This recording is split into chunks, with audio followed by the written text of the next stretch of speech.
أشكر ممثل الاتحاد الروسي على بيانه. I thank the representative of Russia for his statement and give the floor to Albania. Thank you, Mr. President. Let me express our shock on the sudden passing away of a colleague of ours, Ambassador Jim Kelly, DPR of Ireland, and a seasoned diplomat. We convey to our Irish colleagues and to Jim's family our most heartfelt condolences on this terrible loss. Mr. President, we thank USG Nakamitsu for providing us the same information as last Friday on this matter. We heard nothing new from the UN Department of Disarmament Affairs of the United Nations because there is nothing new. We take issues of weapons of mass destruction very, very seriously. But still, there needs to be an issue.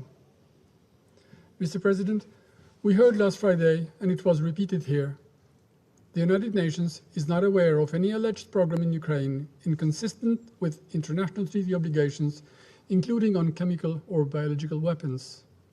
So what are we doing this morning? What are we talking about here?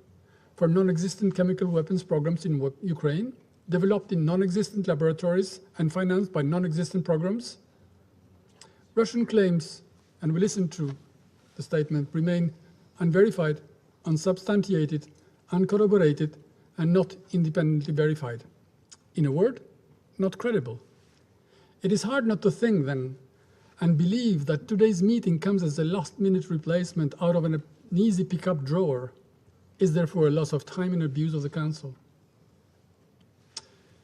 We are afraid to find ourselves in the best-case scenario with an attempt by Russia to try to shift attention from its crimes and the stalling invasion by sowing fear with the dreadful prospects of chemical warfare.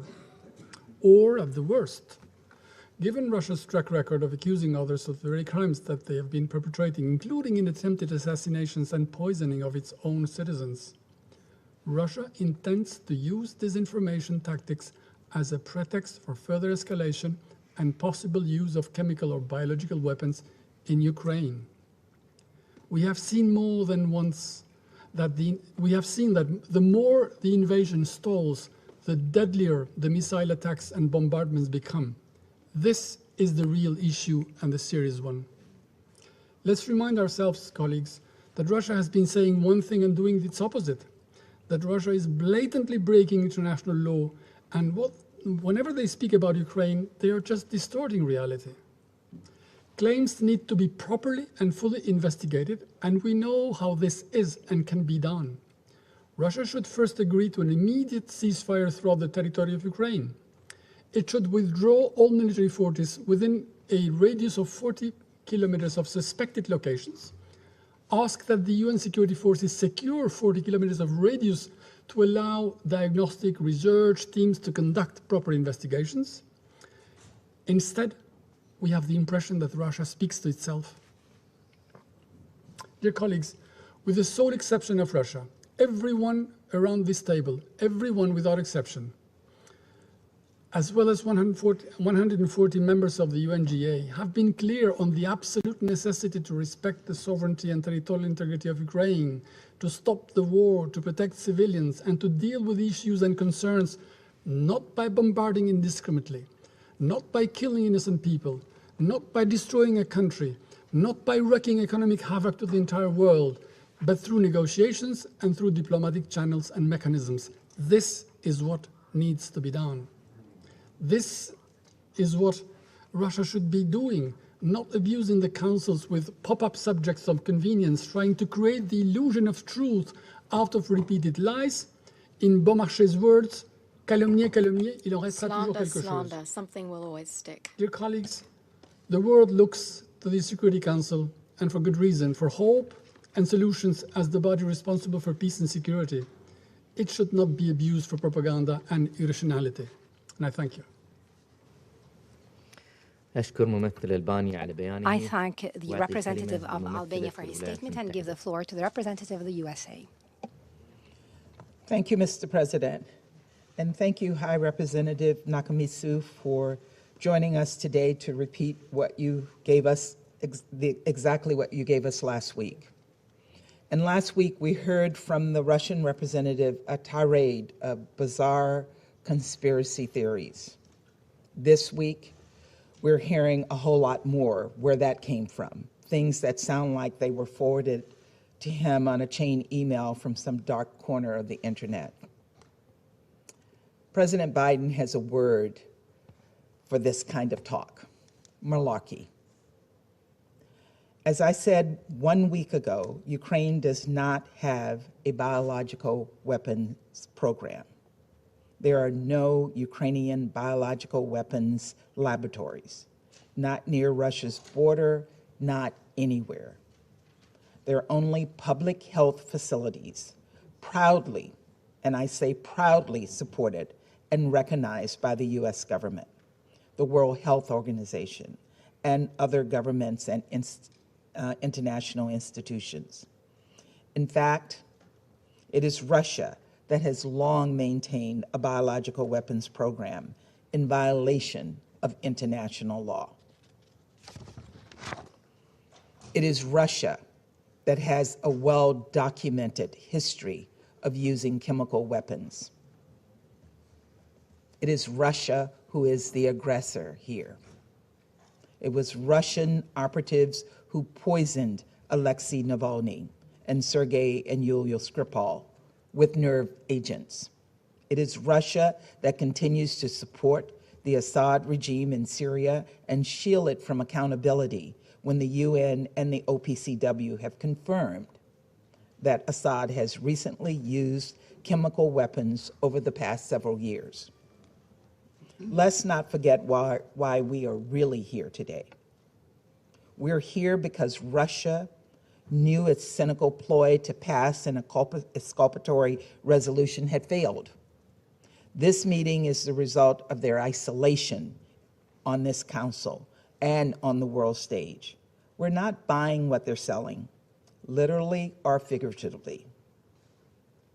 And I will reiterate the United States' deep and serious concern that Russia's calling for this meeting is a potential false flag effort in action. Russia has repeatedly accused other countries of the very violations it plans to perpetrate. We continue to believe it is possible that Russia may be planning to use chemical or biological agents against the Ukrainian people. We aren't going to dignify Russia's disinformation or conspiracy theories, but we will continue to sound the alarm and tell the world where we think Russia is heading. And we will remind the world that Russia has repeatedly lied to this council over recent weeks.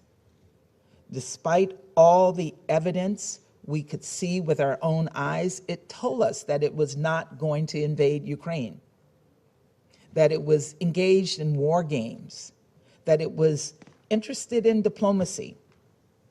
I asked the Russian PR, where are the 100,000 troops who were sitting on the Russian side of the border now?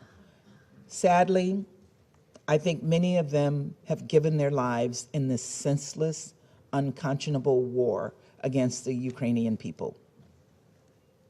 Russia lied to its own people as well, shutting down media to try and hide the truth. And I will not repeat the slurs and false accusations that Russia has hurled against the Ukrainian people and the United States repeatedly at this table.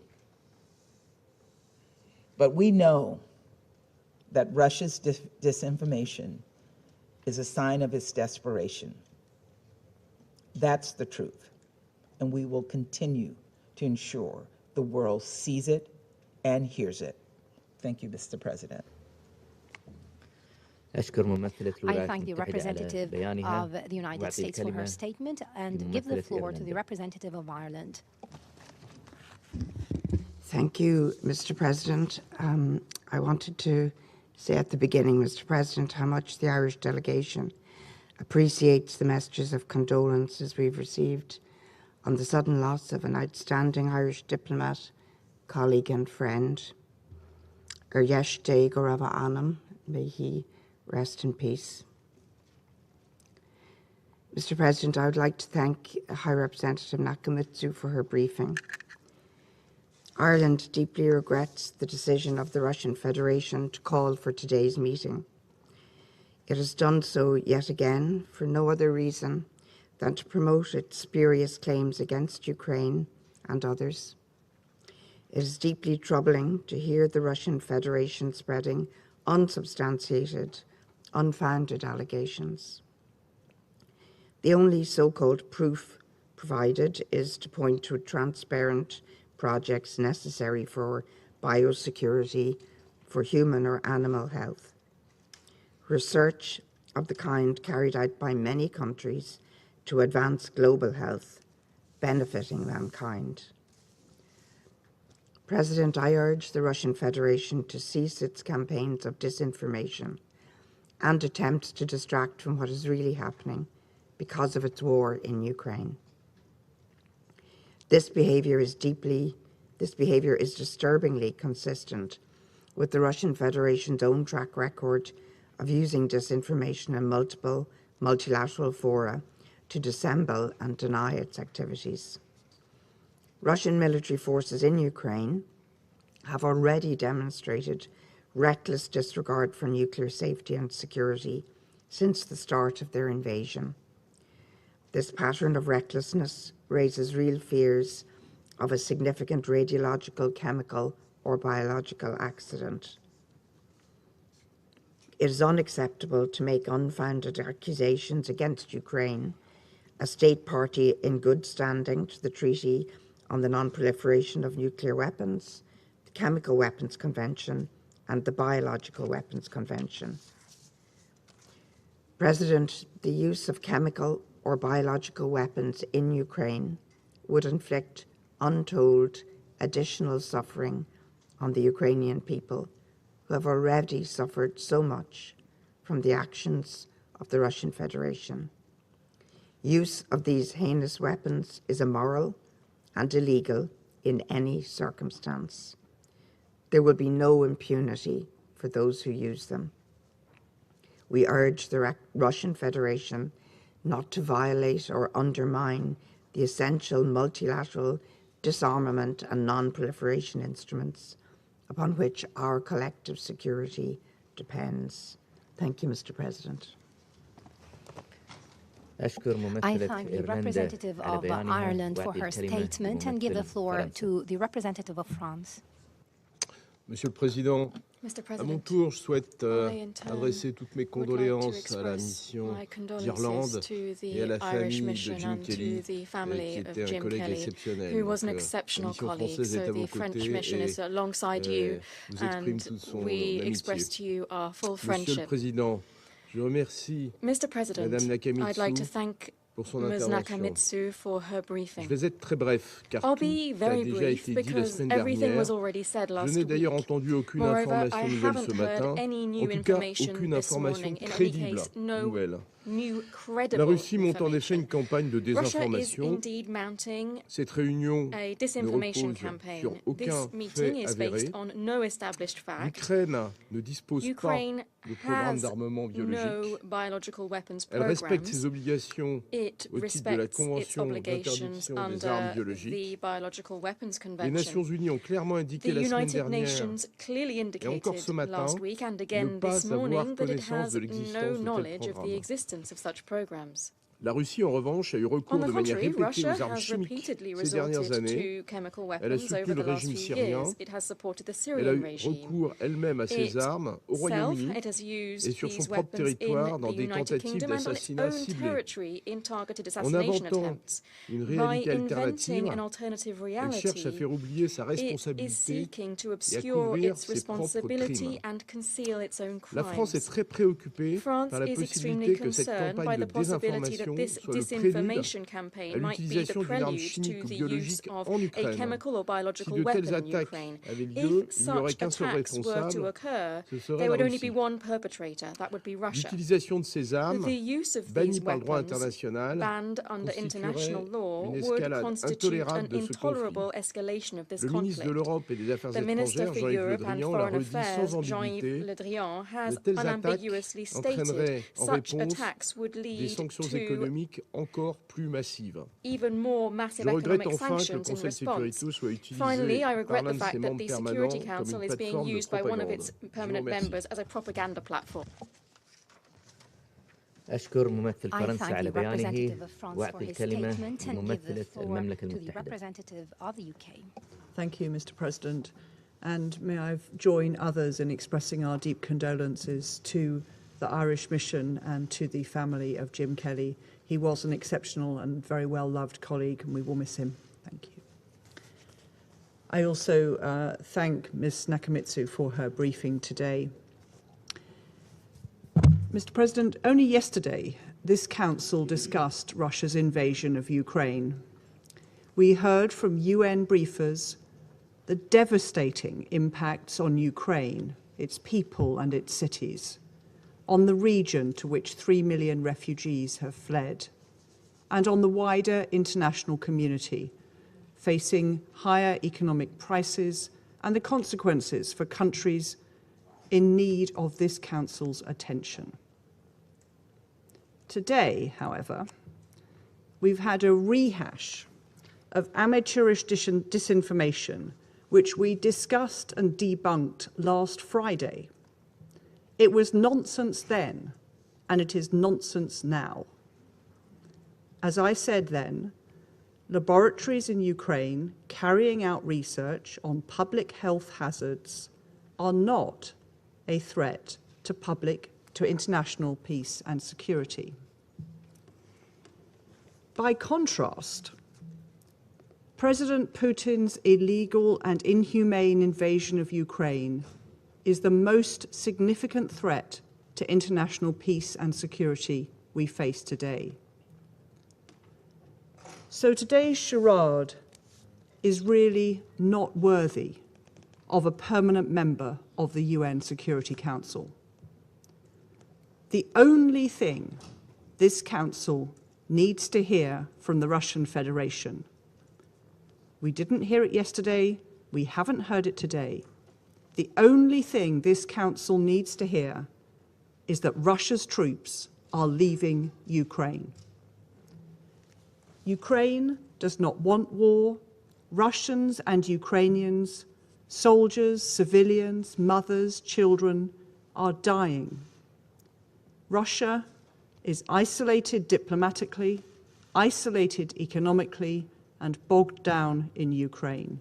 So we urge Russia to stop this invasion now, before any more damage is done in Ukraine and also to Russia.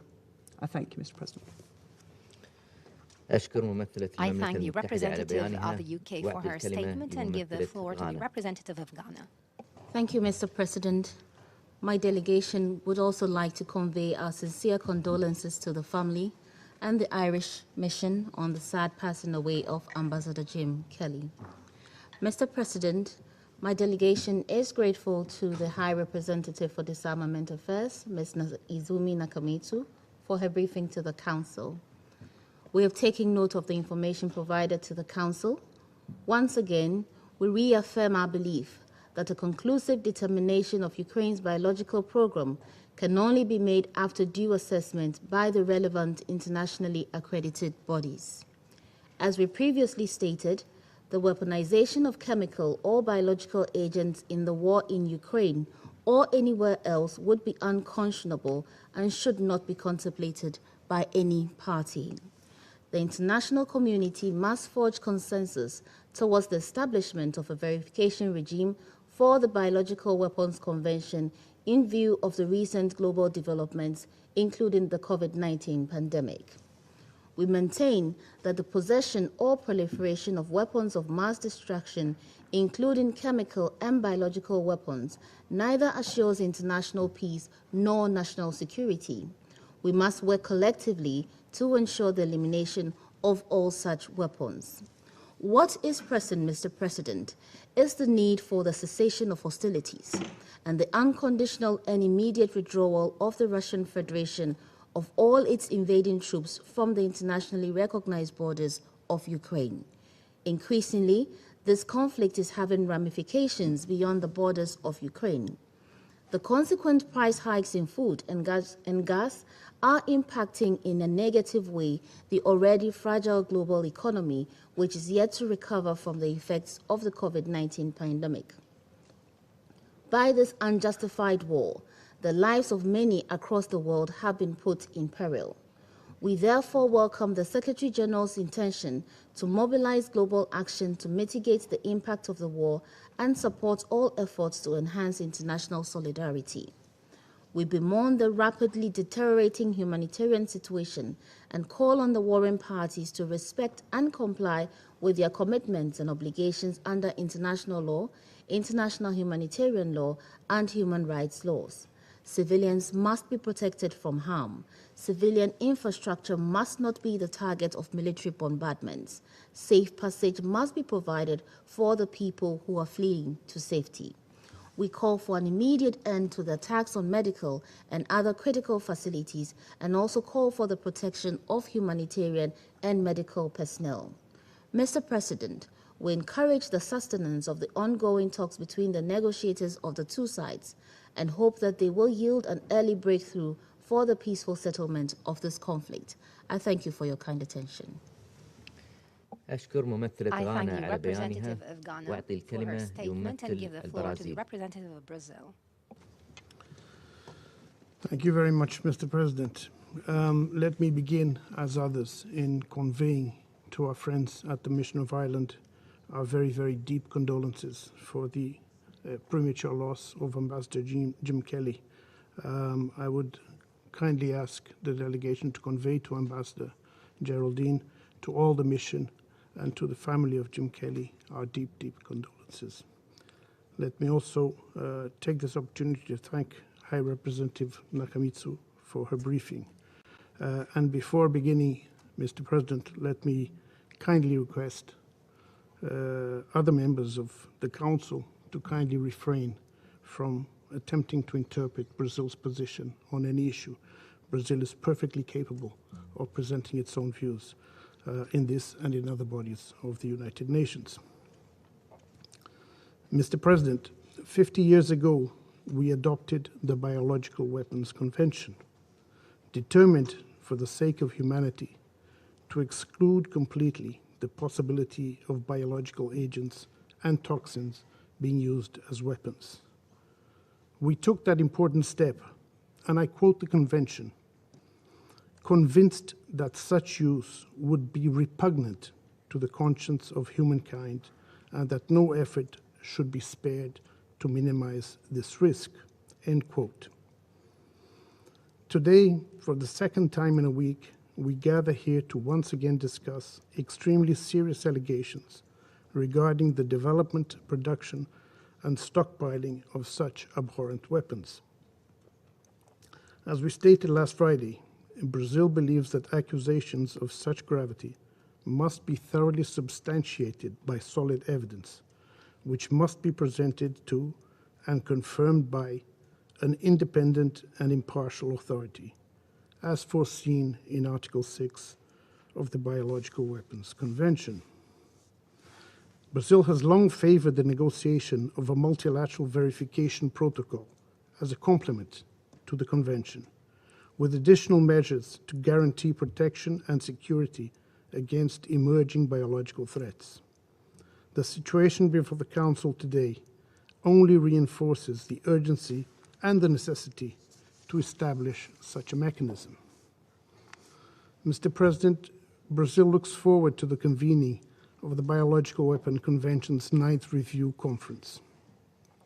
We need to restart negotiations on strengthening the regime, including by establishing a verification protocol. This will also be an opportunity to deepen discussions on biosafety and biosecurity. Brazil is of the view that legitimate scientific and technological research should be kept distinct and separate from possible violations of the prohibition against the development and production of biological weapons if we wish to preserve the Biological Weapons Convention regime. Research into new and dangerous pathogens should be subject to strict transparency mechanisms. Finally, I would like to reiterate what we said last week. Brazil condemns in the strongest possible terms the use or threat of use of all weapons of mass destruction, including biological and chemical weapons, anywhere, by anyone, under any circumstances. I thank you, Mr. President. I thank the representative of Brazil for his statement and give the floor to the representative of Kenya. Thank you, Mr. President.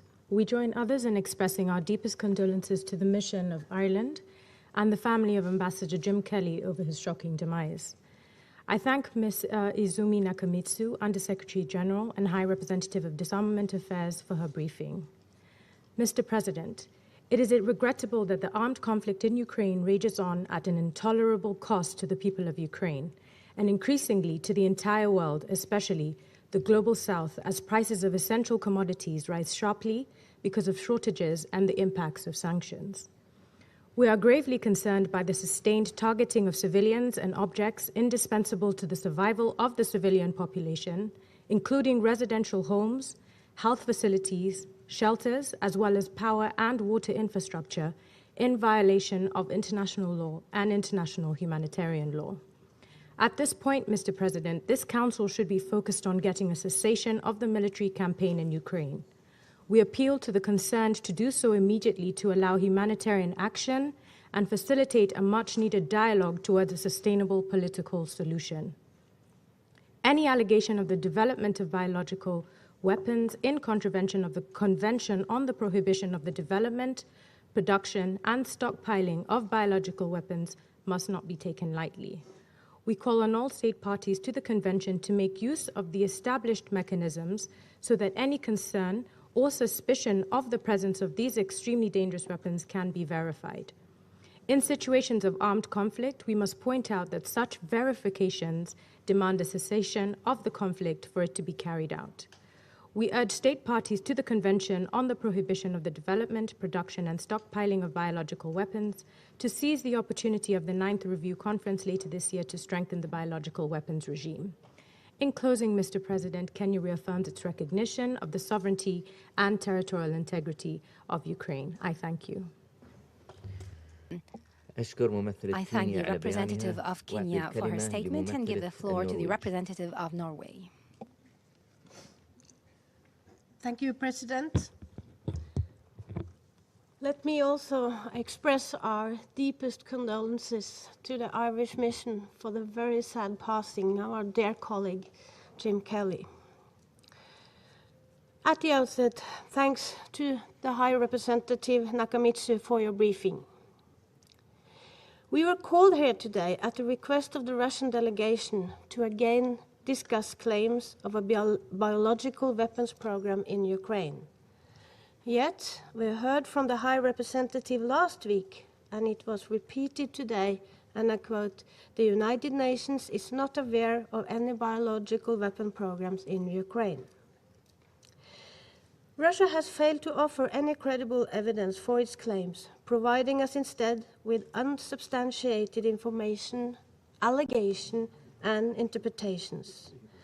We have trouble understanding the rationale behind the last-minute call to have further discussions today. We find it unacceptable that Russia continues to repeat its unsupported claims that Ukraine is preparing to use biological weapons. It is becoming quite clear that this is just another smokescreen tactic to draw attention away from Russia's role as aggressor in this illegal invasion of Ukraine. President, Norway remains a firm supporter of the Biological Weapons Convention, and we are determined, together with parameters in the international community, together with partners in the international community, to uphold a total ban against biological weapons. Norway condemns any use of such weapons. They cannot and must not be used under any circumstances.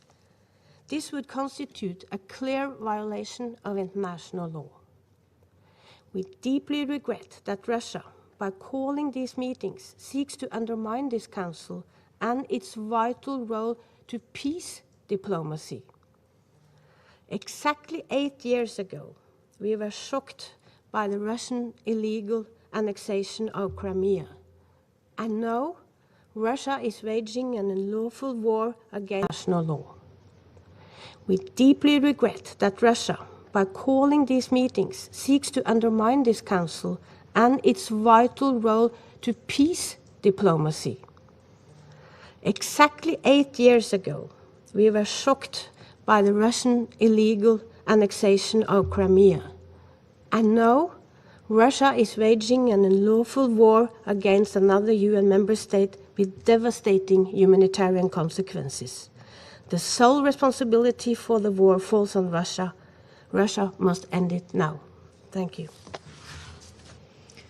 أشكر ممثلة النرويج على بيانها وأعطي الكلمة لممثل غابون. Merci, Monsieur le Président. Ma délégation tient tout d'abord à présenter ses condoléances à la mission d'Irlande. Je remercie Madame Nakamitsu pour son exposé. En l'absence de faits nouveaux depuis notre dernière réunion vendredi dernier sur le même thème, permettez-moi de rappeler l'essentiel de la déclaration de mon pays main tenets of the statement of my country in the light of the grave situation that is raising the risk of the incursion of chemical weapons in the crisis in Ukraine. My country calls for parties to abide by the provisions of the Biological Weapons Convention, which formally prohibits the use of broad-spectrum weapons as well as their development, production and stockpiling. My country, as a member state to the United Nations Convention on the Prohibition of Biological Weapons, reaffirms its commitment to eradicating the use of biological weapons and calls on the belligerents to respect international law in this regard.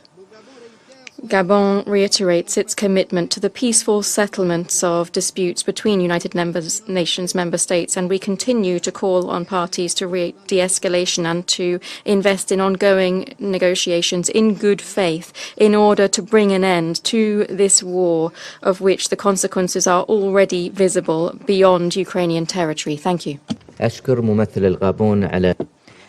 I thank the representative of Gabon for his statement. I give the floor to the representative of India. Thank you, Mr. President. Our deepest condolences to the family of Ambassador Jim Kelly and members of the Irish mission. I thank USG Nakamitsu for her briefing. We have carefully noted the points made by USG regarding biological activities relating to Ukraine. India attaches high importance to the Biological and Toxin Weapons Convention as a key global and non-discriminatory disarmament convention prohibiting an entire category of weapons of mass destruction. It is important to ensure full and effective implementation of the BTWC in letter and spirit. We also believe that any matter relating to obligations under the convention should be addressed as per the provisions of the convention and through consultations and cooperation between the parties concerned. As outlined yesterday, India remains deeply concerned at the progressively deteriorating situation in Ukraine. We welcome the latest round of diplomatic talks between the Russian Federation and Ukraine. We believe that immediate cessation of hostilities and diligently pursuing the path of dialogue and diplomacy is the only way forward. It is important to undertake this engagement, keeping in mind the need to respect the principles of the UN Charter, international law, sovereignty and territorial integrity of states. I thank you, Mr. President. I thank the representative of India for his statement. I give the floor to the representative of China.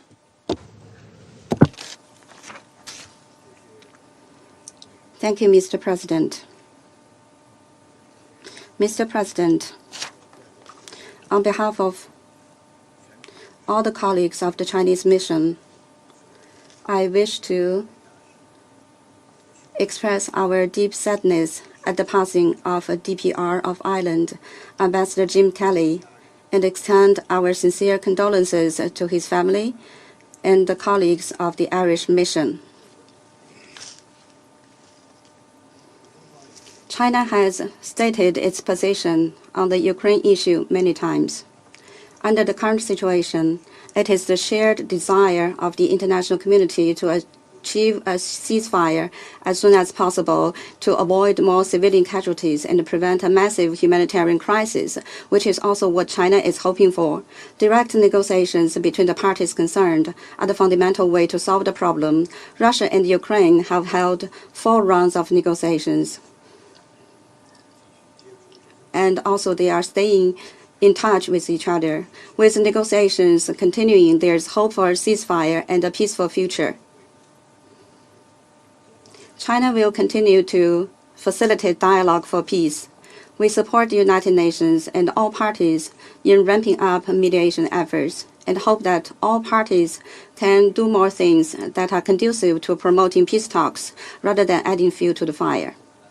Behind the Ukraine crisis is the issue of European security.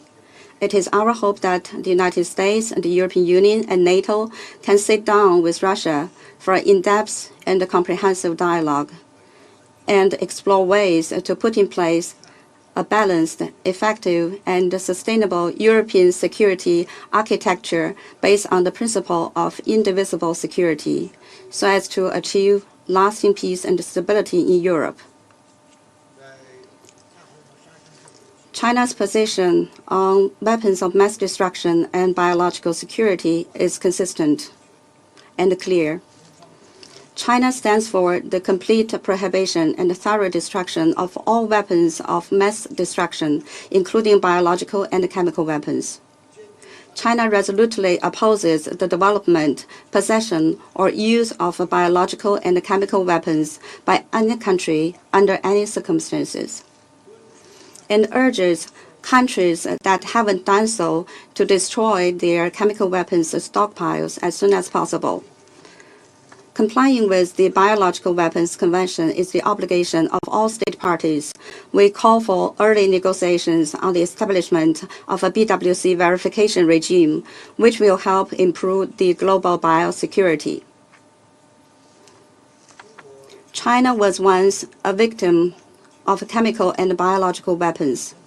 China believes that any information and lead on biological military activities should trigger heightened concern and attention of the international community to avoid irreparable harm. In this regard, relevant parties should take a responsible approach. Russia has further revealed we do not consider it too much to ask, and on this issue, no double standards should be applied. Thank you, Mr. President. I thank the representative of China for his statement. I give the floor to the representative of Mexico. Thank you, Mr. President. Allow me to begin by joining those colleagues of ours in expressing our most sincere condolences to the Irish delegation for such an irreparable loss. We're grateful for the briefing by High Representative Nakamitsu, and we take note of the information that she has shared with us, particularly the Irish delegation, for such an irreparable loss. We're grateful for the briefing by High Representative Nakamitsu, and we take note of the information that she has shared with us, particularly her reconfirmation that the UN has no knowledge of biological weapons programs in Ukraine. As we mentioned at a previous meeting, Mexico believes that the Convention on the Prohibition of the Development, Production and Stockpiling of Bacteriological and Toxin Weapons is the fundamental instrument of the multilateral disarmament regime to address these matters. The Convention contains mechanisms for the resolution of disputes through consultations and cooperation. These should be used where any state party deems it necessary. If there are so many doubts or new information, as has been suggested, why don't you proceed along the terms of the Convention? The Council can't be held hostage to contradictory signs. One day, one matter is raised, the next day, something's postponed, the next day, it's substituted for something else. Mexico will continue to be open to dialogue and to constructive negotiation. However, to move forward, there should be reciprocity on this effective commitment to dialogue. Less than 24 hours have passed since the last Council meeting on Ukraine, and the humanitarian needs continue to grow. What is urgent is a cessation of hostilities to ensure the unhindered supply of humanitarian aid to whomever might need it without restrictions or exclusions. Thank you very much, President. I thank the representative of Mexico for his statement. I shall now make a statement in my capacity as the representative of the United Arab Emirates. At the outset, we express our deepest condolences to the Mission of Ireland over the passing of DPR Mr. Jim Kelly. We express our condolences to his family. I thank Ms. Izumi Nakamitsu for her briefing. The use of biological weapons or any type of weapons of mass destruction by any party under any circumstances is unjustified, cannot be justified. It is an attack on humanity as a whole. The use of these prohibited weapons requires an international response.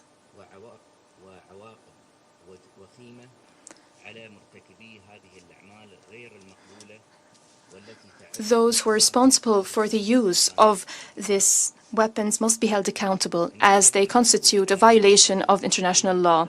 The prohibition of these weapons, including through the Convention on the Prohibition of Biological Weapons, is one of the most important achievements of the international community. Thus, maintaining the consensus based upon which this prohibition was established is part of our responsibility to maintain international peace and security. In conclusion, UAE renews its call to use all diplomatic tools to alleviate the suffering of civilians and to stop hostilities.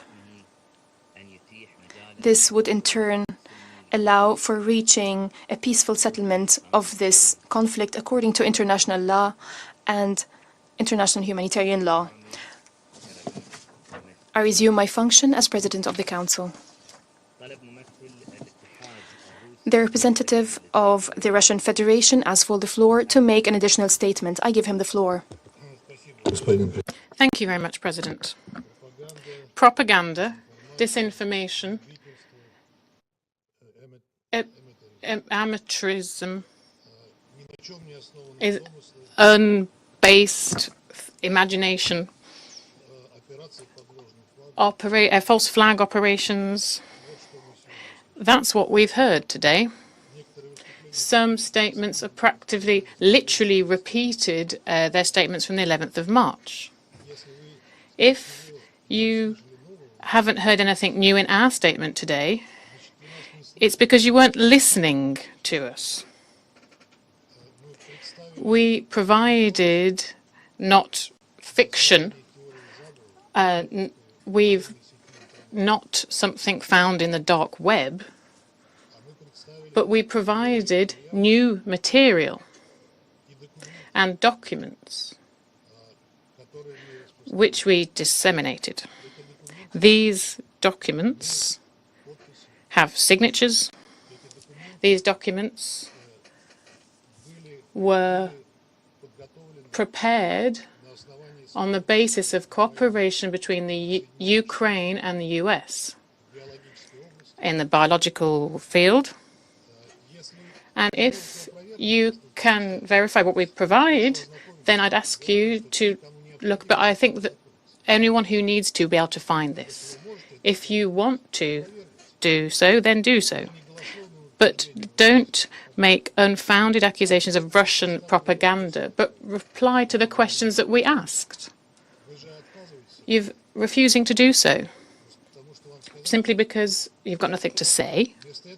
Rather than this, you're trying to accuse us of intention to deploy biological and chemical weapons against Ukraine. This is real cynicism, isn't it? We've already warned about the fact that we know, and we officially warned that we do know, and we do have information about Ukrainian nationalists using chemical agents in some regions, to carry out a provocation and then accuse Russia of having done it. This is a false flag operation. I say that we didn't listen to us properly, particularly the US.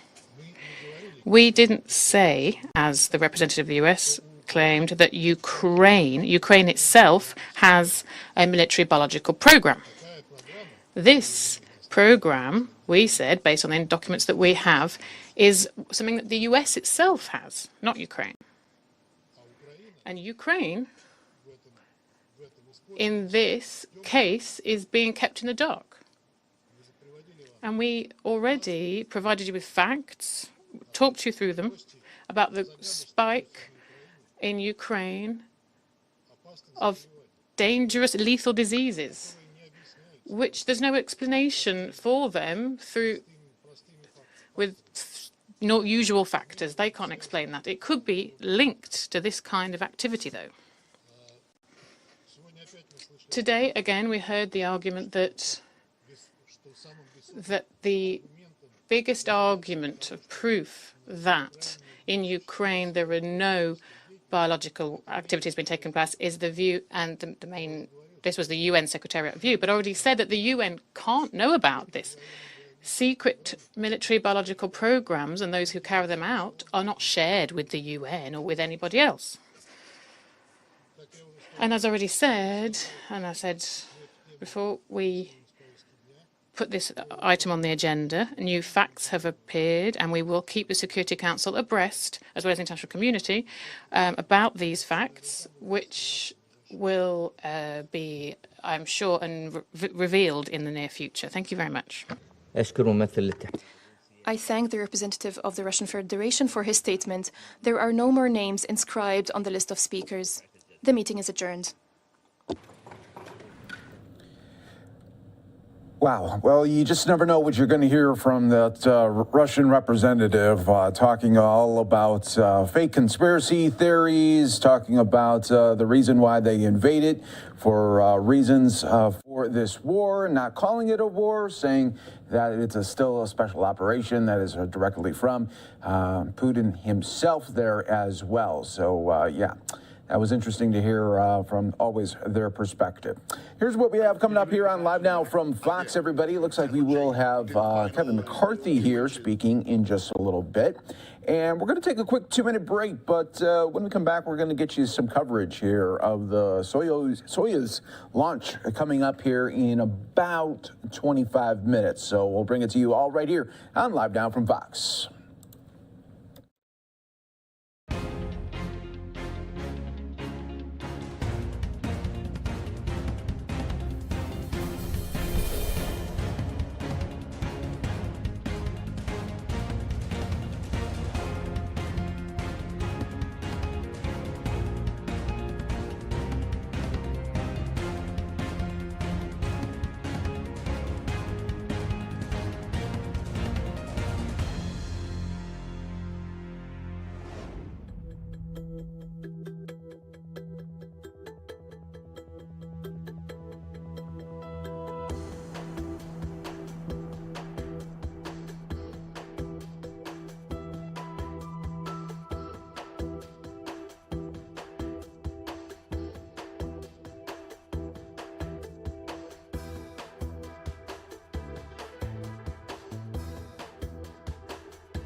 And welcome back, everyone. Friday edition here. Happy Friday to everyone that continues to watch with us here from around the country and, of course, around the world here. We appreciate you here on Live Now from Fox. I'm your host, Mike Page, on this Friday edition. Right now, we're going international because we are going to show you some of the coverage here of the Soyuz MS-21 launch. About 20 minutes away. Let's take in some of this coverage.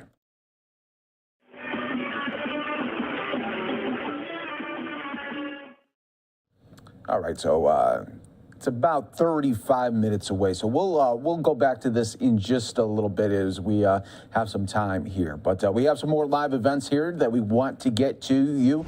This is a special hearing right now. It's a virtual one, but it's on Ukraine defense needs. What do they need right now as we continue to support them? An $800 million aid package just this week in new defense items for Ukraine in this all-out Russian fight here. So we are going to listen to some of that right here for you on Live Now from Fox.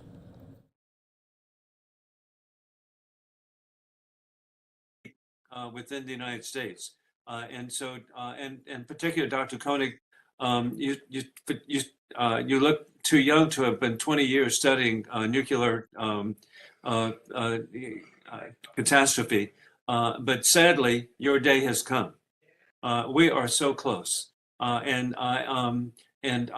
just everything that's to be done. And then, Dr. Pettyjohn, I agree about the no-fly zone, but everything that could possibly be done to provide equipment. And all we hear is excuses. We have our allies, Slovenia, Slovakia, Bulgaria, with S-300 systems. And they're reluctant to move them into Ukraine because there's no backfill. Well, hey, that's insane. We should be providing immediate backfill. We're not using all of our missile defense systems. And then we've seen the success to protect the people of Israel, thank God, with the Iron Dome, Patriot missile systems. These all should be provided. And then on another angle, that as a 31-year military veteran myself, to actually see, and I've been to Russia a number of times. I truly thought Russia was going to be a modern country. I've met so many people from St. Petersburg to Novosibirsk, Moscow, of course, and Chelyabinsk, Tomsk, Omsk. I've really, and the people of Russia simply have just got to understand that they're going to become international pariahs. And that murder is being conducted in their name. When it's one person, Putin, as identified by the very brave newscaster that we may never hear from again. But something I've been trying to do on psychological warfare is that I've got legislation provided that would provide for any military troop who defects, that they would be given immediate refugee status to the United States. And if they bring over equipment from the Russian side to provide to the Ukrainians, that they could receive up to $100,000. This is a really good return on a $10 million tank. And so I'm really hoping to get that message out. And then I introduced that last week, and then I was really grateful President Zelensky said that he wants Russian troops to surrender. We, I think alike. And then this week it occurred to me, or even late last week, wait a minute, we have Russian diplomats today, particularly younger ones, who are around the world. And now they're going to be vilified everywhere they go and humiliated, and they know the truth. And so I've introduced legislation that Russian diplomats have the ability to receive refugee status immediately to come to America. And then it's somewhat of a backhanded slap, but I was in Kyiv in December with Congressman Ruben Galeo, a Democrat. Can you believe I was there with him? And he did a CNN interview, which then a member of the Russian Duma called on him to be kidnapped and brought to Moscow for trial. And so a backhanded compliment to that member of the Duma, I have proposed that members of the Duma could receive refugee status and come to the United States. But we need to, the people of Russia have just got to get the information and message. And then, hey, it is being received. This week, I know we're talking about people who are very knowledgeable. The thought of Putin saying that we need to be self-cleansing. Hey, we've heard that before. It was called Stalinist purges. And immediately the head apparently of the National Guard was detained. His name has not been eliminated, so he's not a non-person yet. But hey, we need to be appealing to the Russian people. Hey, I was even grateful to see that a hero of all of ours, Arnold Schwarzenegger, formerly of Vienna, currently of California. He did a video to the Russian people. And of course, Zelensky himself did a plea to the people of Russia. And then, hey, how more effective than having Ukrainian grandmothers coming up to the Russian troops and telling them they need to go home. And then if you don't go home, here, I've got some sunflower seeds for you to put in your pocket so that when you're killed and buried, the national flower of Ukraine can come to life. And just over and over again, any way that as a member of Congress, working with Co-Chairman Cohen, this is a remarkable opportunity for everybody to work together, for the EU, for the, I have zero faith in the UN, but it's exciting to see NATO come to life. Hey, Germany's now going to have 2% of their meet that goal, which is so beneficial. And so just again, however we can be working together, I look forward to working with Co-Chairman Cohen. Thank you. Thank you, Co-Chairman Cohen and Ranking Member Wilson for your comments and wisdom. So this now concludes the public portion of our event. We thank everyone here for their participation. Congressional staff and U.S. government personnel, please hold as we transition to the closed session. Planes, they think that they're beneficial. Give them to them. They are being killed every single day, and I'm sure if they had those planes, they would knock out some of those tanks. They can maybe, in an offensive way and in a defensive way, they might be able to fight some of the planes coming in. I don't know about the plane-to-plane warfare, but could you address the harm that could happen? I don't think that's going to get us into World War III if we facilitate the planes. With that, thank you for being with us. I look forward to learning from you. Thank you, Co-Chairman. And now I'd like to quickly introduce our guests. Our first guest hardly needs any introduction at all, General Wesley Clark, who is among the most decorated and respected military leaders in the history of the United States. He's currently a senior fellow at the UCLA Burkle Center for International Relations and the founder of Renew America Together. General Clark retired as a 4-star general after 38 years in the U.S. Army, having served his last assignments as commander of U.S. Southern Command and then as commander of U.S. European Command and Supreme Allied Commander Europe. He graduated first in his class at West Point and completed degrees in philosophy, politics, and economics at Oxford University as a Rhodes Scholar.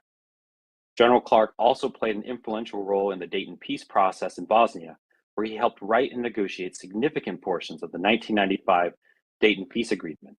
In his final assignment as Supreme Allied Commander Europe, he led NATO forces to victory in Operation Allied Force, a 78-day air campaign backed by a ground invasion, planning, and a diplomatic process, which saved 1.5 million Albanians from ethnic cleansing. He's also an old friend to the Helsinki Commission, having testified before a commission hearing in June 2000 on Bosnia's future under the Dayton Agreement. General Clark, the floor is yours.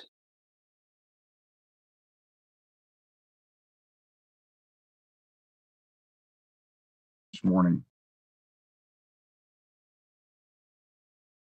Thank you very much, Congressman, for those kind words. Michael, thank you very much for the opportunity to testify here. It's an honor for me to be in front of you. Can you hear me and see me okay? Okay. Yes, sir. I'm in an automobile. I apologize. It's not the right setting, but it is what it is. First of all, to address the Congressman's concerns about the aircraft, the no-fly zone is a straw man. It's put up there to avoid serious discussion about how to use air power. There's nothing wrong with giving, in my view, with transferring those aircraft into Ukraine. Now, there are some people who say they won't make a difference. Some people say they're not flyable. Some people say they're not in good condition. All that may be true. But the Ukrainians have about 50 combat aircraft. They're using them very carefully. They're up against some 200 Russian sorties a day. They need help. And if they want those aircraft and they say they'll help, I'm all in favor of getting them in there. That's just my personal military opinion based on 25 years, 27 years of experience working with Russians, starting with my first experience in the post-war Cold War era. I led the first U.S.-Russian joint military staff talks in 1994 in Moscow. So I've had close contact with them during the time I was NATO commander, before that on the joint staff, and I've followed it very closely since. Those aircraft, in my view, should be transferred. As far as doing more, I was in favor of not declaring a no-fly zone necessarily, but put the onus on the Russians. That is Ukrainian airspace. If they invite us in, why shouldn't we go in? If the Russians want to confront NATO, that's their problem, not our problem. But we've somehow accepted this line of argument that it would be our problem if we did something. So we're on the one hand defending a rules-based international order, but on the other hand, not following our own legal construct. This is an independent state that's been invaded. Okay, well, that's the recommendation I would have given had I been in uniform. I'm sure people have given it. It hasn't been accepted, but that's my personal view, and I'll stand by it. In terms of a humanitarian airlift, maybe something like this could be done.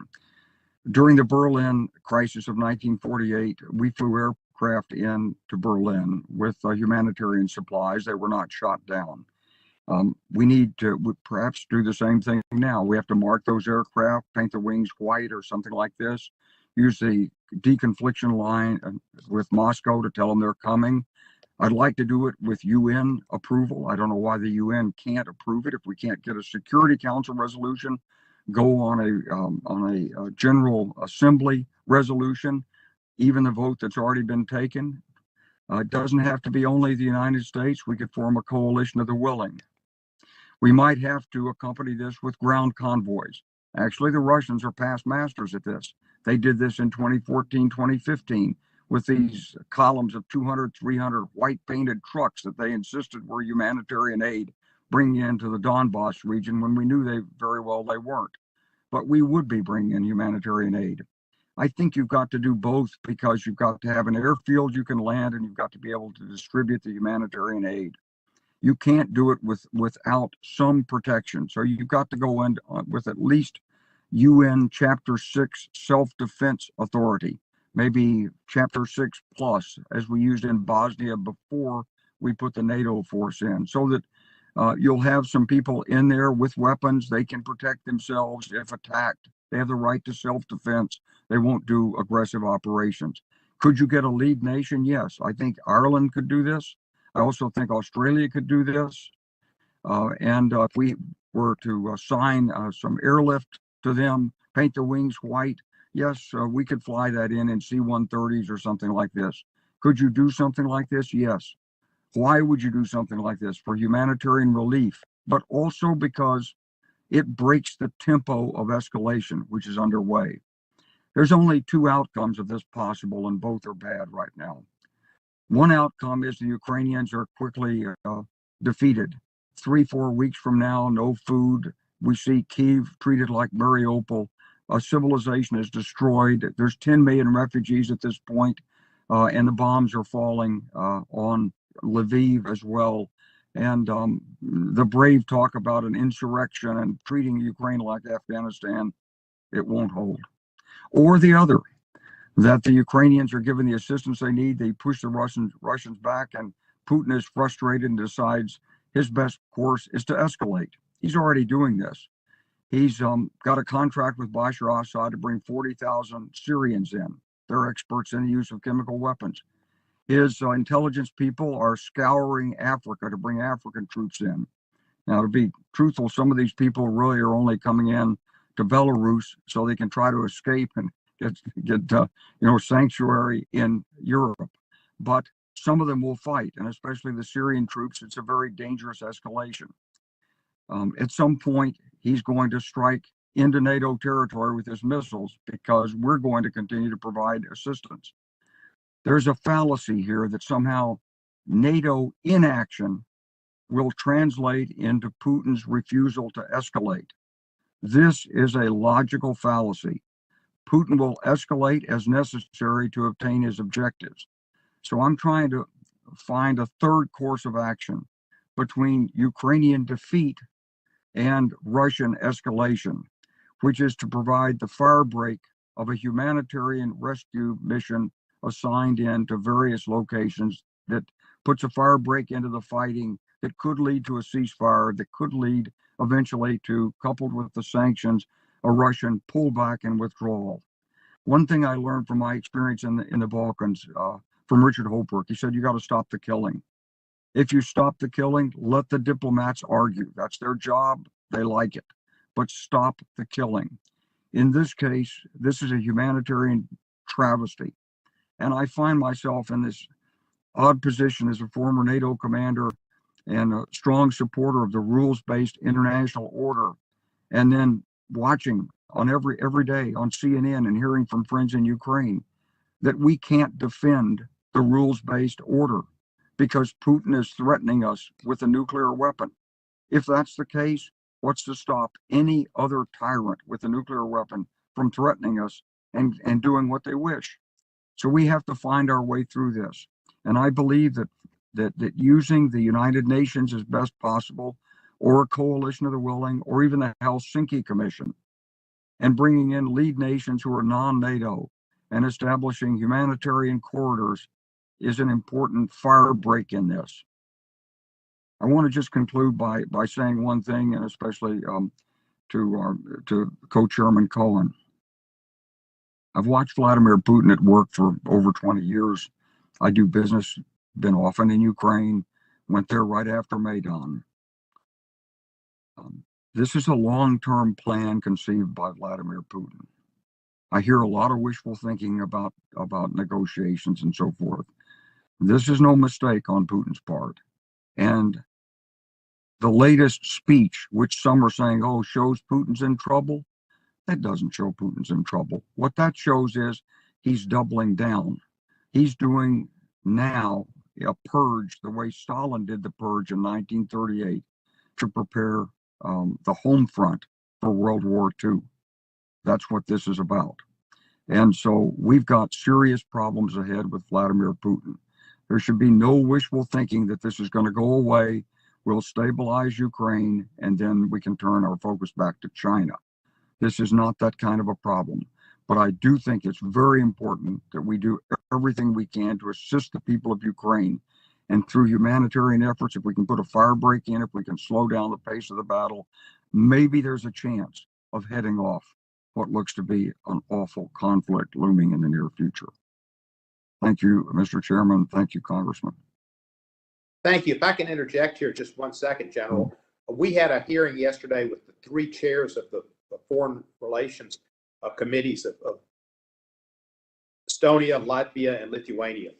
And they all said exactly what you're saying. We're nowhere near any kind of a peace agreement. Sometimes the news, CNN, they're getting closer, they're this horse manure. And when you see that Russian boat, ship going through the Japanese straits with all that weaponry, that takes a long time to get there. They're not sending that there with the idea that they're getting close to the end of this thing. Putin's a hardhead. He wants because of Medvedchuk being put in house arrest, because of the Russian Orthodox Church not having Kyiv, and because of him and Peter the Great. He's not going to stop until he's destroyed that country and killed Zelensky. Yes, sir. I believe that too, and I believe that he won't stop there. He wants the Balkans back. Right. He wants the Baltics back. He wants his part of Europe back. Every time I met with Russian generals after the fall of the Berlin Wall and so forth, they always said, "You're in our part of Europe. These are our countries. You're coming in here. When are your NATO ships going to be in our port of Riga?" So it's not your port. But of course, they don't believe that. So this is not just Putin. He's speaking on behalf of a large group of the Russian power ministries.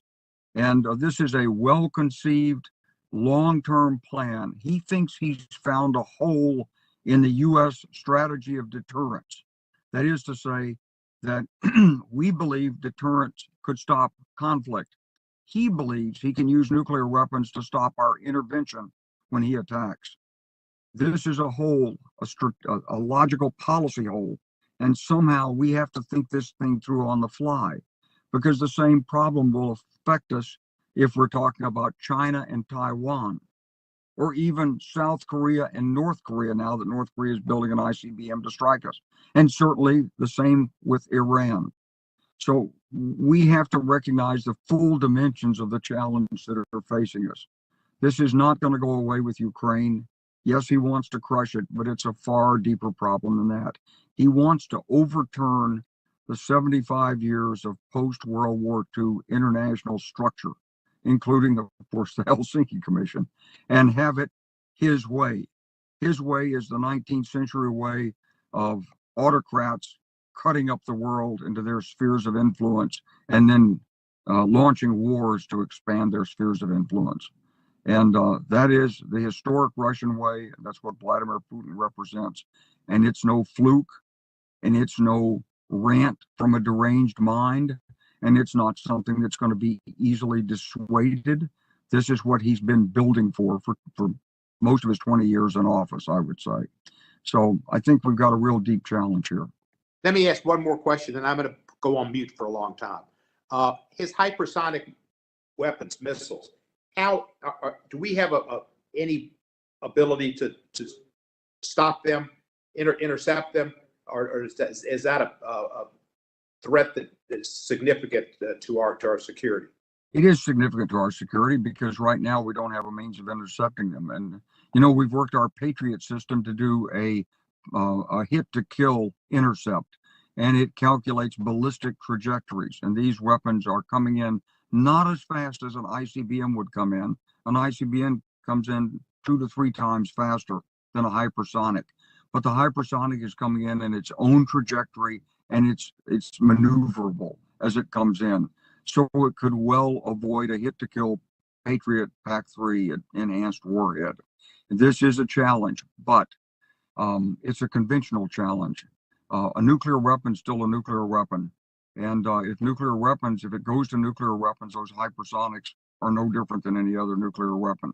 Nuclear weapons get through, nuclear weapons will kill. So Vladimir Putin thinks he has some kind of a strategic advantage over us. A congressman, and let me just put this in context. In 1962, the reason the Bay of Pigs didn't go well for Khrushchev was because he realized, and the Russians realized at the time, that the U.S. had strategic nuclear superiority. We had escalation dominance potential over anything that happened in Cuba. He knew it, he pulled back, and he was eventually overthrown. Today, we don't have strategic nuclear superiority. We are at basically minimum assured deterrence. And we don't have the hypersonics, we don't have the tactical nuclear weapons that Russia has, but we do have a deterrent force. And I believe that deterrent is sufficient.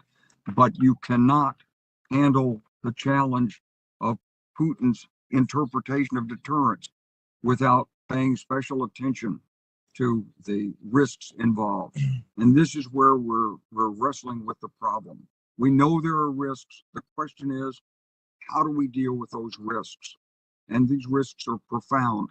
Putin is stressing the system, but if we don't deal with the risks here, the risks will be much more difficult in defending NATO or defending Taiwan. Thank you, sir. Thank you, sir. Thank you, General Clark. I'd like to quickly recognize our House ranking member, Joe Wilson, who's joined us as well. The floor is yours, sir. Thank you very much. And General Clark, thank you so much for your input and insight. And I want you to be aware how bipartisan really things are today with the leadership of Co-Chair Steve Cohen and others, that we do recognize and are taking every step.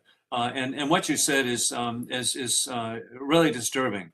Indeed, this is a plan that Putin announced in 2007. But what you just said is also a death sentence for the Republic of Georgia, a death sentence immediately for the Republic of Moldova.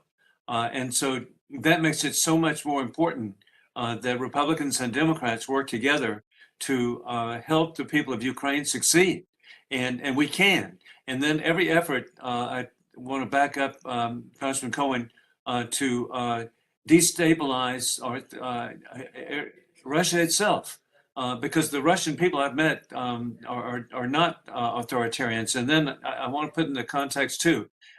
General, I believe that we're in a worldwide war between authoritarians and democracies. And a way to express this, and I have to give credit to Senator Lindsey Graham, when you say that, it goes over people's heads, but it's a conflict between rule of law and rule by gun. And you hit it on the head. You mentioned the CCP and Taiwan. We also see truly Iran with their proxies, the Houthis, to go after our allies, Saudi Arabia and UAE, and we're not standing with them like we should. And we should understand, Iran is perfectly clear as they chant in the parliament, "Death to Israel, death to America." That's what they mean. And I'm really concerned that over and over we see efforts being made like the Iran deal that are insane, that Russia would be negotiating on the part of the United States. To me, it's suicidal for Israel and America. But hey, thank you for your insight, and I really look forward to a continued bipartisan effort to protect the people of Ukraine first, and then America obviously next. Thank you, Mr. Wilson. I want to introduce our second distinguished guest, Dr. Stacey Pettyjohn, who is a senior fellow and director of the defense program at the Center for New American Security. At CNAS, Dr. Pettyjohn focuses on defense strategy, posture, force planning, force presentation, security cooperation, and wargaming. Prior to joining CNAS, Dr. Pettyjohn spent over 10 years at the RAND Corporation as a political scientist. Between 2019 and 2021, she was the director of the Strategy and Doctrine Program in Project Air Force. From 2014 to 2020, she served as the co-director of the Center for Gaming. Previously, she was a research fellow at the Brookings Institution, a Peace Scholar at the United States Institute of Peace, and a Tapir Fellow at the RAND Corporation. Thank you so much for joining us, Dr. Pettyjohn. The floor is yours. Thanks for the opportunity to be here today. As Russia's brutal attacks on Ukraine are escalating and becoming more indiscriminate, there's a natural impulse to want to do something to help and protect the innocent Ukrainians. But some of the most prominent options that are being debated, including Ukrainian President Zelensky's humanitarian no-fly zone or General Clark's humanitarian corridors, are likely to be either escalatory, ineffective, or both. Instead, the United States and NATO should focus on getting useful military tools into the hands of the Ukrainians that they can immediately employ to change the balance on the battlefield.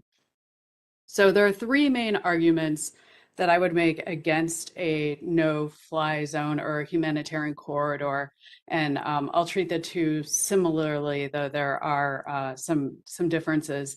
The first one is the risk of escalation. And I know Dr. Koenig's going to talk about the nuclear risks, so I'm only going to briefly touch upon this.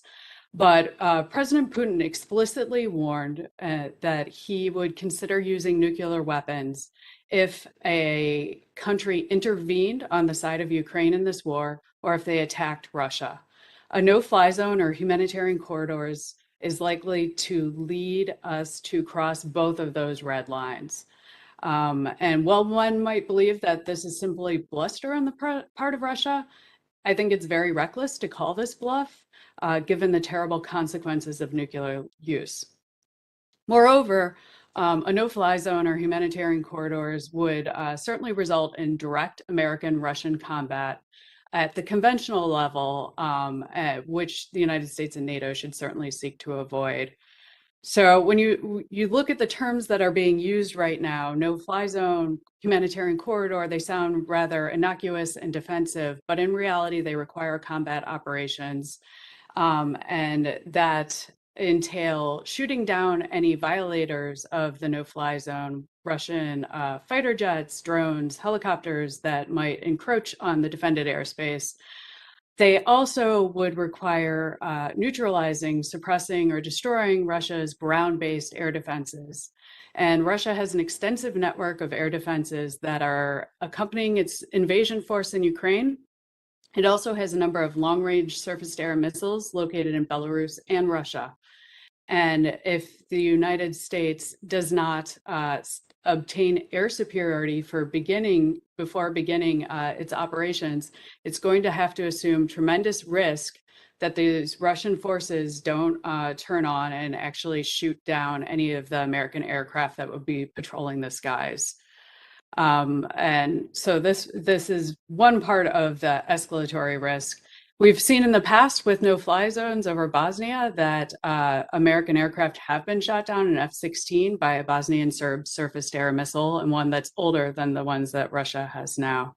The second argument against a no-fly zone is that it's not going to significantly improve the plight of the Ukrainians and would likely lead to more expansive American combat operations. So when you look at the different examples of no-fly zones over Iraq, over Bosnia, over Libya, they haven't stayed limited because they haven't worked. They haven't protected civilians. Some of the worst atrocities in Bosnia occurred after a no-fly zone had been established. And in the end, all of these conflicts ended up escalating to large air campaigns and more extensive combat operations because that was the only way of truly protecting the people on the ground.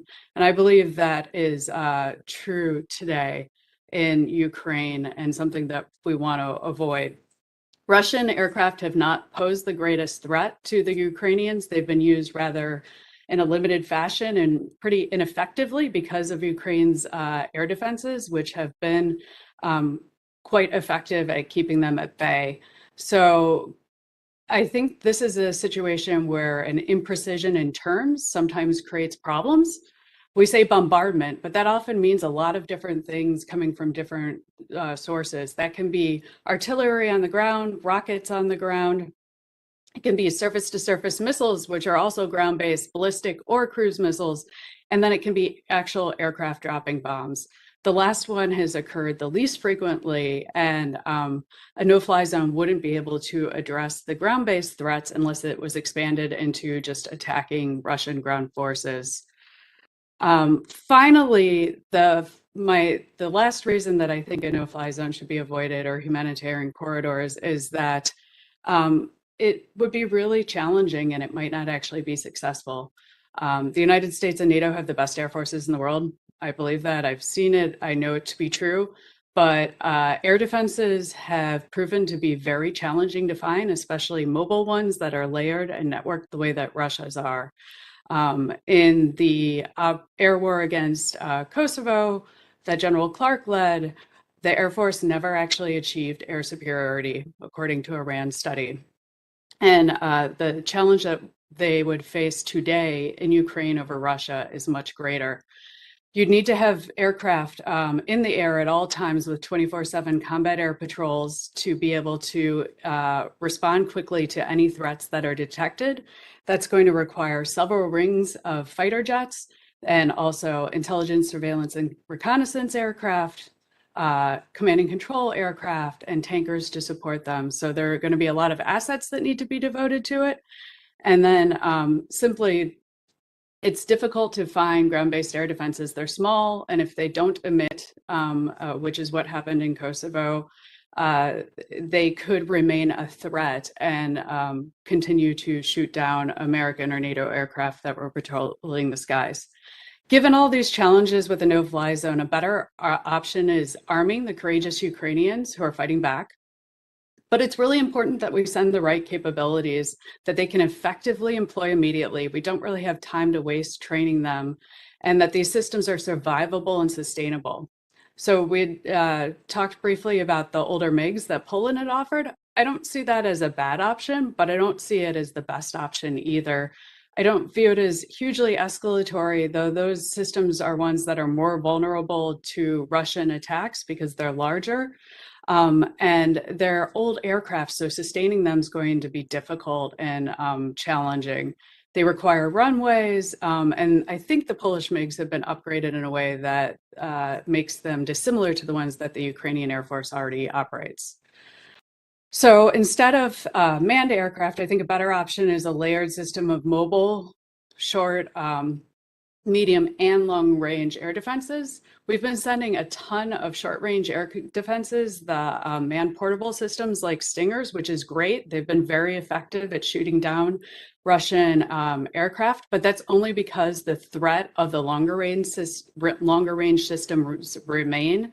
Russian air forces are having to fly lower, which puts them within range of the man pads that are actually causing a lot of the damage. So we need to make sure that Ukraine's layered air defense network remains intact, and ideally try to find it some Russian-made systems that can reinforce it.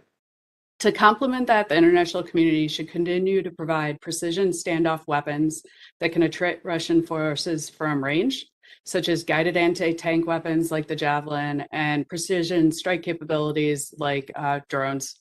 So the Turkish-made drones have been very effective. The United States just provided Switchblade. These are all great assets that, when coupled with the air defenses, have proven to be very effective on other battlefields like in Armenia and Azerbaijan and Libya.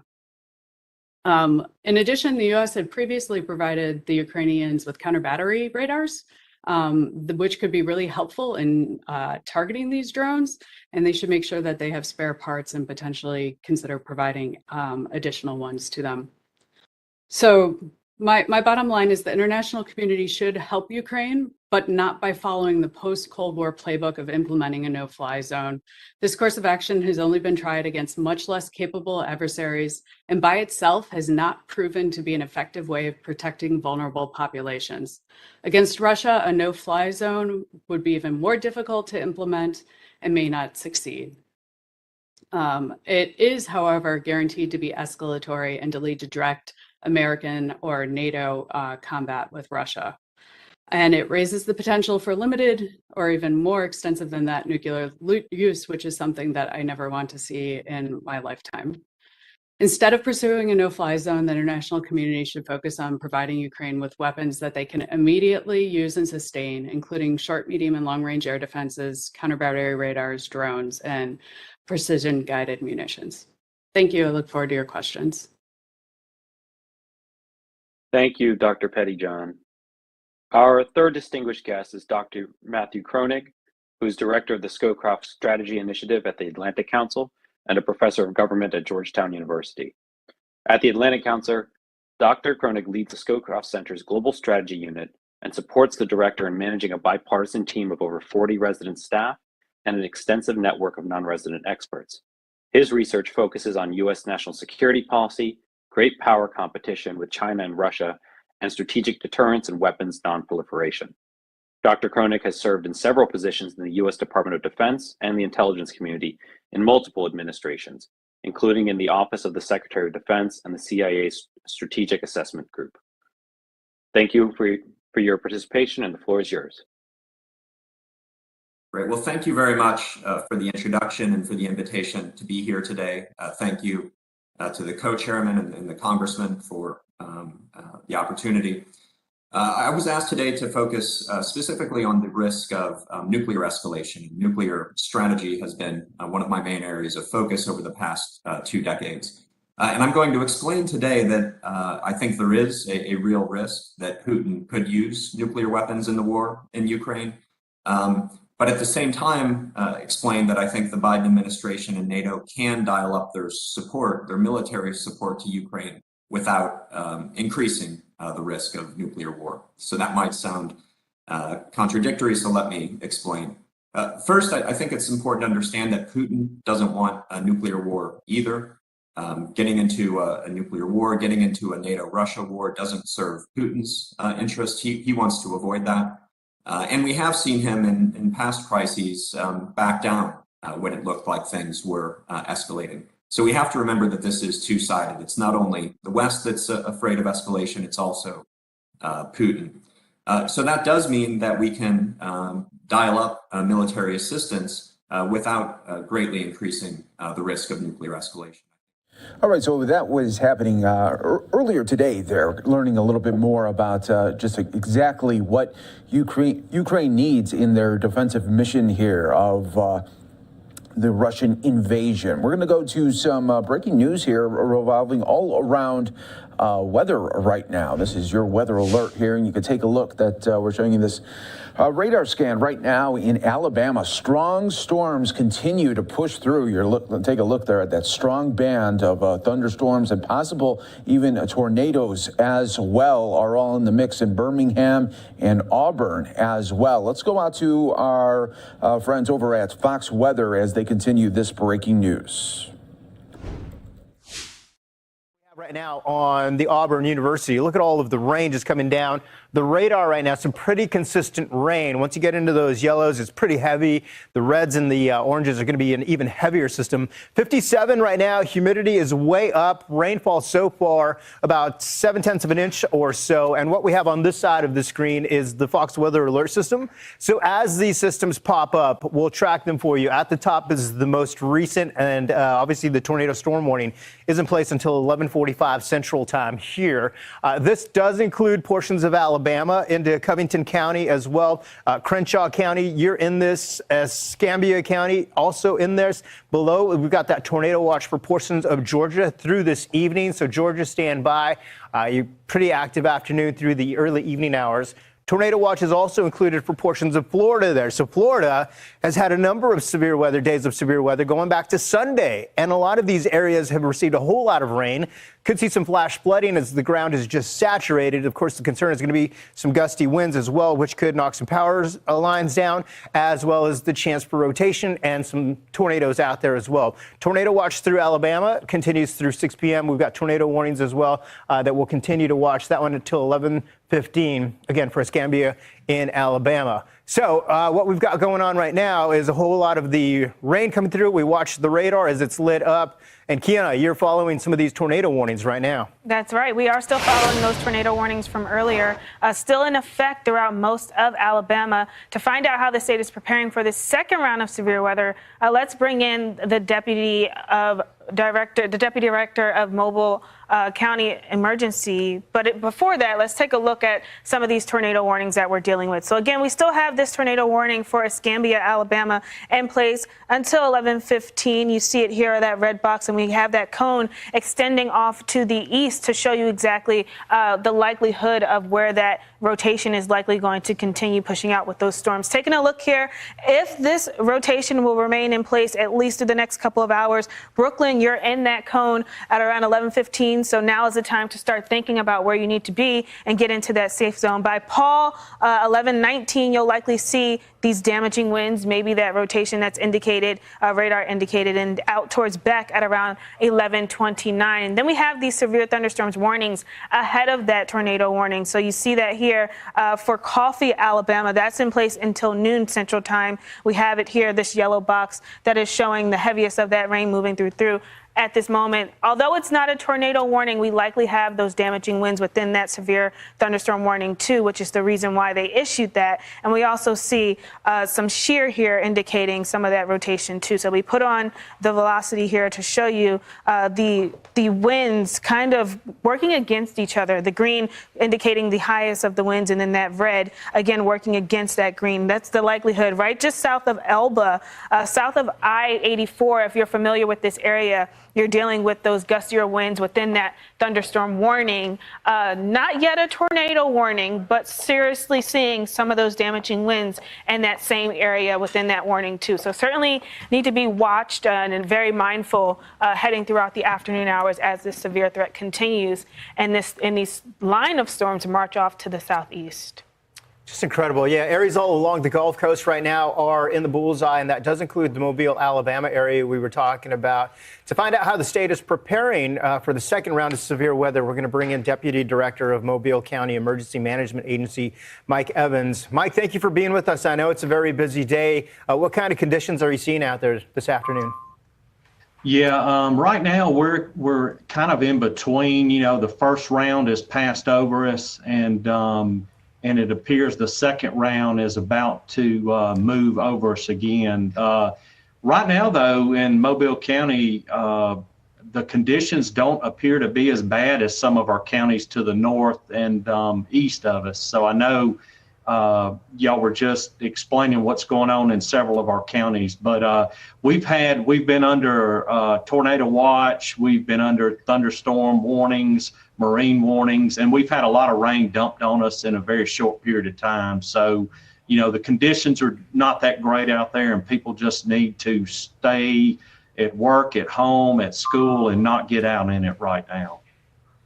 Yeah, go ahead. I was going to say, a lot of the times we say preparation is key. So although you're not seeing anything at this moment, did you prepare, or did the state prepare, or do any special preparations ahead of today? Yeah, absolutely. I mean, we've been working with our local National Weather Service team, you know, for a couple days. And like yesterday afternoon, when we put out the most recent weather, you know, most of our schools, public and private schools today in Mobile County, opted to keep the kids at home and keep a lot of the employees home. And then certain different departments decided to do some alternate work scheduling. So yeah, there's been some different planning done, and you know, the weather affects everything we do. So, you know, we've been watching this for a couple of days and doing the best planning we could do to keep people safe. Yeah, no kidding. When we think back to just a few days ago on Wednesday, there was a big storm that didn't want to move. It was causing a whole lot of rain. There was some flash flooding. We saw some rescues going on, cars that were flooded out there. Could that be a concern for you as well today?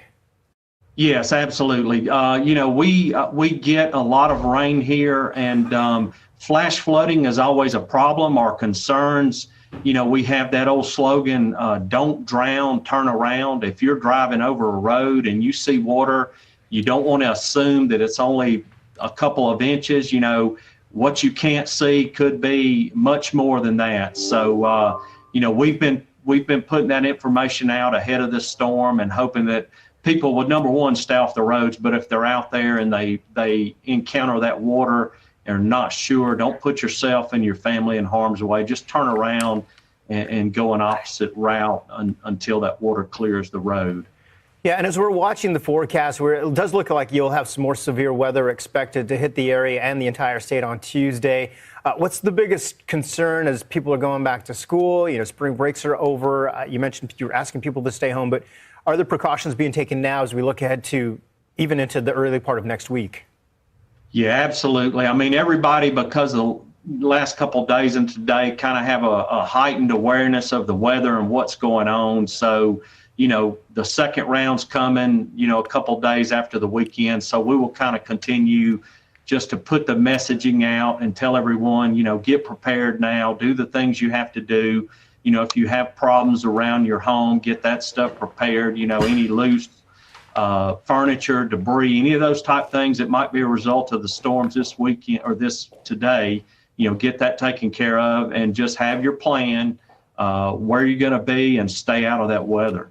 Yeah, Mike Evans, good time to start planning. As we know, we're going into that season yet again, and it's already picked up early on. Mike Evans, thank you so much for spending time with us, and we'll check in with you again. Be safe out there. All right, thank you. You got it, Kiana.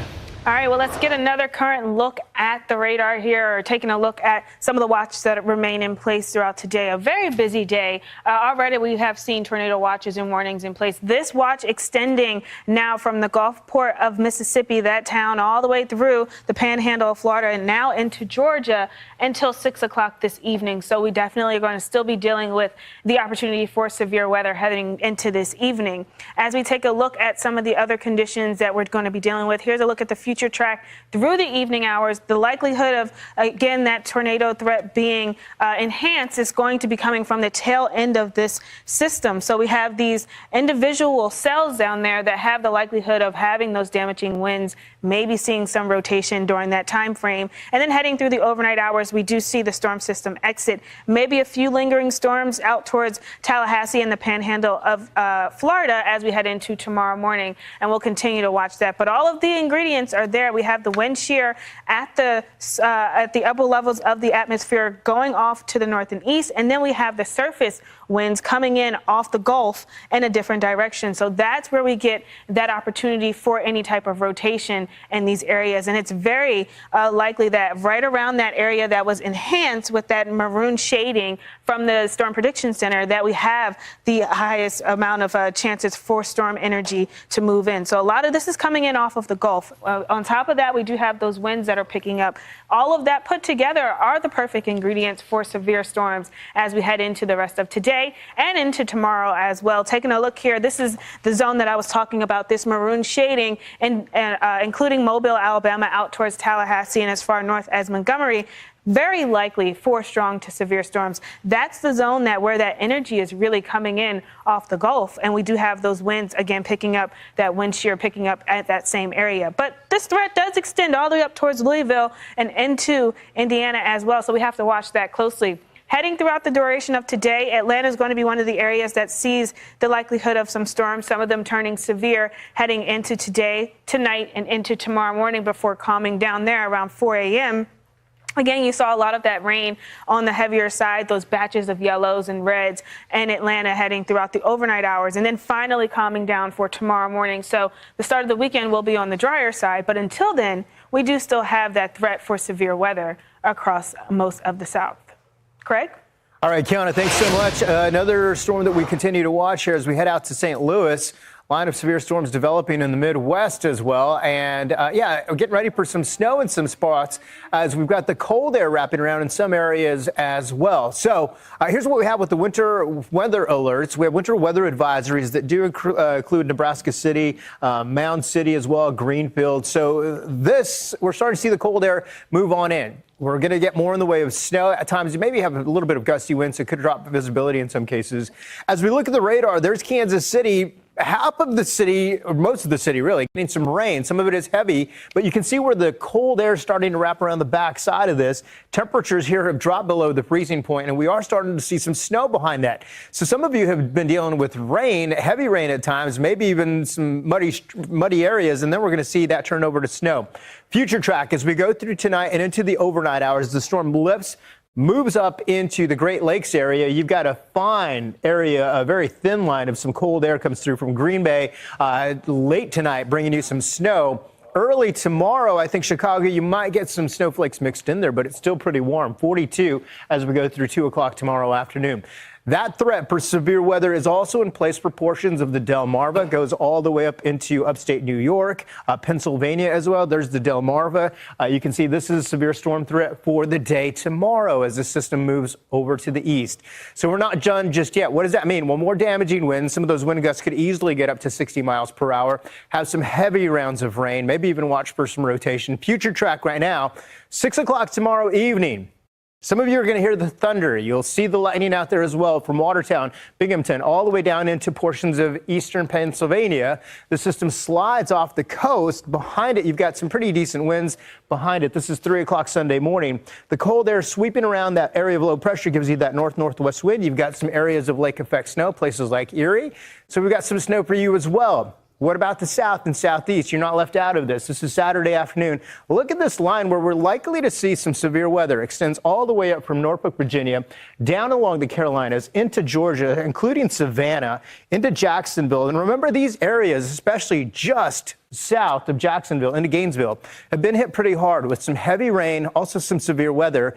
We had that on Wednesday. We had some heavy rain come through last weekend. So a lot of these places are really inundated with the rain. Now, the rain forecast as we go through Sunday, not all that impressive as you look places north here, about half an inch to an inch, but that does, still could be a concern when you think about all the rain that we've had in the past. So that's something we'll watch as we go through Saturday. Some of these areas will add some more rain, again, half an inch to an inch or so, but we'll watch for some of those gusty winds as we move through the afternoon as well. Not too strong, but 30, 35 mile per hour gusts could still do some damage out there as well. All right, well, let's take a look at this scary video out of Eastland County, Texas.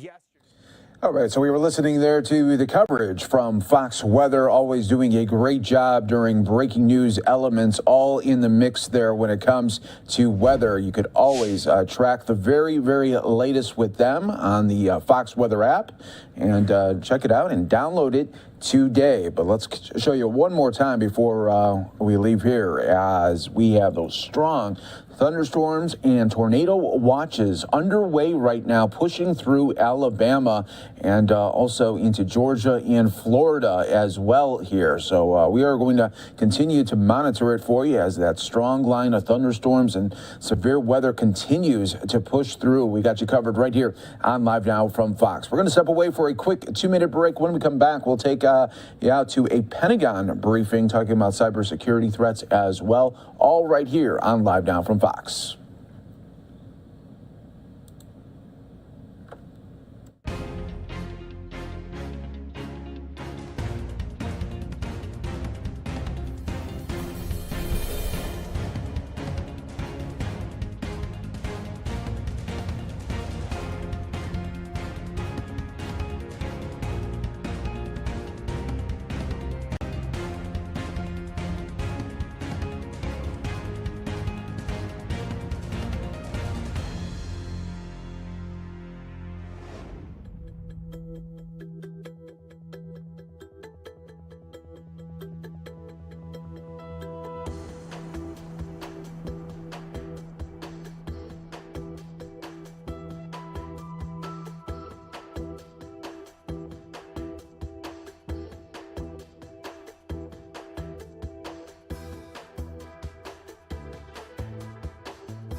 Welcome back, everyone, here to Live Now from Fox. As we are taking a Pentagon briefing underway right now. This is talking about communications and cyber attack threats. Let's listen right here on Live Now from Fox. And also those pieces that need to have a developmental priority, both in the R&E and S&T communities. Sometimes we knew where we wanted to go, but technology may not have been there. And so we took a look at what it took and how to prioritize those to fill those gaps. But the seminal document that we've been waiting for, and it's been difficult for the reasons you might expect, it's so comprehensive. But the document that we've been waiting for is the implementation plan, which the Deputy Secretary just recently signed. And the reason that's important, the department unfortunately has examples over the past couple decades, at least that I'm aware, where we've got up to that culmination point of defining where we want to go and those gaps, but the delivery mechanism, the how we're going to get there, who's responsible, what order do you put these in, what are the prerequisites to make sure that you have an actionable plan that can be executed, and finally, those milestones, which include funding. If those are absent, what you end up with is a really neat story, a grand idea, but really nothing that comes off the conveyor belt at the other end. And this is what the I-Plan actually does for us, is it takes a look very clearly at specific and prioritized plans. How are we going to accomplish the very things that we said, again, in what order? How do you measure them? How do we leverage the boards, bureaus, working groups, cells, committees that are in the building to empower them to move these to fruition? It does provide a sense of shared awareness. You don't always know what others are working on. So the I-Plan captures that in its fullest. So you can look across your lane of expertise, be informed by some of the other efforts, and maybe that provides opportunity to come up with a better way. Not all overlap is bad, but if your Venn diagram has too much Venn in it, then you're really wasting resources at that point. So increasing awareness with the I-Plan is also a residual benefit. The other thing it does is it allows us to look at these emerging technologies and figure out where they fit in the process, rather than simply focusing on what is directly in front of us, but anticipating that next need, anticipating the threat, and how we can leverage what may not even be available today to meet that landing spot when it does become available. So very importantly in that implementation plan, the front end of it captures what I just described. The back end of it is going to remain electronic, meaning that there's it's a malleable document that we can go in and, again, leverage what we learn on the fly and not lock ourselves into something that we can't move or advantage. So that piece really takes a look at who's responsible. The 5 W's plus the H of how we get there are all captured in that implementation plan. So we can point to who has the lead, who is providing support, and the most important aspect that I mentioned before are those milestones for delivery. Have we satisfied the prerequisites? Have we even identified what they are? Is this the right order of march? Do we have a good funded delivery timetable that makes sense? Do we have a testing apparatus lined up with this so we can learn very quickly? And most importantly, do we have an eye to the threat so that we don't lock ourselves into something that we would eventually deliver that will not meet success on the battlefield? That's why the implementation plan is so critical and important to what we do. It's classified for reasons you might expect. I can talk a little bit and provide even some examples of how this may come together. But one of the areas when you prioritize against vulnerabilities and threats, that's not something we would like to advertise to our adversaries. And also you might expect that as we partner with industry to assist us in moving forward, many of these contracts have not been let. And it's unwise to reveal responsible parties and the orders in which we might prosecute some of those before we have the contractual pieces in place.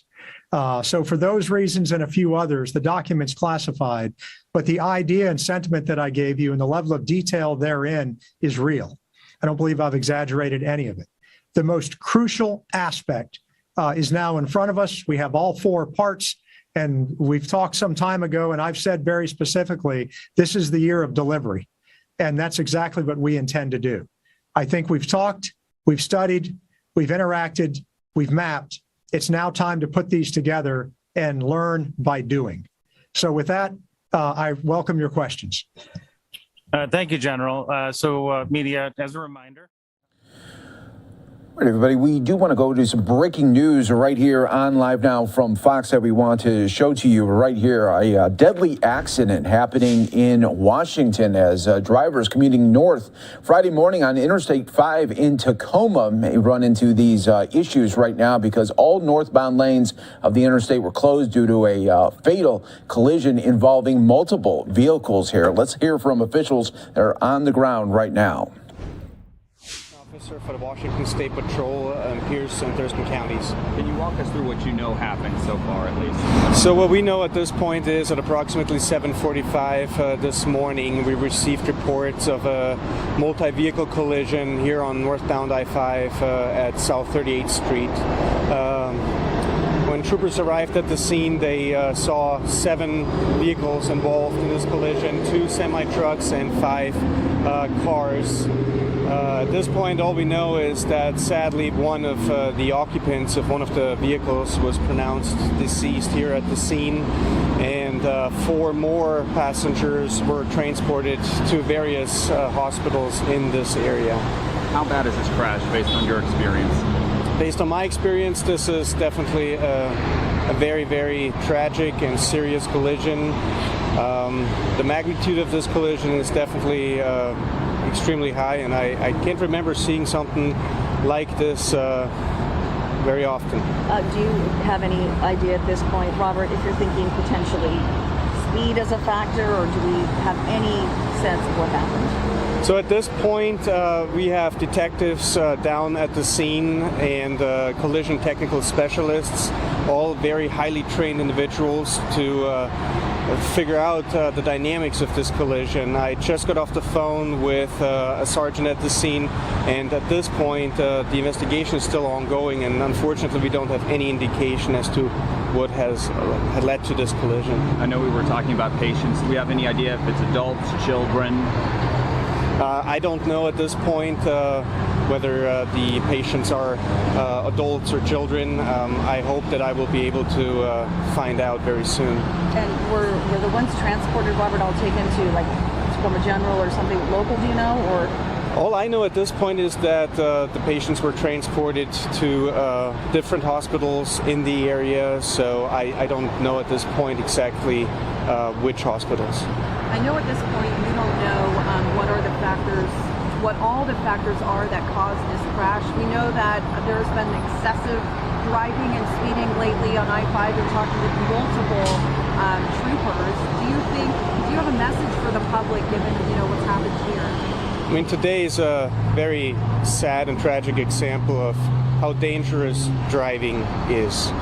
We see it as something that we do every day, and that is something that we are just entitled to do, and that's good. We need our cars, we need to go to our jobs, and we need to go shopping and drop our kids off at daycare.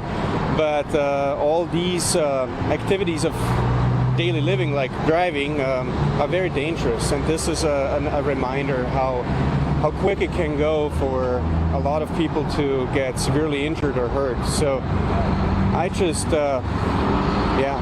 just hope our public will learn from these incidents and understand that driving is something that can change your life forever within seconds. And if you make poor choices, if you drive way too fast, if you follow too closely, if you drive erratically, your life and somebody else's life can change significantly within a very short amount of time. Do you have a message for the families of these people who are probably going to be getting these calls today? The message that I have is that our hearts go out to them, especially the family and friends of the victim of this tragic incident. You're in our hearts, and our deepest condolences to you, and also to the families whose mom, dad, brother, sister got injured today in this tragic incident. Please know we are going to do everything we can to bring clarity as to what happened and what led to this tragic incident. How long will this investigation continue today? The magnitude of this incident will probably make it likely for us to be here for quite a while. So our detectives are here, our technical specialists are here. We have to make sure to do a very thorough investigation. We owe it to the family and friends of the victim, and also the people that were involved in this collision. And so a collision of this magnitude, it will probably take a while before we can clear this road today. Do you have a message for any drivers that are going to be traveling through the area who usually use this route? Yeah, so we understand some people will have to go up north to go to their jobs, and if you haven't left yet, please do it soon, because the later you leave, the more likely it will be that you get in a stressful situation where you feel the need to go faster or drive in a manner that may not be safe. So if you can, please leave sooner than later, and so you give yourself some time so you don't put yourself or somebody else in a dangerous situation. And Robert, I mean, you can't probably speak to which injured, tied to which vehicle, but the one that is up underneath the semi, do we happen to know, did that person survive? I don't know at this point. I hope that I will find out more specifics of this collision here soon, but at this point I don't know if the victim of the person that unfortunately lost his life in this incident was in that vehicle. Is there anything else you want the public to know this time? Just please be safe. We really, truly, deeply care about your safety, and while we think we are protected in our cars because we have all this the cage around us, we can see based on these pictures behind me that those cages will not hold up some forces of that magnitude. So please be safe, please protect yourselves and others around you. Robert, is that a law enforcement or Tacoma Fire, whatever, drone? Because somebody yelled about it earlier, and I still see the drone, and I just, So what I know is that I don't know specifically if the drone that you saw was a law enforcement drone or from somebody else, but I know that our technical specialists, our detectives, they utilize this technology to measure scenes, which helps because that way we can hopefully be able to reopen the road a little bit quicker so the backup doesn't get worse than it already is. Thank you. Thank you. And Trooper, would you be okay to stay with us for a moment on the Fox 13 morning? All right, so that was a news conference there just moments ago. As you take a look there, parts of the I-5 shut down, and you see why there. Look at the horrible wreck there. At least one person has been killed here, many others injured, around 7 to 8 vehicles. All part of this investigation ongoing right now at this hour. You're watching live now from Fox, everybody. We are going to continue to bring you the top stories and headlines from all over the country. We'll bring it to you here coming up in just a little bit right here on Live Now from Fox. In the meantime, we are continuing to showcase breaking weather news as well. Strong storms, tornado warnings and watches underway right now. Parts of Alabama, Georgia, and even Florida right now. And you can see that heavy line continuing to track east there. We'll have much more on that in a little bit right here on Live Now from Fox as well.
And Live Now from Fox is back, showing kind of a flat day right now for markets here, just down about 36 points in the red.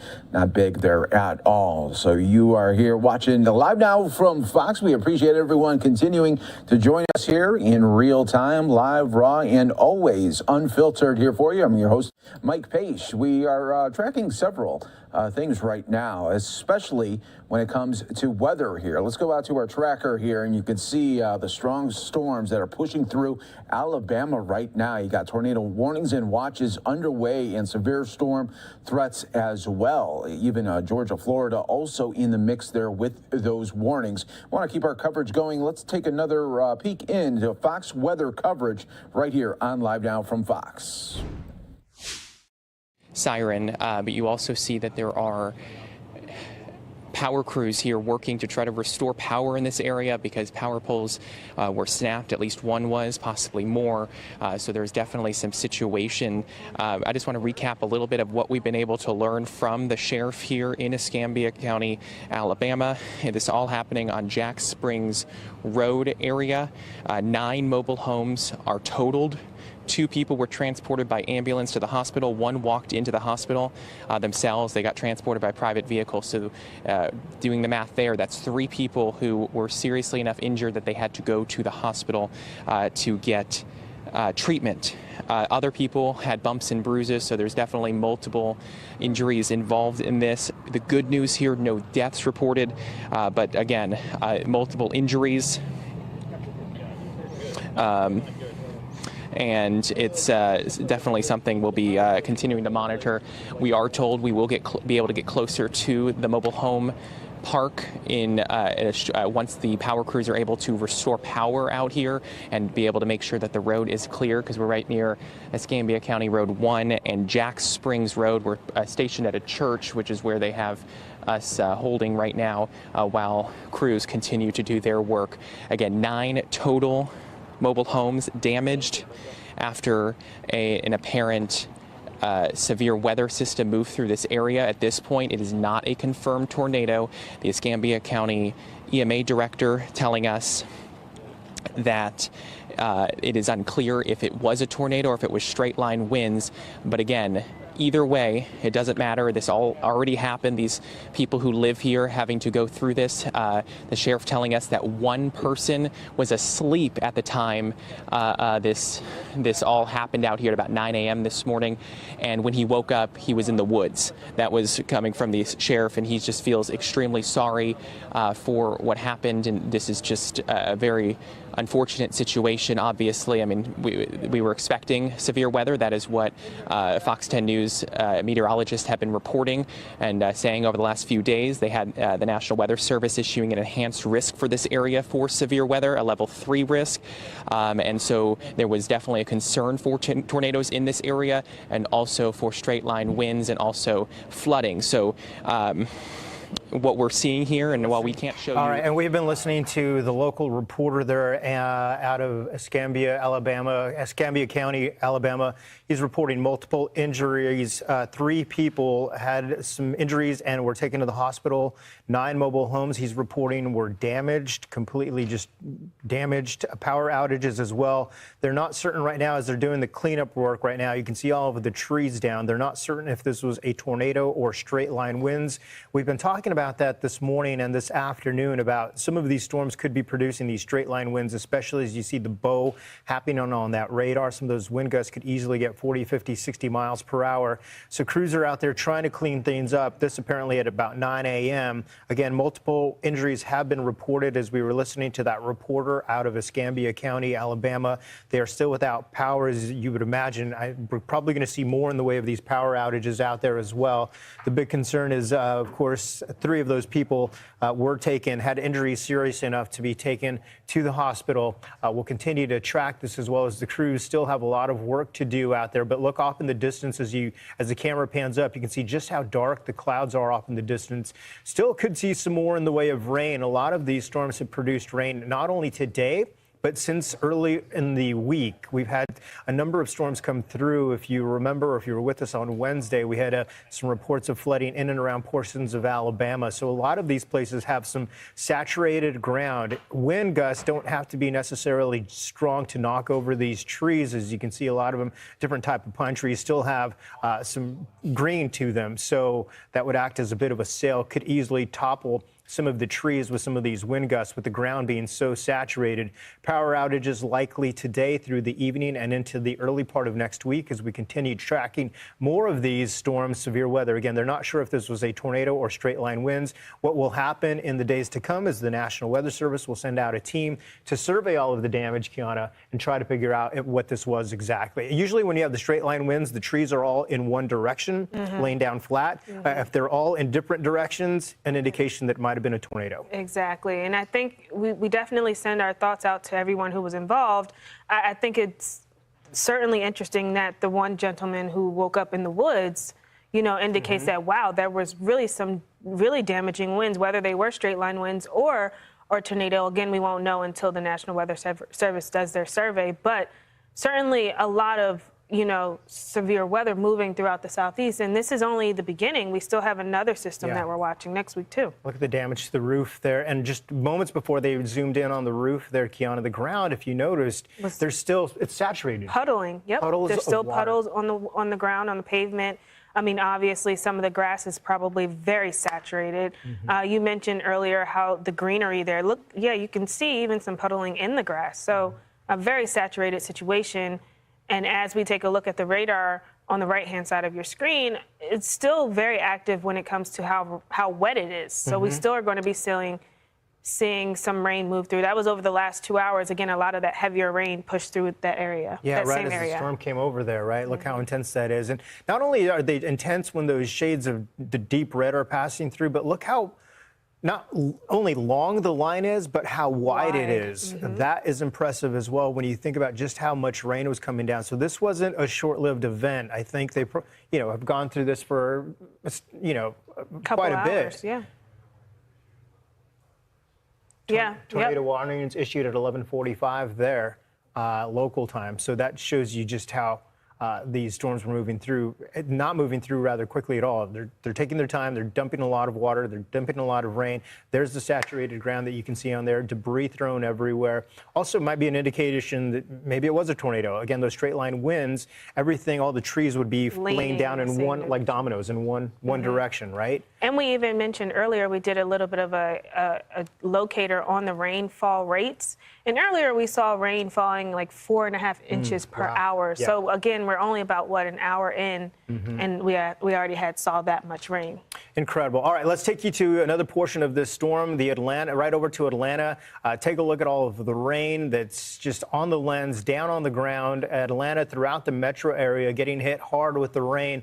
Also tracking the severe weather that's moving from Atlanta all the way up into Athens. University of Georgia, Athens there. They are out of school. You've got Georgia Tech right in Atlanta. A lot of big companies, of course. Lots of people out and about in Atlanta. You've got the metro area. Lots of people who live in here. Olympic Park. Boy, as we look ahead to the afternoon, still some severe weather. The line itself, ahead of the heaviest rain, still has a Boeing component to it. And then behind it, you're thinking, okay, the worst is past. Not quite. We've got more in the way of heavy rain right behind the line.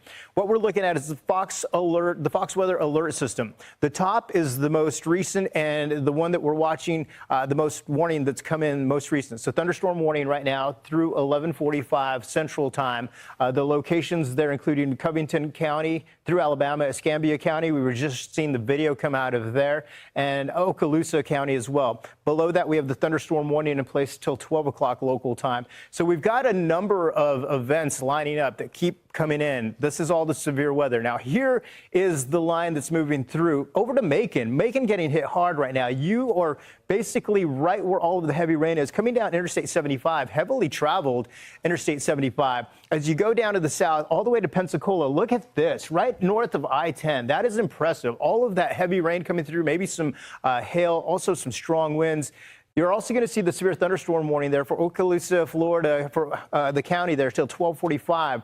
The green box that you see there is going to be the flash flood watches and warnings that we're watching as well, because as we mentioned, 4 to 5 inches of rain coming down per hour. It's a whole lot of rain.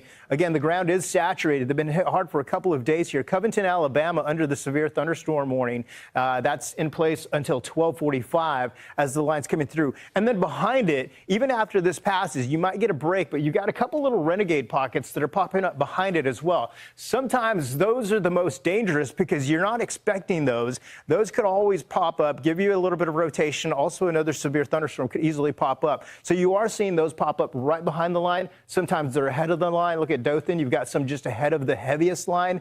So off in the distance, you'll watch for some of this. Again, anytime you've got a bit of a Boeing component, some strong winds come through. If you imagine the winds coming out, they hit the surface and they fan out quickly. That's essentially what's also happening with these storms as we're going through the afternoon. Again, this is tracking off to the east, and we've got several hours of this. If you are in these areas, now is the time to make sure you've got your plan in place. What do you do if a tornado warning pops up? You live in this area, you're used to it, but make sure that you know what to do, the kids know what to do. Perhaps you're in touch with your family members. Your notifications are on your phone. If you don't live in this area, you can put a location in for somebody who lives there that you know. You'll get the warnings for them, and you can check in on them as well. Here's what we have as we track this out based on how fast it's moving. So places like Lowry, right over you right now. Plainville at 11:45 as the storm moves off to the east. Kelly at 11:46. Waterford 11:47. A number of counties and communities all in this line here. From Pine Grove at 11:48. Bell's Crossroads 11:48. Brown's Crossroad rather 11:48. Newton, 11:48, Huckaville, 11:49, Bertha, 11:49. So all the way up until just about 11:50, including Echo, 5 points, and Snell's Crossroad right before 11:50. Could get this line moving over you. Again, the concern is maybe you don't get a rotation or a tornado, but you could get those straight line winds. Tornado watch is in place until 12 o'clock Central Time here, does include Gulfport, till 2 p.m. as you head over to the east a bit, including Pensacola, and until 6 o'clock this evening into portions of Georgia. Kiana, this is a slow-moving system, and it's producing a whole lot of severe weather with it. It very much is, and it has been all morning. You're taking a look at Gulf Coast in Orange Beach, Alabama, next to Gulf Shore. We've been watching this Osprey nest as the winds picked up. As you can see, again, a lot of that very gloomy look out there. Still watching for those winds to continue gusting upwards to 30 miles per hour through this afternoon. So again, we're in for the long haul when it comes to this severe weather. Where you can see this area here in the shading of red, it's quite possible for a tornado threat to continue at least throughout today. And you'll notice that this area, this polka dotted area, or what we call this hatched area, shows the potential for stronger tornadoes. So we could see tornadoes up near AF2 or higher as we head into the afternoon with that threat. So certainly have to watch. The system is very powerful. We've been watching it all morning, and even going into the evening hours during the dinner time hours tonight, we will continue to see a swath of that rain and those thunderstorms really extending all the way down towards Tallahassee. And it's the tail end that we have to watch for the idea or possibility of that tornado threat heading into this evening. We start to see a little bit of some calming down as we head into tonight, but as we wake up tomorrow morning, 5 a.m., take a look, already seeing another little branch of some storms out towards Tallahassee that we have to watch. And then we also see that extending off to the east, so that threat does not let up anytime soon. We really start the weekend off with that threat too. Here's a look at some of the ingredients that are needed for severe weather. Again, we're watching the winds and how they shift. We have the winds in the orange at the surface, so they're coming in kind of off the Gulf here, out of the south and out of the west. And then we have not only that, the blue winds showing at 10,000 feet in the atmosphere coming straight in off of the Gulf. So with that kind of convergence, we have the opportunity for some severe weather in the terms of thunderstorms right along the Gulf Coast. On top of that, we do have a lot of energy in place, really seeing all that energy right around where we have that threat for severe weather and tornadoes heading into the rest of today. This is a look at 3 o'clock. Heading into 8 o'clock tonight, still seeing that energy really flowing in off the Gulf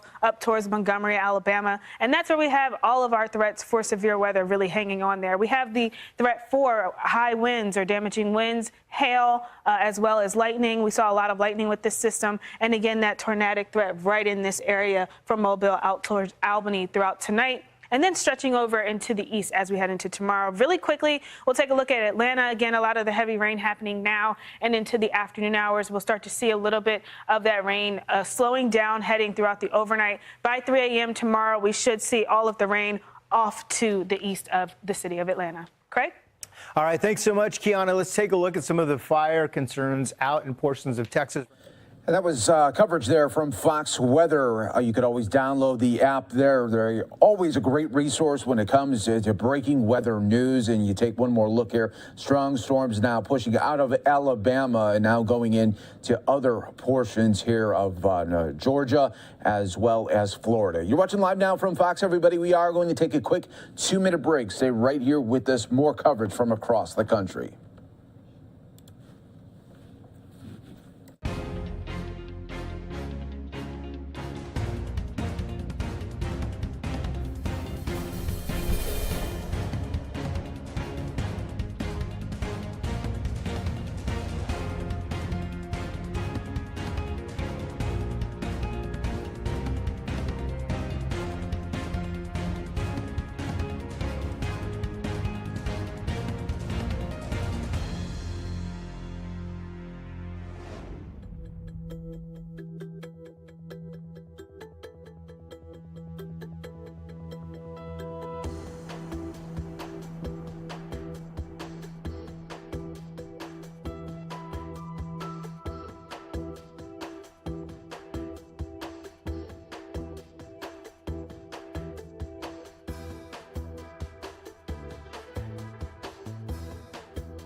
Welcome back, everyone. Here to Live Now from Fox. Moments ago, Representative Kevin McCarthy speaking at a news conference. Let's listen right here.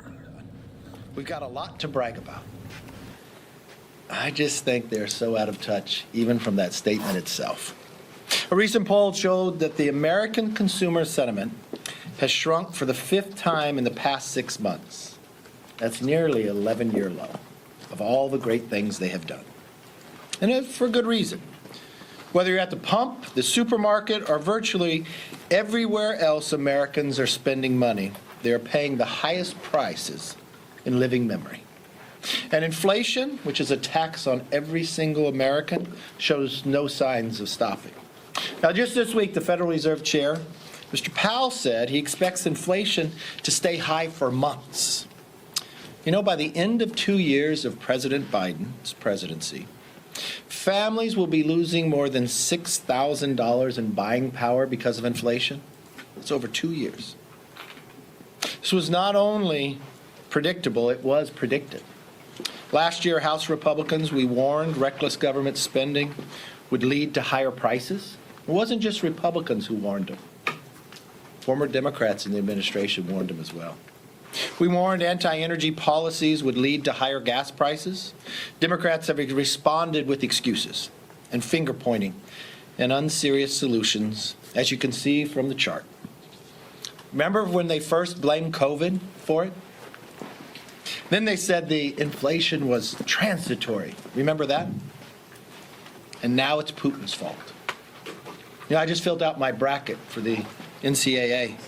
We should fill out a bracket to see who do they blame next. Now they want to blame the oil companies. You know, Americans aren't buying these excuses, but unfortunately they are paying for them. This incompetence extends beyond failures on the economy.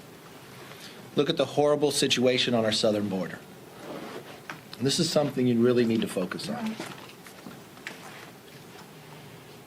The thousands upon thousands of people who are entering here illegally, not being tested, and the amount of drugs.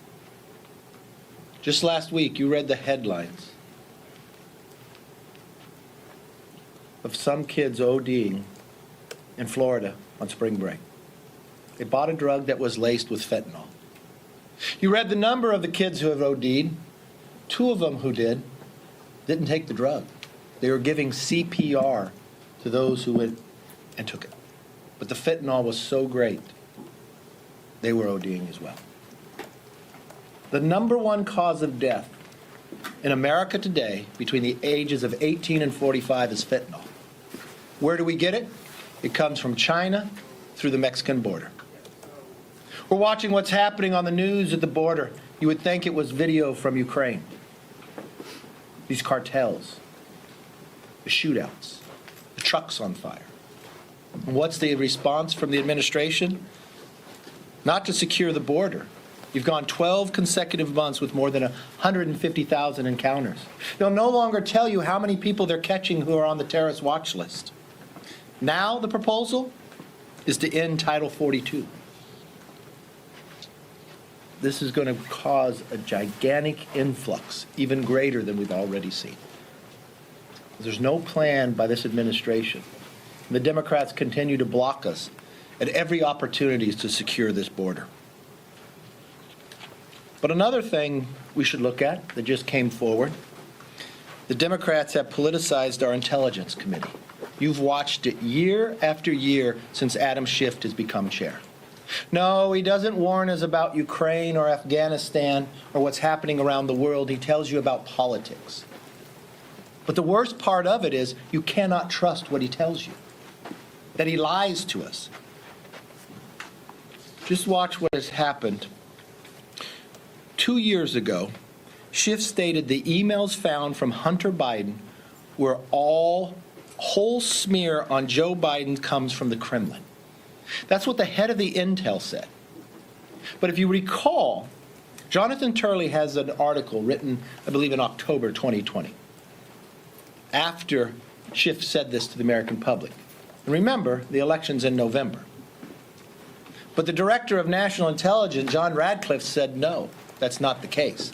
That there is no intelligence out there to base it upon what Adam Schiff, as the chair of the Intel Committee, was telling the country. And what did we just find out yesterday from the New York Times? Yes, it is Joe Biden's laptop. And yes, Adam Schiff lied to us one more time. Why is he still chair of the committee? And why is he even on the committee?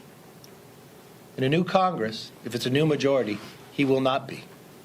You cannot make this committee political. You cannot use it as a position of a chairman to lie. And you should be focused on what the American people want you to be focused on around the world. How did you miss Afghanistan collapsing? How did you miss Ukraine? How have you missed every single part? Why? Because you're out lying about an impeachment and everything else. That's not your job. That's not your role. And we should be able to trust the chair of the Intel Committee to be honest with the American public, regardless of what political realm is in. With that, I'll take questions. How are you feeling? Feeling okay. Thank you very much. You want to join the pool? Who do you think they blame next? I don't know. You tell me. It'll be someone, though. All right, go ahead. Thanks. One of your colleagues, Madison Cawthorn, called Zelensky a thug. He also suggested they're pushing disinformation. Have you spoken to him, and Yes. do you support his reelection? Madison is wrong. If there's any thug in this world, it's Putin. You just watched Putin with Russia, directing Russia bomb maternity ward. We watched yesterday in a theater that's identified in the front and the back from the air that you're housing children. Bomb. This is atrocious. This is wrong. This is the aggressor. This is the one that needs to end this war. This is the one that everybody should unite against. You support his reelect? Yes. So you mentioned Democrats are now blaming oil companies for the rise in gas prices. The chair of the Energy and Commerce Committee has wrote letters to Exxon, Chevron, BP, and several other oil gas executives. Their argument is that this that the price of oil, the barrel price, has gone down below $100, but gas prices remain over $4 a gallon nationally.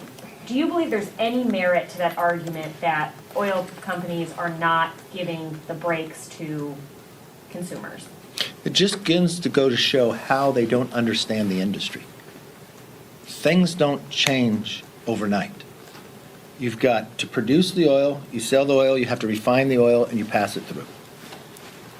When the Democrats proposed, you first had the Democrats who led the party, Joe Biden, in his campaign for president, said he would eliminate the production of crude. You then had on the very first day when he got into office, ending a pipeline. So you add transportation to that. And when inflation goes up, if you can't move it by a pipeline, you got to put it in a truck, or you got to put it in a tanker if you bring it from somewhere else. That costs a lot more. You can't get things off the port, so they raise the price themselves. Secondly, when they called in all the CEOs, you know what their number one question was? Well, they pledged to produce less. So if they took the advice of why they were called in, why they had to swear in under oath, and the questioning from the majority party, will you promise to produce less like Europe? And where is Europe today? So now they want to turn around and blame them? When you shut in a well, you can't turn it right back on. It's not a light switch. When you go after and you hold a permit because you're building an LNG export plant, you're not going to go produce more, make the investment in until you have the ability to send it out. Well, they're sitting on them. There's no reason why. When you go after not a committee that you would think is an energy committee, but a financial services committee, and you ask the financial markets, will you pledge not to loan money to the energy industry, then you don't have the capital. But what does the majority party turn around? Well, these leases are not being moved. Do you understand the market? You get a lease, it takes you 3 to 7 years to develop it. And there's no guarantee there's oil or gas underneath it. But then you go to your banker to try to get the capital to go, but the majority committee is going after your capital not to loan you the money. I've never seen anything like this. They've made their platform to put oil industry out of business in America and increase the business of Russia, Iran, and Venezuela. They have sent letters, the Democrat Party, Schumer, the president, and begged OPEC to produce more. They have sent the oil out of the spur, the Strategic Petroleum Reserve. American oil they sent out, but they never turned around and asked the American companies to produce more and produce more jobs. If the premise of what they care most about is the environment, they should embrace the American companies. American natural gas is 41% cleaner than Russian natural gas. It's their entire party that's been doing it. I live in California. I come from a district that should be very proud about the energy we produce. We're 1 or 2 in solar. We're in the top 4 in wind. We're number 1 in California when it comes to oil. We have hydro. We have all the above, what America would want. But when Gavin Newsom came into office, he's used his executive orders to shut down the ability to lease. And the one thing you have to understand, if you understand the industry, every day that you're pumping, you're depleting. So you have to do something to discover more. That takes investment. But they go after the capital where you can. You have to do something to get the core open. You either steam it, you frack it, but they've gone after those companies where you can't frack or others to try to put you out. We produce 89,000 barrels a day in California less because of Gavin Newsom, 20% decline. But you know who gained in all that? Because you still provided the oil, Putin. We now increased, you get 50,000 barrels a day from Russia instead of an American job with cleaner energy done in a more environmentally sound way because of policies of Democrats. And they turn around and see the price is high. We have warned them about this time and again based upon their policies. Last week I showed you the video where for every day Biden has been in office and every time he took an action that was going to harm the energy industry, we showed you the prediction of what would happen. Well, that day has come, and I'm sorry, they're out of excuses. Every action they've taken has put us in this place. Yes, sir. Do you think, so they had to pull their COVID relief from the omnibus last week. Mm-hmm. Do you think... Brilliant move on their part. Do you think that that you need more COVID? I mean, what's your view right now? Look, there's certain things you need to deal with COVID. And the unique part is there's plenty of money already out there that has already been appropriated, more than $300 billion. You don't need $300 billion worth of new COVID items. They even admit that. The money's already appropriated and hasn't been spent. That's where they should use it. The challenge is their progressives and their socialists in the party only want to spend more. So they created this problem themselves, and they created an issue that they're going to have a hard time solving. Last question. Leader McCarthy, Republicans are about to head down to Florida. Last year, you stood on a stage and said Republicans were more united than ever, and then the whole fallout with Cheney just started to happen during that retreat. What are we going to see this year? You won't see any fallout now.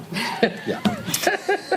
Following up on Manu's question, beyond Cawthorn. What was his question again? His question was about Madison Cawthorn calling Zelensky a thug, but 8 of your members voted against trade sanctions yesterday. 15 voted against oil sanctions last week.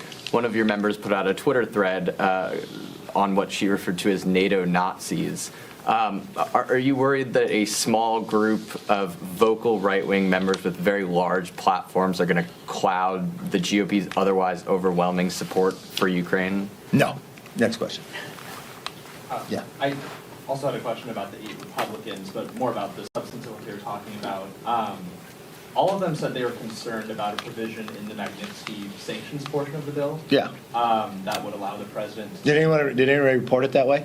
Huh? Did anybody report it that way? I think though? everyone did. Everyone did. Oh, okay. Yeah. His question didn't align that way. He didn't even ask about Zelensky. Well, they were concerned about the Magnitsky sanctions portion. They thought that it would allow the president to sanction any foreign person deemed complicit in human rights abuses. Congresswoman Boebert said that she was worried Biden would sanction people who simply hold traditional views of life and family and don't like abortion. I mean, what do you make of those concerns? Do you share them at all?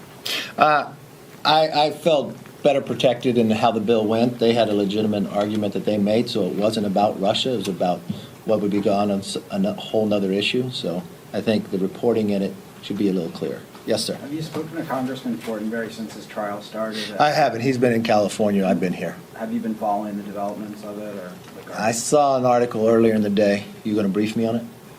Oh, okay. Sorry. Anything else? Yes, ma'am. Looking ahead to the retreat in Florida next week, given that the Are you coming? I am. All right. Given that the former president lives less than 300 miles from where this event is going to take place, what are the chances we see or hear from him? We'll see him in Dallas. He's going to do an event for us there. Look, this retreat, for those who go down, thank you for coming. Hopefully you have a good time. Really focus just on our policies. As many of you remember, last year, we put all of our members into different task forces, going out to the public, listening, bringing in different experts, walking through, and we've been narrowing. You saw some of our policy gets rolled out, like the Parents' Bill of Rights, the securing of our border. Our members have been not just working through those task forces, we've been doing conferences every single week where everybody's invited based upon a different topic, from making America energy independent, Garrett Graves' committee as well. We're going to narrow those down, so it's real a focus, mainly if you look at our agenda, members' interaction together. Unfortunately, in the Democratic caucus, the majority caucus, I listened to their conference chair say the other day, it's very interesting, that gas prices have never come up in their conference. I don't know what they're talking about. I know they have some interesting entertainment at their retreat. Our retreat is going to be focused on policy, not entertainment. So, thank you all. I hope you enjoy the retreat. Kevin McCarthy wrapping up there. You're watching live now from Fox, everybody. We appreciate you joining us here, always worldwide, here for you on Live Now from Fox. I'm your host, Mike Page, on this Friday edition. So happy Friday, end of the week here, but there has always been a lot of news, no doubt about it, because we've been heavy on Russia-Ukraine coverage there, seeing just really the destruction of Ukraine, and as Russia continues its pursuit of taking control of Ukraine here. Right now, we are going to go out to some weather alerts here that we have been following for you here. This is the southeast right now, taking a look of Alabama, Georgia in the mix here, also in Florida, with heavy, strong storms as well as tornado warnings underway in the southeast. I want to join in some of the coverage of Fox weather right now as we listen to their breaking news elements. Embedded areas of rotation that are within sort of larger scale clusters of severe weather or thunderstorm activity as well. And oftentimes from a public perspective, it can be very dangerous to have these situations because the public and people in general who are out there, even storm spotters who are trying to catch glimpses of these types of tornadoes, oftentimes can't see them because they're so enshrouded by rain and precipitation that visibly they're obscure. And we're especially watching how severe storms develop through early next week. And, you know, us here at Fox Weather, we know how this goes. But for the viewers watching, can you kind of walk us through the ingredients that are needed for these storms to really come together and be robust and be created across the country? Yeah, absolutely. There's a few primary ingredients that we need to form these storms that are particularly violent, and the tornado threat exists for these storms. So we're looking at environments where we have a lot of warm, moist air at the surface with cold air aloft. And I want to kind of take a second to correct. It's not usually this clash of air masses that you oftentimes hear people talk about. It's actually more of the vertical variation of temperature that's really important for these storms. We want a situation where we have unstable conditions with that warm air at the surface and pretty cold air aloft. This time of year, we have an ample supply of cold air aloft, so oftentimes these storms can be quite vigorous. We also need a strong change in wind speed and direction as you go up with height. Meteorologists refer to this as vertical wind shear. We can't get the storms that produce violent tornadoes without that kind of turning of the winds with height. So we need that strong wind shear, we need that unstable conditions, and we also need some kind of larger scale pattern that's going to favor large scale ascent. That's going to basically put all of these motions into a piece together to form these storms to begin with. Yeah, spring is typically an active severe weather, including tornadoes. How are we stacking up in terms of tornadoes so far this spring? So far this spring, we're actually slightly below average. So currently, as of March 17th, which was yesterday, we have seen as a country 136 tornado reports. The average for this time of year, for this particular day, actually is 171. So we're slightly below average, not substantially, but given the fact that we have several days next week that we're looking at additional prolonged severe weather threats, I foresee that number coming up and being very close to our average very soon. And severe storms usually take many shapes. Can you talk about the difference between storms like supercells and how they may create tornadoes in general? Absolutely. The two primary storm modes that tend to produce the most tornadoes are supercells, which are the highest producer. And then we also have these linear systems that sometimes are called squall lines. In the meteorology community, we refer to them as mesoscale convective systems or quasi-linear convective systems. And basically, this is just a line of storms, oftentimes with embedded areas of rotation. So those are the two primary storm types. Supercells are going to be the most violent type of thunderstorms that exist. And what distinguishes a supercell from other types of thunderstorms is that the supercell itself has a rotating updraft. So the wind shear, that change of wind speed and direction with height, is so strong that when you get an upward moving current of air, it actually reorients spin in the atmosphere from being kind of like oriented like a bike tire spinning to being oriented like a top that's spinning. So you kind of have this transition from something like this, and then when you get an updraft in there, it kind of pushes this up. So you're oriented your spin more in this direction, which causes the entire storm itself to rotate. And those supercells are really the biggest culprit for producing the most damaging and catastrophic tornado events. But we can still see shorter lived and generally slightly weaker strength tornadoes from the embedded spin ups that occur sometimes in these more linear structures.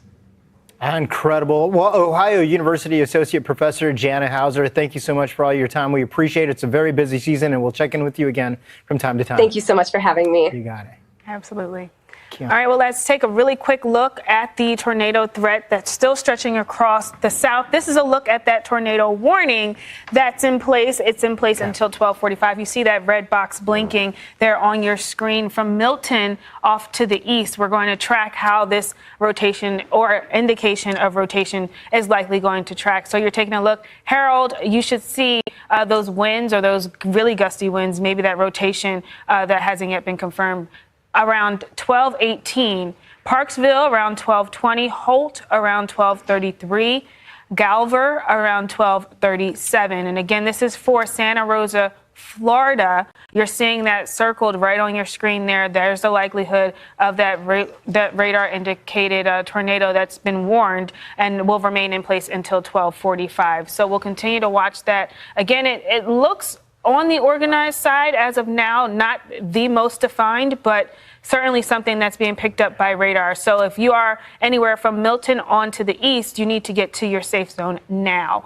As we head into the rest of this afternoon, we'll likely have more of these threats popping up. Again, this is a very robust system. Taking a look at the outdoor camera shots here of Baghdad, Florida, just off of I-10. Again, you can barely see the cars there. They're pretty much at a stop and go. You're seeing the red lights blinking there. So it is indicating that, if anything, there is some very heavy rain, blinding rain moving through. You're seeing the trees swaying there. Oh, wow. You're seeing that lightning really light up the screen, too. So again, this is very heavy rain that's moving through. Very likely that a lot of these cars should probably try to sit put for the moment as the storm passes on by. Again, this is an area that has been warned for that tornado as well. So a lot going on. Again, a very severe system pushing through Northwest Florida right now. We're not only seeing the gustier winds, but we're seeing a lot of heavy rain that's slowing folks down, and that's the likelihood that's going to happen for the next couple of minutes, at least until that warning lets up. We have several. Whoa. Wow. Look at that, Keon. That lightning is really taking over. You see that? Oh, that is really scary. You've got that much lightning coming down, that much rain coming down, and the tree swaying back and forth. just indicates how strong that specific storm is. You can start to make out the headlines or the headlights rather on the opposite lane. For a moment there, couldn't see them. Look at all the brake lights on the center of your screen as visibility has dropped quickly. Again, this is I-10 near Baghdad, Florida. Just incredible to see so much rain coming down. And the lightning, you saw the lightning coming down. They may even be getting some hail within this as well. Oh boy, Kiana, this is lit up. Just to see the lightning pop up like that, it's scary. So to see it on camera is certainly scary, and I know for folks out on the roads, it's easy. We've been listening to coverage from Fox Weather. Some of you are going to take a quick 2-minute break. Stay right here with us. More top stories and weather updates coming up. Seeing those brake lights as folks are on the roads there, again, that blinding rain pretty much taking over. And I think we even brought up the camera shot from Alabama, Escambia County that had that warned tornado earlier. We saw, folks there heading off to the hospital. They were injured within that warned area too. So a lot of severe weather happening right now. We'll bring up I-10 for you full screen so you can see they pretty much are at a halt now. They were moving a little bit earlier, but now with all this lightning and the winds, and we have lost that camera just shot. like that. So lightning in the area, again, Weather Commander's 261 strikes, I believe it was. Way up there, close to 300 strikes that have happened here in this area. Camera came back up, went out for a moment. This is where you can see 261 total strikes within the area there. Tornado warning is in place for Santa Rosa, Florida. Look at all the lightning that's popped up. There you can see the live camera on the left side of your screen, the radar on your right side of your screen. The heaviest rain has been coming down, and just look at the tree swaying back and forth as well. This tornado warning is in place, again, Santa Rosa County, Florida, there until 12:45 Central Time. As we look at the winds, look how just powerful they are. We're looking for the winds coming to and from the radar. Some of those wind gusts, and whenever we see that little, almost a bit of a rotation there, that's when we say radar indicated. This is moving, as we look how fast it's moving, producing a whole lot of rain in a short amount of time. A whole lot of communities here are in the area. If you are in this area, you want to seek shelter. Look at the rain rates right now. Really pouring in. Incredible. Really pouring in, yeah. 2 to 3 inches, Kiana, of rain coming down per hour. So it doesn't take much to drop that visibility or to cause the flash flooding. Flash flooding is also going to be a concern with the possibility of rotation out there with some of these storms. We take the wide perspective and look how much area real estate this covers. And still look at the left side of your screen. Visibility has not improved much at all, which is why you can see those rainfall rates adding up quickly, because it is a lot of rain, hasn't let up. And then you've got some lightning strikes within those as well. So 261 lightning strikes is what we saw. And here's the radar loop over the past couple of hours.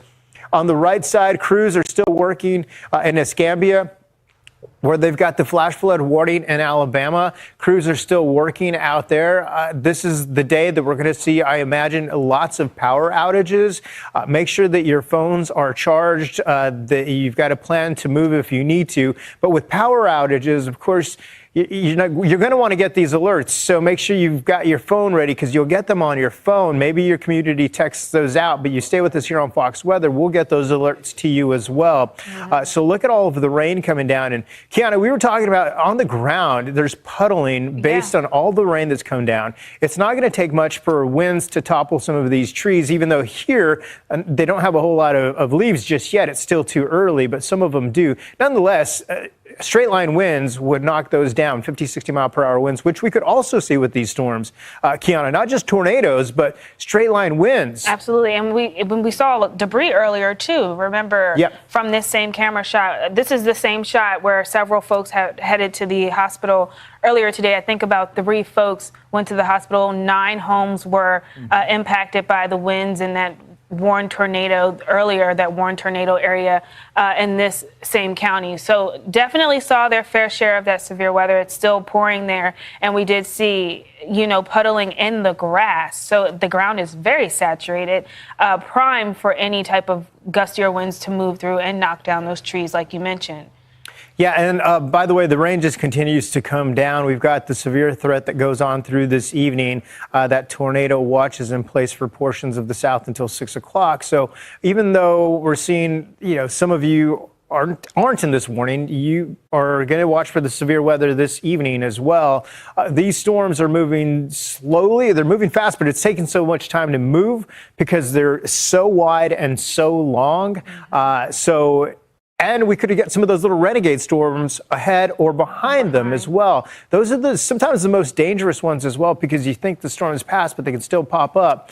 Also, with the rain coming down so heavy, visibility is a major concern. A lot of these roadways, as people are trying to hit the roads, it's Friday. Maybe people are trying to get out of town. Yeah, not the best time. If you can put off travel for several hours, that might be the best idea. And I know it's always tough if you have to be somewhere, but it's better to get there late than not. The delays will just be so extensive. On the left side of your screen, we've got the flash flood warning for Coffee, Alabama until 3:30 p.m. Take a look at how wide that rain swath is. So yeah, a lot of the rain really in the bulk of it, 3 to 5 inches in that shading of orange just to the west of Enterprise, and then surrounding that 2 to 3 inches of rain over the past hour. So this is already rain that has fallen. We are looking at the radar that's showing rain is still falling at this hour. Hence the reason that flash flood warning is in place until around 2:30 until this continues to move off to the east. And we'll likely still see flood warnings popping up from this system because of just how much rain is falling from it. Taking a look at the rain rates right now off to the south of those flash flood warnings, you're still seeing those pockets of oranges indicating 3 to 5 inches. So locally still dropping a good amount of rain within an hour, and then surrounding that still seeing our standard 1 to 2 inches of rain. All right, so we were listening there to the Fox weather coverage there. Strong storms continue to push through the southeast there now. Unfortunately, flash flood warnings also in Alabama. We'll be keeping an eye on all of that for you right here on Live Now from Fox, everyone. Hi, everyone. Mike Page here. Happy Friday as we continue on, bringing you the top stories and headlines from all over the country. Here's what we have coming up soon. At the bottom of the hour, we are expecting President Biden to be speaking at this White House event, talking about ARPA-H, a new cutting-edge health research agency that will accelerate progress on curing cancer and other health innovations. We'll have that for you as soon as it gets going right here on Live Now from Fox. Let's take a quick 2-minute break here for some of you.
Welcome back, everyone, here to Live Now from Fox. We appreciate you joining us here on this Friday edition. Next up, we're going to go out to the UN Security Council from earlier today here, and we're going to start off with the Russian diplomat there that talks here. And really, you just listen to all of the lies that are coming out of this person's mouth, because they're talking all about why Russia invaded, and there was no reason for Russia to invade Ukraine, but this is what they are thinking, and that's what a lot of people are hoping to be thought about, like Vladimir Putin wants the rest of Russians to be thinking about this as well. Take a listen right here on Live Now from Fox.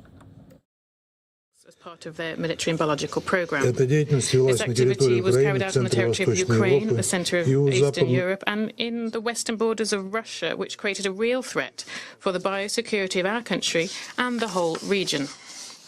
A week ago, on the request of the Russian Federation, there was the first Security Council meeting held on this topic. Here we asked our Western colleagues a series of questions, but they haven't yet responded to them. The representative of the US wasn't able to explain how the statements of the American officials about how there's allegedly no US-controlled biolaboratories on Ukraine, how that tallies with the fact of the presence of documentary proof of this kind of cooperation between Kiev and Washington.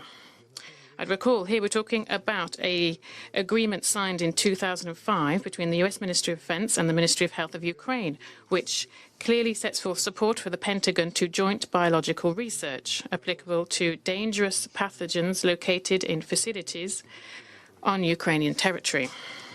Although the American delegation can't and does not want to respond to our questions, but they are, as much as the Russian Defense Ministry is aware, is stating what materials we received from Ukraine biolaboratories about the implementation of military biological programs of the US and their NATO allies on Ukrainian territory.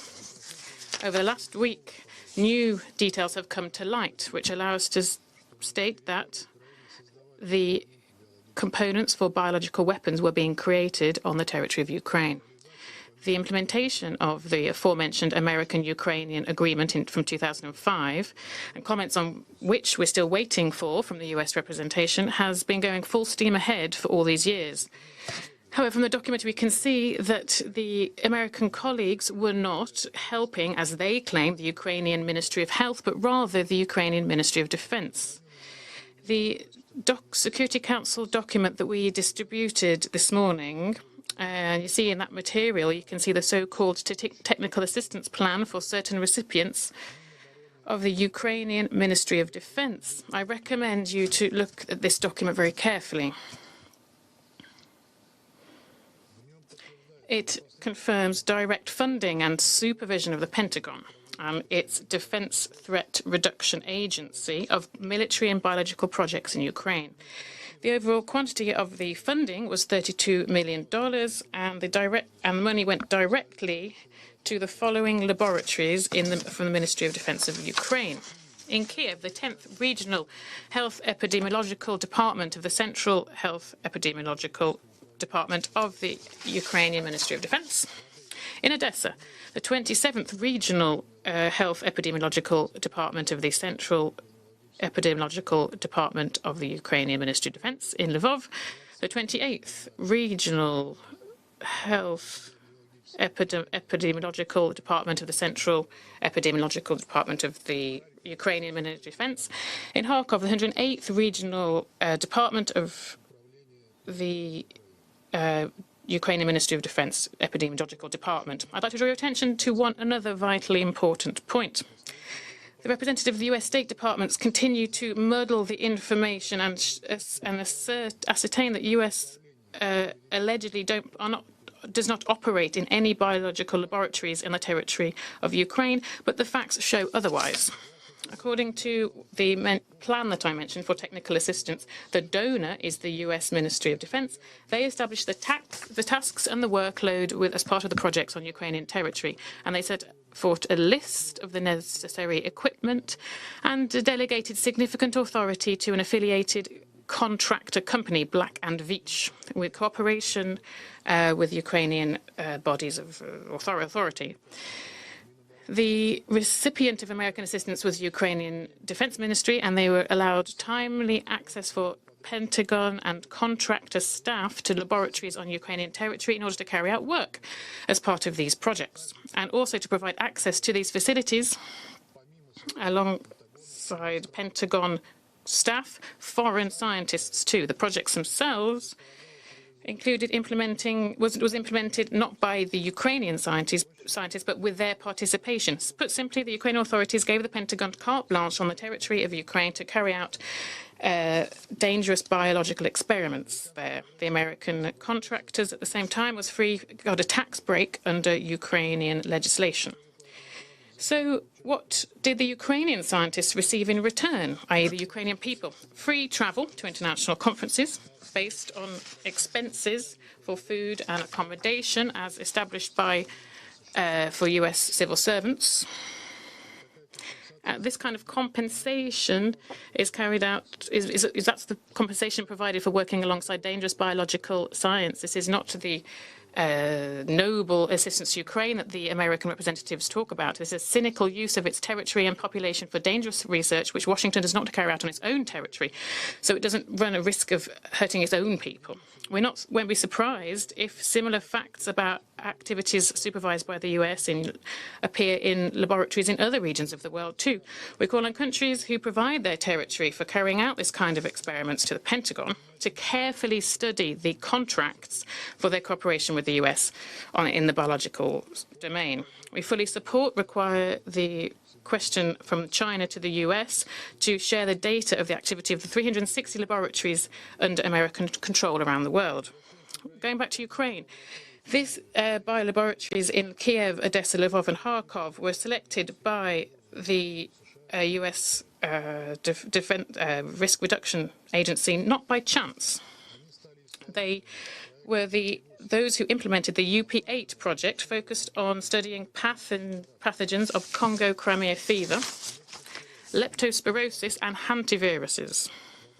We believe that the interest of the military biologists of the US is specifically in those pathogens is linked to the fact that they are naturally present both in Ukraine and in Russia, and so that their use could then be dressed up as a natural outbreak of these diseases. On the basis in the laboratory in Kharkov, there's also the P781 project to study transmission to humans of diseases through bats. Work on this was done alongside the infamous Lugara Center in Tbilisi. In this context, separate attention should be paid to the Pentagon's choice of carrying out work, the contractors chosen to carry out work in Ukraine, the Black & Veatch company. This is not just any old company. For more than 100 years, it's been working for the American Army. It has built for the Army military bases, including a laboratory in Los Alamos, to develop nuclear weapons. All right, everyone, you are watching live now from Fox as we are getting a little bit closer to this White House briefing, which will happen with President Biden and other health officials talking about prevent, treat, and cure cancers. We'll bring it to you as soon as it happens for everyone right here on Live Now from Fox. That should be coming up in moments. We'll take another quick 2-minute break while we do have it.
Welcome back, everyone, here to Live Now from Fox. A nice day at the Capitol there in D.C. as we continue our coverage here. Top stories, headlines from all over the country right here on Live Now from Fox. And a special programming note and a reminder, everybody, starting next week on Monday, we will be showcasing the confirmation hearings for Ketanji Brown Jackson, starting on March 21st, going to the 24th there. And we'll be starting our coverage at 9 a.m. Eastern right here on Live Now from Fox. In the meantime, everybody, we will be waiting for President Biden at any moment here, talking about some new ways that the government is looking at ways to possibly cure cancers, and we'll have that for you as soon as it gets going right here on Live Now from Fox. In the meantime, I want to show you the U.S. responses to the UN Security Council after Russia was doing, once again, their stated lies over the war in Ukraine. Here is the U.S. response. There are no Ukrainian biological weapons laboratories, not near Russia's border, not anywhere. They're only public health facilities, proudly, and I say proudly, supported and recognized by the U.S. government, the World Health Organization, and other governments and international institutions. In fact, it is Russia that has long maintained a biological weapons program in violation of international law. It is Russia that has a well-documented history of using chemical weapons. It is Russia who is the aggressor here. It was Russian operatives who poisoned Alexei Navalny and Sergei and Yulia Skripal with nerve agents. It is Russia that continues to support the Assad regime in Syria and shield it from accountability when the UN and the OPCW have confirmed that Assad has recently used chemical weapons over the past several years. Let's not forget why we are really here today. We're here because Russia knew its cynical ploy to pass an exculpatory resolution had failed. This meeting is the result of their isolation on this council and on the world stage. We're not buying what they're selling, literally or figuratively. And I will reiterate the United States' deep and serious concern that Russia's calling for this meeting is a potential false flag effort in action. Russia has repeatedly accused other countries of the very violations it plans to perpetrate. We continue to believe it is possible that Russia may be planning to use chemical or biological agents against the Ukrainian people. We aren't going to dignify Russia's disinformation or conspiracy theories, but we will continue to sound the alarm and tell the world where we think Russia is heading. And we will remind the world that Russia has repeatedly lied to this council over recent weeks. Despite all the evidence we could see with our own eyes, it told us that it was not going to invade Ukraine, that it was engaged in war games, that it was interested in diplomacy. I asked the Russian PR, where are the 100,000 troops who were sitting on the Russian side of the border now? Sadly, I think many of them have given their lives in this senseless, unconscionable war against the Ukrainian people. Russia lied to its own people as well, shutting down media to try and hide the truth. And I will not repeat the slurs and false accusations that Russia has hurled against the Ukrainian people and the United States repeatedly at this. And now we head out to the White House here. You see President Biden. We are about to start this event here. He's going to be meeting with researchers and patients to discuss ARPA-H, a new cutting-edge health research agency that will accelerate progress on curing cancer and other health innovations. Let's listen right here on Live Now from Fox. Can you hear me? Yes, sir. Thank you. Good you have it, pal. And Dr. Tompkins, how are you doing? Fine, thank you, sir. Good. Well, look, let me get started here. I want to say good afternoon, everyone. This week I signed into law the bipartisan government funding bill demonstrating again that the American people, Democrats and Republicans and independents can come together and do some big things. This bill includes something I've believed in for a long, long time. ARPA-H, an advanced research project agency for health, is based, as Dr. Tompkins knows, is based on the Defense Department's Advanced Research Project Agency that has led breakthroughs and technologies to protect our security, everything from the internet to GPS and so much more. ARPA-H will have a singular purpose: to drive breakthroughs in biomedicine to prevent, detect, and treat diseases including cancer, Alzheimer's, and diabetes. And I want to thank the bipartisan members of the House and Senate who are working so hard to get this done. Senator Patrick Leahy, Patty Murphy, Roy Blunt, Richard Burr, Representatives Anna Eshoo, Rosa DeLauro, Frank Pallone, Diane DeGette, Fred Upton. Like DARPA, ARPA-H will pursue ideas that break the mold on how we normally support fundamental research and commercial products in this country. Ideas so bold, no one else, not even the private sector, is willing to give them a chance or to sink a lot of money into trying to solve.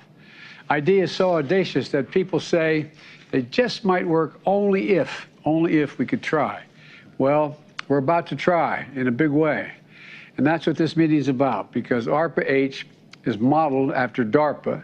And I've asked the DARPA director, Stephanie Tompkins, to speak about the promise of ARPA-H. In fact, we're going to hear from a patient who benefited from DARPA research and enabled him to use a prosthetic arm that moves, but also provides a sense of touch, which he couldn't do before, or we couldn't do before. Imagine losing your arm in a war or an accident and regaining the ability to feel, to actually feel what it's like to hold the hand of a spouse or a child. It's remarkable. We'll also hear from Dr. I'm going to mispronounce, Dr. Nelson, who leads the White House Office on Science and Technology, and my science advisor, Dr. Francis Collins, to talk about how to ensure ARPA-H harnesses the powers and possibilities of science and technology to benefit all of America. To focus on equity, because every American should have access to cutting-edge healthcare and innovations, and to make it impossible, make the impossible possible. And you've heard me say over and over again, America can be defined by a single word: possibilities. I'm going to stop there so we can get this meeting started, and then I'm going to turn to Dr. Nelson. So let me begin. Dr. Nelson. Mr. President.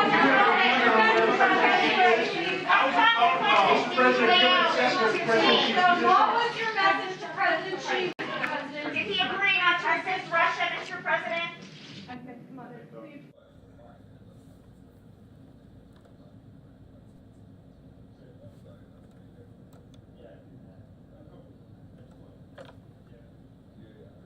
All right, so it doesn't look like we're going to get that event at all. Kind of, I'm not sure why the White House not allowing that to happen there, that roundtable discussion. So we only got the top opening remarks there from President Biden on hoping to one day cure cancer there, but we are not hearing from the minds of the researchers and health innovators in that moment there. Kind of disappointing there from the White House not allowing that to happen there. But we will continue to bring you the top stories and headlines from all over the country. Let's take another quick 2-minute break right here.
weapons program.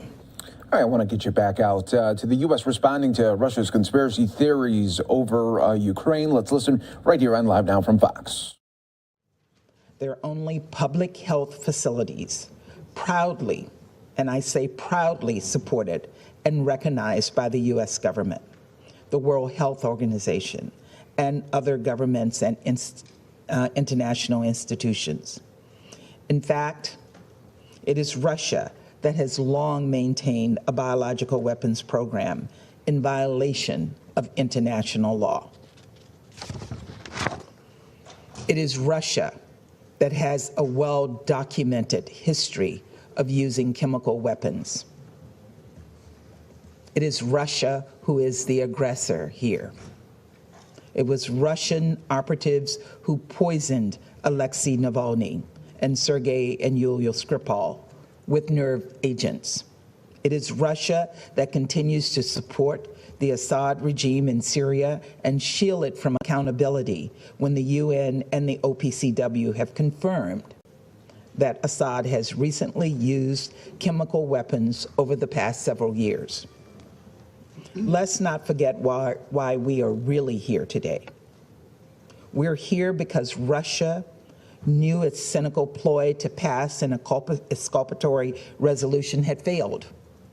This meeting is the result of their isolation on this council and on the world stage. We're not buying what they're selling, literally or figuratively. And I will reiterate the United States' deep and serious concern that Russia's calling for this meeting is a potential false flag effort in action. Russia has repeatedly accused other countries of the very violations it plans to perpetrate. We continue to believe it is possible that Russia may be planning to use chemical or biological agents against the Ukrainian people. We aren't going to dignify Russia's disinformation or conspiracy theories, but we will continue to sound the alarm and tell the world where we think Russia is heading. And we will remind the world that Russia has repeatedly lied to this council over recent weeks. Despite all the evidence we could see with our own eyes, it told us that it was not going to invade Ukraine, that it was engaged in war games, that it was interested in diplomacy. I asked the Russian PR, where are the 100,000 troops who were sitting on the Russian side of the border now? Sadly, I think many of them have given their lives in this senseless, unconscionable war against the Ukrainian people. Russia lied to its own people as well, shutting down media to try and hide the truth. And I will not repeat the slurs and false accusations that Russia has hurled against the Ukrainian people and the United States repeatedly at this table. But we know that Russia's disinformation is a sign of its desperation. That's the truth. And we will continue to ensure the world sees it and hears it. Thank you, Mr. President. I thank the representative of the United States for her statement and give the floor to the representative of Ireland. Thank you, Mr. President. I wanted to say at the beginning, Mr. President, how much the Irish delegation appreciates the messages of condolences we've received on the sudden loss of an outstanding Irish diplomat, colleague and friend. Yesterday, Gorava Anam, may he rest in peace. Mr. President, I would like to thank High Representative Nakamitsu for her briefing. Ireland deeply regrets the decision of the Russian Federation to call for today's meeting. It has done so yet again for no other reason than to promote its spurious claims against Ukraine and others. It is deeply troubling to hear the Russian Federation spreading unsubstantiated, unfounded allegations. The only so-called proof provided is to point to transparent projects necessary for biosecurity for human or animal health. Research of the kind carried out by many countries to advance global health, benefiting mankind. President, I urge the Russian Federation to cease its campaigns of disinformation and attempts to distract from what is really happening because of its war in Ukraine.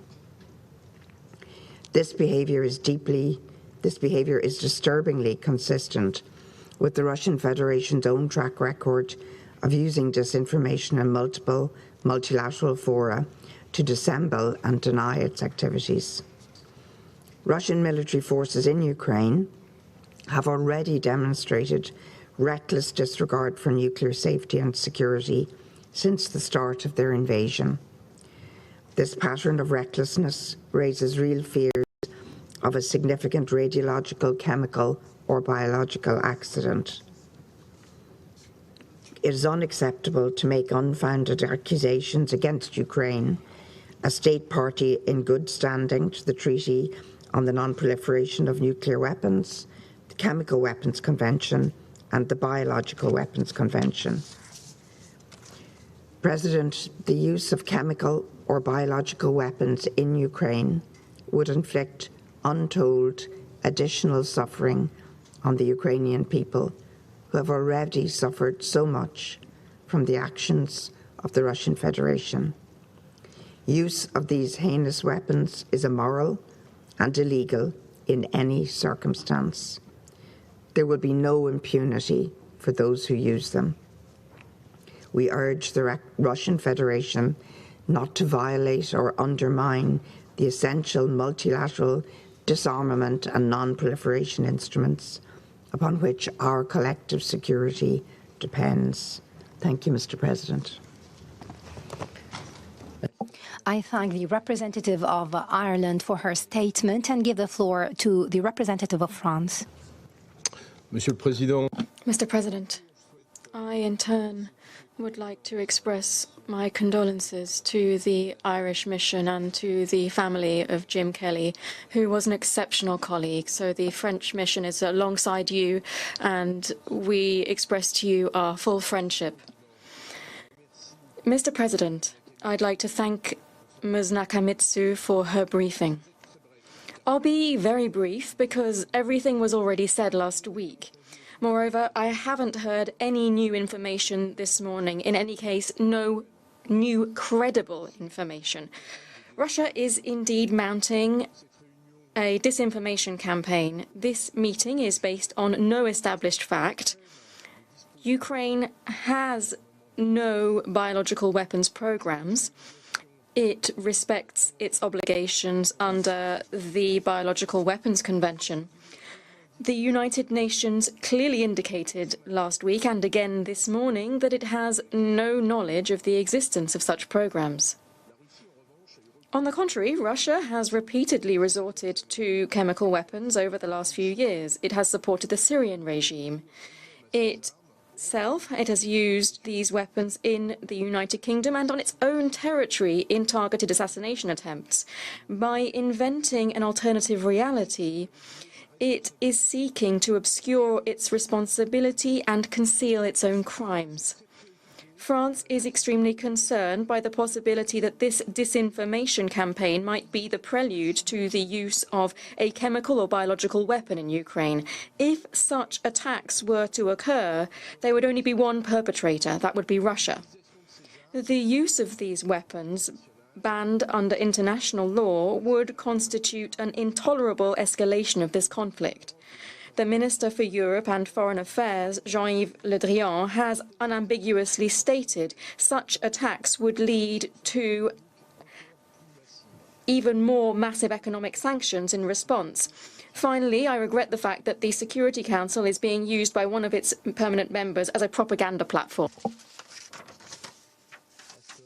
I thank the representative of France for his statement and give the floor to the representative of the UK. Thank you, Mr. President. And may I join others in expressing our deep condolences to the Irish mission and to the family of Jim Kelly. He was an exceptional and very well-loved colleague, and we will miss him. Thank you. I also thank Ms. Nakamitsu for her briefing today. Mr. President, only yesterday, this Council discussed Russia's invasion of Ukraine. We heard from UN briefers the devastating impacts on Ukraine, its people and its cities, on the region to which 3 million refugees have fled, and on the wider international community, facing higher economic prices and the consequences for countries in need of this Council's attention. Today, however, we've had a rehash of amateurish disinformation which we discussed and debunked last Friday. It was nonsense then, and it is nonsense now. As I said then, laboratories in Ukraine carrying out research on public health hazards are not a threat to international peace and security. By contrast, President Putin's illegal and inhumane invasion of Ukraine is the most significant threat to international peace and security we face today. So today's charade is really not worthy of a permanent member of the UN Security Council. The only thing this Council needs to hear from the Russian Federation, we didn't hear it yesterday, we haven't heard it today. The only thing this Council needs to hear is that Russia's troops are leaving Ukraine. Ukraine does not want war. Russians and Ukrainians, soldiers, civilians, mothers, children are dying. Russia is isolated diplomatically, isolated economically, and bogged down in Ukraine. So we urge Russia to stop this invasion now, before any more damage is done in Ukraine and also to Russia. I thank you, Mr. President. I thank the representative of the UK for her statement and give the floor to the representative of Ghana. Thank you, Mr. President. My delegation would also like to convey our sincere condolences to the family and the Irish mission on the sad passing away of Ambassador Jim Kelly. Mr. President, my delegation is grateful to the High Representative for Disarmament Affairs, Ms. Izumi Nakamitsu, for her briefing to the Council. We have taken note of the information provided to the Council. Once again, we reaffirm our belief that a conclusive determination of Ukraine's biological program can only be made after due assessment by the relevant internationally accredited bodies. As we previously stated, the weaponization of chemical or biological agents in the war in Ukraine or anywhere else would be unconscionable and should not be contemplated by any party. The international community must forge consensus towards the establishment of a verification regime for the Biological Weapons Convention in view of the recent global developments, including the COVID-19 pandemic. We maintain that the possession or proliferation of weapons of mass destruction, including chemical and biological weapons, neither assures international peace nor national security. We must work collectively to ensure the elimination of all such weapons. What is pressing, Mr. President? We're listening there from earlier today, right here on Live Now from Fox. You're watching right here, and now we are going out live. I'm your host, Mike Page. Thanks so much for joining us here today. We really appreciate it. Coming up in just a little bit, we're going to go out to Maryland, where the governor there is going to be talking about suspending the gas tax right there as they try a way to bring down some of the costs there of these high gas prices that we are seeing all over the country. And now we're also keeping an eye on the weather situation in the southeast as these strong storms continue to push through Alabama, Georgia, and Florida right now. Let's go out to Fox Weather for some of their coverage that's happening live right here on Live Now from Fox. Look how strong these are just outside of Crestview as the storms are moving to the east-northeast. As we look, even the chance to see some rotation in here could be a major concern. Here's what we have with rotation. So the green indicating there is the possibility of some weak rotation in here once we get closer to the reds and yellows. And we did see a little piece of red just about 15 minutes ago in the center of that storm. But there is the chance to see some rotation here. Remember, these storms are close to the Gulf. So not only are you getting these storms moving through, they're picking up a lot of very warm, humid moisture. They're squeezing it out quickly. They've got every ingredient that is needed to produce this severe weather. This, again, those 2 tornado warnings. But then to the north of here, look at all of the real estate that's encompassed with this. And this extends all the way to Georgia, really. But as we look at this to Dothan, Ozark, over closer to Albany, and Columbus here, some of these, the green boxes will be the flash flood warnings here, or watches rather, because of the heavy rain that's coming down. These places have been inundated with a whole lot of rain. All of that rain is going to cause low visibility for driving and also watching for the chance for flooded roadways. The rain totals 2 to 3 inches in the past hour. We'll give you a live shot right now in Alabama. We're looking at Atmore, Alabama, where earlier today the storms tore right through a community of mobile homes. Several minor injuries were reported. At least 2 people were in the hospital. There were some reports that maybe a third was going to go. 9 homes here were damaged, and you can see in some cases maybe just destroyed. There was a report of one person who was out there who said he was asleep in his home and he woke up in the woods. That's how severe these storms are. So we're watching these closely as the video continues to come in. We'll bring it to you. What the National Weather Service will do now is go out there, take a look at the damage, try to figure out if it was indeed a tornado. Based on the damage, give it a rating. They will also see, in some cases, we could see some straight line winds.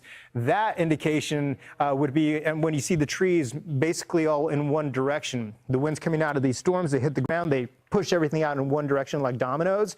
That's where we'd see the straight line winds. If the storm's all over, damage all over the place, we know that's probably going to be a tornado. We'll wait for reports of these. But Bridget, all of these components are in place for some severe weather now through the early evening hours and tonight as well. It's a busy Friday for a lot of people in the Southeast. We've already seen that come into fruition so far across portions of Alabama. Now taking a live look at Myrtle Beach, South Carolina. That's where things don't look so bad. It actually looks kind of nice, you know, darker sky there. You can see some people out there on the beach. That is going to be changing, though, as we head into the next several hours. We are tracking big changes across this region. Here's a look at the tornado threat again for later on today, even as early as now through the later half of the day. That's where we're outlining this threat from Mobile off to the east through the panhandle of Florida. That's where we see the potential of some stronger storms, not emitting that tornado threat. You can see the potential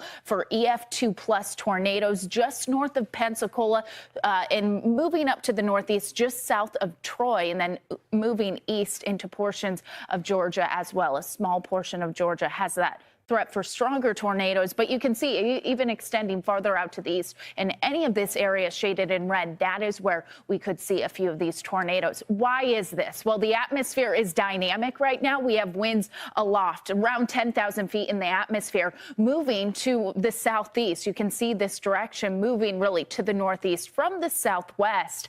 That is aloft, but then at the surface we have more of a southerly flow that is indicating the change of direction with height. That's where we could get some rotation within the atmosphere as we could eventually see a funnel down on the ground. Here's a look at the large hail threat in addition to that tornado threat. You can see outlining the best chance a bit farther north from that best chance of tornadoes from Louisville down to Paducah, but still extending it all the way south towards the Gulf Coast, where we still, regardless, are going to have very strong updrafts in the atmosphere. Let's time this out for you as we head towards 4 o'clock today. Within the next several hours, we continue to see this line push off to the east, likely going to see more and more warnings as we head into the later half of the evening. Again, it is Friday. A lot of people trying to get out, enjoy their Friday night. Well, you are going to have to contend with this. Here's a look at 8 to 9 o'clock, moving more to the eastern seaboard through Charleston, Savannah, but still going to see these storms strolling through Tallahassee. Later on this evening, still packing a punch as they move to the north and the east. Let's look at the point where we are going to see a bit calmer conditions come tomorrow morning at 6 a.m. Isolated storms still possible, but that widespread threat is really going to go down as we head into your Saturday morning. Still Saturday, we're outlining this threat. Like I said, isolated storms possible from northern Florida all the way up into Virginia. Watching for this, Craig, busy today and then busy tomorrow as you're coming into work. Oh, what a weekend. Yeah. And yeah, Bridget, a lot of these storms are moving to the east now, as you mentioned, not only the southeast, but to the northeast. And we were just listening to some of the coverage there from Fox Weather. They always do a great job of tracking severe storms and really weather updates across the country. Download the app today, Fox Weather, and you'll always be updated of even weather in your area. We're going to take a quick 2-minute break here on Live Now from Fox. We are awaiting the White House briefing. Should be happening within sometime this hour. We'll be focused on that for you as well. But when we come back here on Live Now from Fox, we're going to go out to Maryland. You have the governor and other state officials talking about the suspension of the gas tax. Let's listen on the other side of the break.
Welcome back, everyone, here to Live Now from Fox. I'm your host, Mike Pace, on this Friday edition as we continue to bring you the top stories and headlines from all over the country. Next up, we're going out to Maryland here. The governor making an announcement. He is suspending the gas tax there for 30 days in an effort to try to combat these high gas prices that we are seeing across the country. Let's listen right here on Live Now from Fox.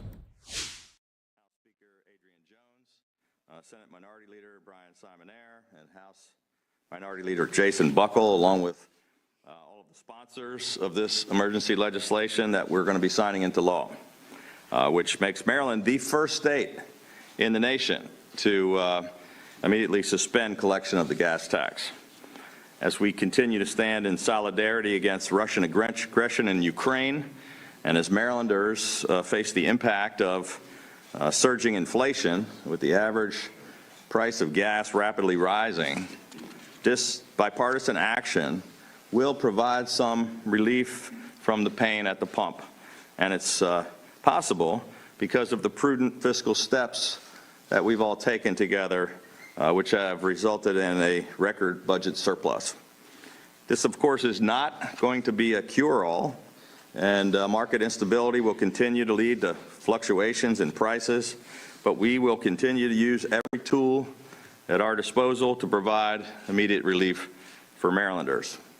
In addition to these immediate emergency actions, we're also engaged in productive discussions to advance long-term permanent tax relief for Maryland families, small businesses, and retirees, which is supported by an overwhelming majority of Marylanders.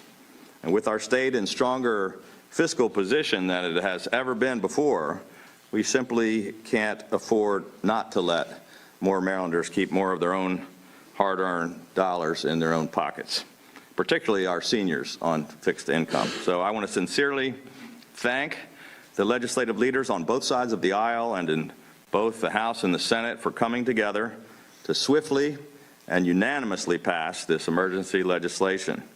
It's almost unheard of for a major piece of legislation to pass in such a short period of time and with such universal bipartisan support.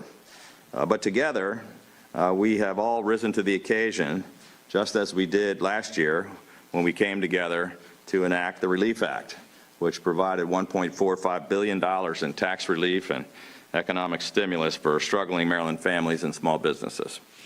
In these uncertain times, as Washington seems to remain divided and gridlocked, Maryland has once again shown that we can still come together across party lines to put the people's priorities first and to deliver real bipartisan common sense solutions to the serious problems that face us. Now we're going to sign this emergency legislation into law, but first I'd like to ask the Senate President and the Speaker of the House to say a few words. Thank you. Good afternoon. Thank you, Mr. Governor, Madam Speaker. It is a pleasure to be here with leadership from the House and the Senate to move forward on this important initiative today. Why are we here? We're here because we are showing that Maryland leaders know that when there are problems that Marylanders are facing, we come together and we fix them. The challenges around gas prices and inflation are certainly to a degree uncertain and unpredictable, in part because of the unprovoked Russian aggression in Ukraine. However, what we can show as leaders here in the state of Maryland is that we can respond quickly and responsibly in a unified and responsible way. Similarly, on the Senate floor today, we unanimously passed a $58.5 billion budget that fundamentally expresses our values as a chamber. We came together as Republicans and Democrats in a unified fashion to work on behalf of the people of Maryland. This budget, though, is not just a balanced one.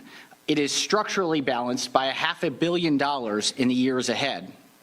It includes $3.3 billion of cash reserves.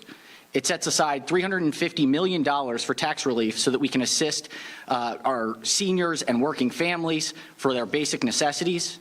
It provides $7.9 billion in funding for our public schools and expresses the intent of another $800 million of down payment towards the Blueprint for Maryland's Future for the out-year costs. We invested in our state's workforce by providing COLAs across the board, a 20% increase in spending for our state's four-year public colleges and universities. We invest in new workforce development opportunities, and we set aside over $100 million in additional funding for public safety and crime prevention and victim services initiatives.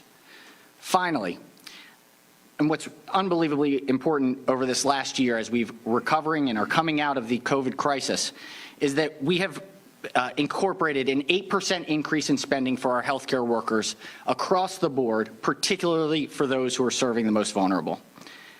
Why we're here today is to show, both on the Senate floor and where we are today, that when Marylanders have challenges, we come together and we solve the problems. Thank you. Madam Speaker.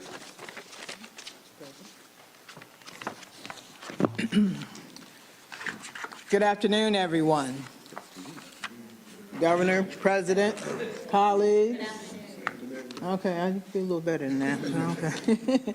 I'm pleased to join Governor Hogan and President Ferguson and our hardworking members from both the House and the Senate in signing the gas tax holiday bill into law.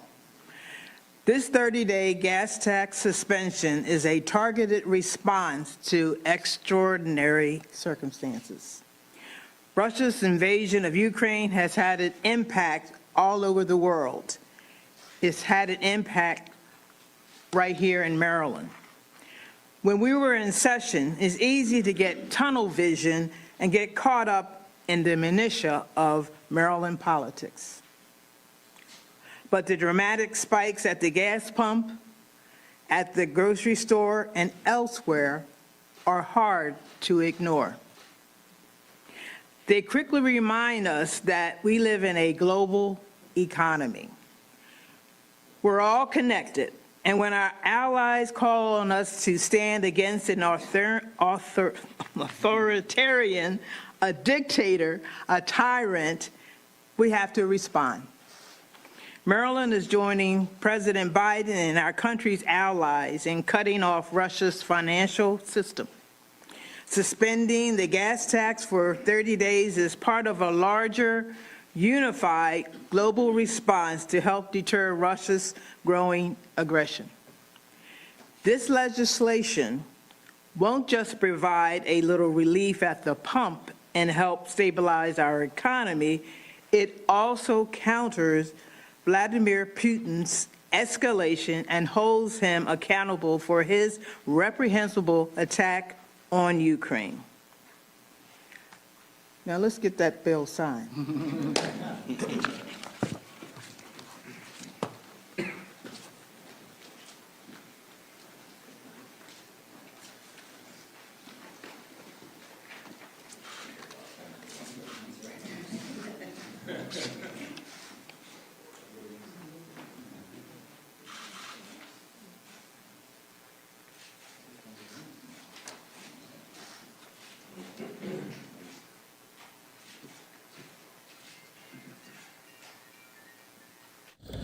All right, and with that, Maryland becomes the first state to suspend their gas tax for 30 days. We'll see if other states jump in on this. You're watching Live Now from Fox, everybody. We're going to take another quick 2-minute break.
Welcome back, everyone, here to Live Now from Fox. Let's listen in a little bit more to Fox weather coverage there. They're going to a quick break right now. We'll get back to them in just a moment. We'll want to show you what we're following here with weather-wise. Southeast strong storms continue to push through. Tornado warnings and watches still active in Georgia, Florida, as well as parts of Alabama. So we'll be keeping an eye on that for you right here on Live Now from Fox. Also, coming up in just a little bit, White House briefing, and we all want to know about The call that President Biden had with the president of China took about 2 hours, so a lot there to talk about when we're talking about the threats with Russia. As Pentagon just said today that they are not ruling out the nuclear threats from Putin. So we'll keep an eye on that. I do want to go out to a little bit more of the Pentagon briefing that happened today on cybersecurity. And let's listen to that right here on Live Down from Fox. And then prioritize them all with an eye toward funding and also those pieces that need to have a developmental priority, both in the R&E and S&T communities. Sometimes we knew where we wanted to go, but technology may not have been there. And so we took a look at what it took and how to prioritize those to fill those gaps. But the seminal document that we've been waiting for, and it's been difficult for the reasons you might expect, it's so comprehensive. But the document that we've been waiting for is the implementation plan, which the Deputy Secretary just recently signed. And the reason that's important, the department, unfortunately, has examples over the past couple decades, at least that I'm aware, where we've got up to that culmination point of defining where we want to go and those gaps, but the delivery mechanism, the how we're going to get there, who's responsible, what order do you put these in, what are the prerequisites to make sure that you have an actionable plan that can be executed, and finally, those milestones, which include funding. If those are absent, what you end up with is a really neat story, a grand idea, but really nothing that comes off the conveyor belt at the other end. And this is what the I-Plan actually does for us, is it takes a look very clearly at specific and prioritized plans. How are we going to accomplish the very things that we said, again, in what order? How do you measure them? How do we leverage the boards, bureaus, working groups, cells, committees that are in the building to empower them to move these to fruition? It does provide a sense of shared awareness. You don't always know what others are working on. So the I-Plan captures that in its fullest. So you can look across your lane of expertise, be informed by some of the other efforts, and maybe that provides opportunity to come up with a better way. Not all overlap is bad, but if your Venn diagram has too much Venn in it, then you're really wasting resources at that point. So increasing awareness with the I-Plan is also a residual benefit.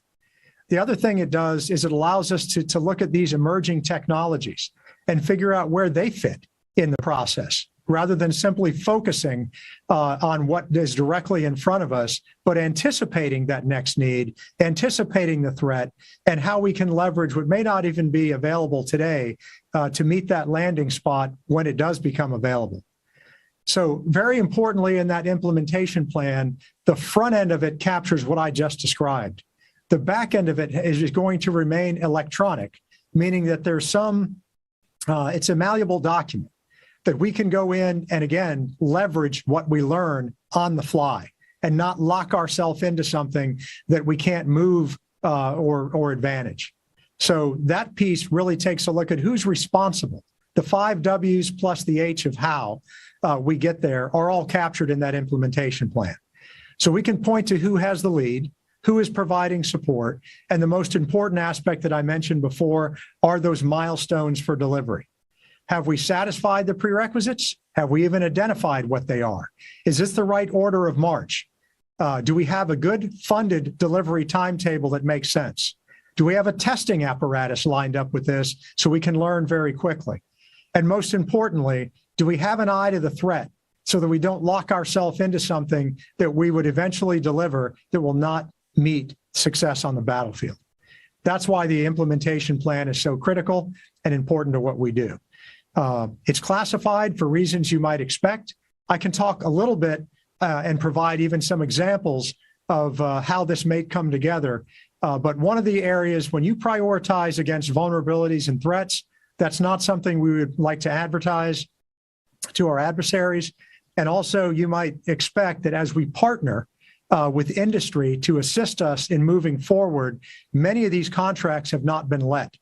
And it's unwise to reveal responsible parties and the orders which we might prosecute some of those before we have the contractual pieces in place. So for those reasons and a few others, the document's classified, but the idea and sentiment that I gave you and the level of detail therein is real. I don't believe I've exaggerated any of it. The most crucial aspect is now in front of us. We have all four parts. And we've talked some time ago, and I've said very specifically, this is the year of delivery. And that's exactly what we intend to do. I think we've talked, we've studied, we've interacted, we've mapped. It's now time to put these together and learn by doing. So with that, I welcome your questions. Thank you, General. Media, as a reminder, you get an opportunity for a question and then a follow-up before we move on to the next question. First question goes to Brandy Vincent with NextGov.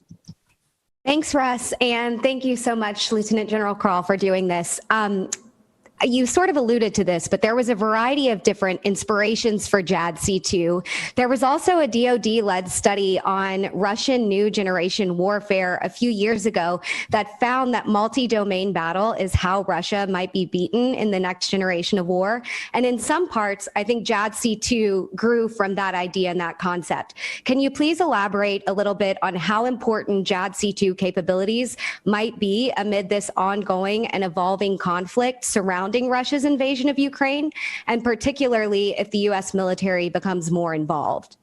That's a great question. So I will say very clearly that I don't think it matters what we're pursuing, what conflict or what challenge we're facing. The speed of, first of all, the volume of information is only growing exponentially. And we have the ability with the sensors. Hardly anything is private anymore. Almost the unblinking, all-seeing eye is everywhere. So we're awash in sensor data. We also know that in order to take and make sense of that sensor data, we've got to be able to bring the human-machine interface alive. We need to be aided to know what information is important and at what time it's important. Back 20 or 30 years ago, having human analysts wade through full motion video, for example, looking for that needle in a haystack, we're now looking for the needle in the needle stack. This has become even more challenging. And most importantly, it's speed. So if you think about whether it's the Russian-Ukraine conflict or any conflict, or even how we spend our money in the department for exercising, testing, it's about making the smartest decision at speed. And that's the difference. If the clock wasn't on us, this might be a different pursuit, meaning you could take your time, you could make a lot of mistakes, you'll eventually get to the answer. And if it didn't matter when you got to the answer, then I guess that process would be good enough. But an answer good enough or a perfect answer delivered too late isn't good enough. And that's really our dilemma. So we've talked about, in a lot of our war colleges, this idea of Boyd's OODA loop, being able to operate in a decision cycle faster than your adversary. What you described. You've been listening in to the Pentagon press briefing, focusing solely on cybersecurity threats earlier today, and we'll be playing that out later into the evening as well. But we just want to show you some of the video that we've been getting in from sources down on the ground. Maria Avdieva in Ukraine, showing Kharkiv, the destruction underway as they are under constant shelling by Russian forces. We're going to be hearing from her after the break as she explains the situation. She explains the day-to-day issues that Ukrainian citizens that have not fled are dealing with at this time. We'll be back after this commercial break.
Hello, this is Maria Avdieva from Kharkiv, Ukraine. Today is the 17th of March and 22nd day of Russian war against Ukraine. I am staying in Kharkiv for more than 3 weeks now, witnessing how this vibrant, young, beautiful city now becomes a ghost town with no people outside, with families hiding in the underground, with constant shellings and bombardments of the residential areas. Here you see that almost all the buildings are without the windows. It means that these families that used to live here are now flee Kharkiv or hide somewhere because they have no place where they can stay. You hear the shellings right now when I speak to you. That it doesn't stop day and night. Russia continues terrorizing my city. But I know and I believe that we will win, because we are protecting our country, our city, my Ukraine. And I ask you, please continue supporting Ukraine. We need your help. Only together we can win. Do whatever is possible for Ukraine. And together, united, we will win in this war. Thank you all for your support. Slava Ukraini! The brave Maria Avdieva giving the latest from down on the ground in Kharkiv, and joining us now live from Kharkiv. Maria, thanks for being with us here on the show. Thank you for having me. So that report was from Thursday. We're now going into the next day of this Russian invasion, and you're saying that shelling has only increased, right?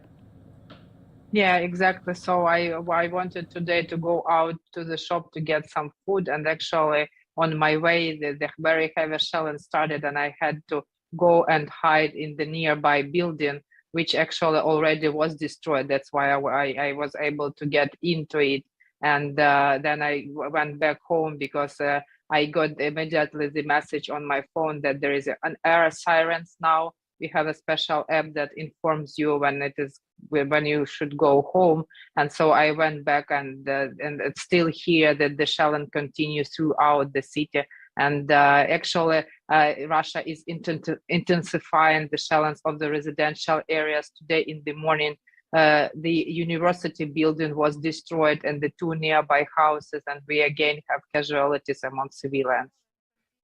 Maria, we're just showing some of this video that you took today of the destruction. Right. This is one building. Does everything look like this? How expansive is it? Yes, exactly. So that used to be a business center close to the city center, where I actually got because it was there had no doors and no windows, and I wanted to hide there because of the shelling. And so nearby areas look the same, or are completely destroyed. So that means that this building was close to the place where explosion happened, because you see there are no windows, no doors there, and people left everything how it was. And some nearby places are just completely destroyed in ruins. So this building without the window outside, this is the city council, Kharkiv City Council, and I actually saw from my window when the Russian attack was made on that area during one of the days. So the city center is heavily destroyed, and I don't understand how much time it will take to rebuild Kharkiv so that it will be returning to some kind of normal life, because now there are almost no one on the streets. People are constantly hiding. Some families are living in the underground for more than 3 weeks now, with children there and sleeping on the floor on some carpets and blankets. And others are spending their time in the basements. Of course, it's very bad for the children. They are very stressed, terrified, and they have this war experience, and traumatized children because of the war. And actually, we here were never thinking that it might happen to Ukraine in this time and in this year. Maria, I do want to point out, though, I love the end of this video because you pan to the outside of the window where the Ukrainian flag is flying high. Is that representative? Is that symbolic of the spirit of the Ukrainian people, even through the adversity? Exactly. So I try to find such things to be more optimistic and to have a hope that war will end soon, or we will have a ceasefire. And I always try to give that kind of signs to people in my videos or in my post, because we are here and our military are protecting Ukrainian land. And when I speak to our military and territorial defense people who actually came, took weapons, and now are defending our country without probably some military experience, they all say that there's no any way for them to step back, because the only way is for them to fight, because they are protecting their children, their families, women, and the houses, and so they stay very strong. And we all feel that we are very united now in this fight against Russian invasion. Well, there's probably a lot of people who are watching right now who are saying, why hasn't she fled yet? We're hearing thousands of people are fleeing every single day, trying to get away, trying to get to safety because resources are running low right now. Explain your story and why you're staying. I was researching Russian disinformation since 2014, when actually Russia started this war against Ukraine.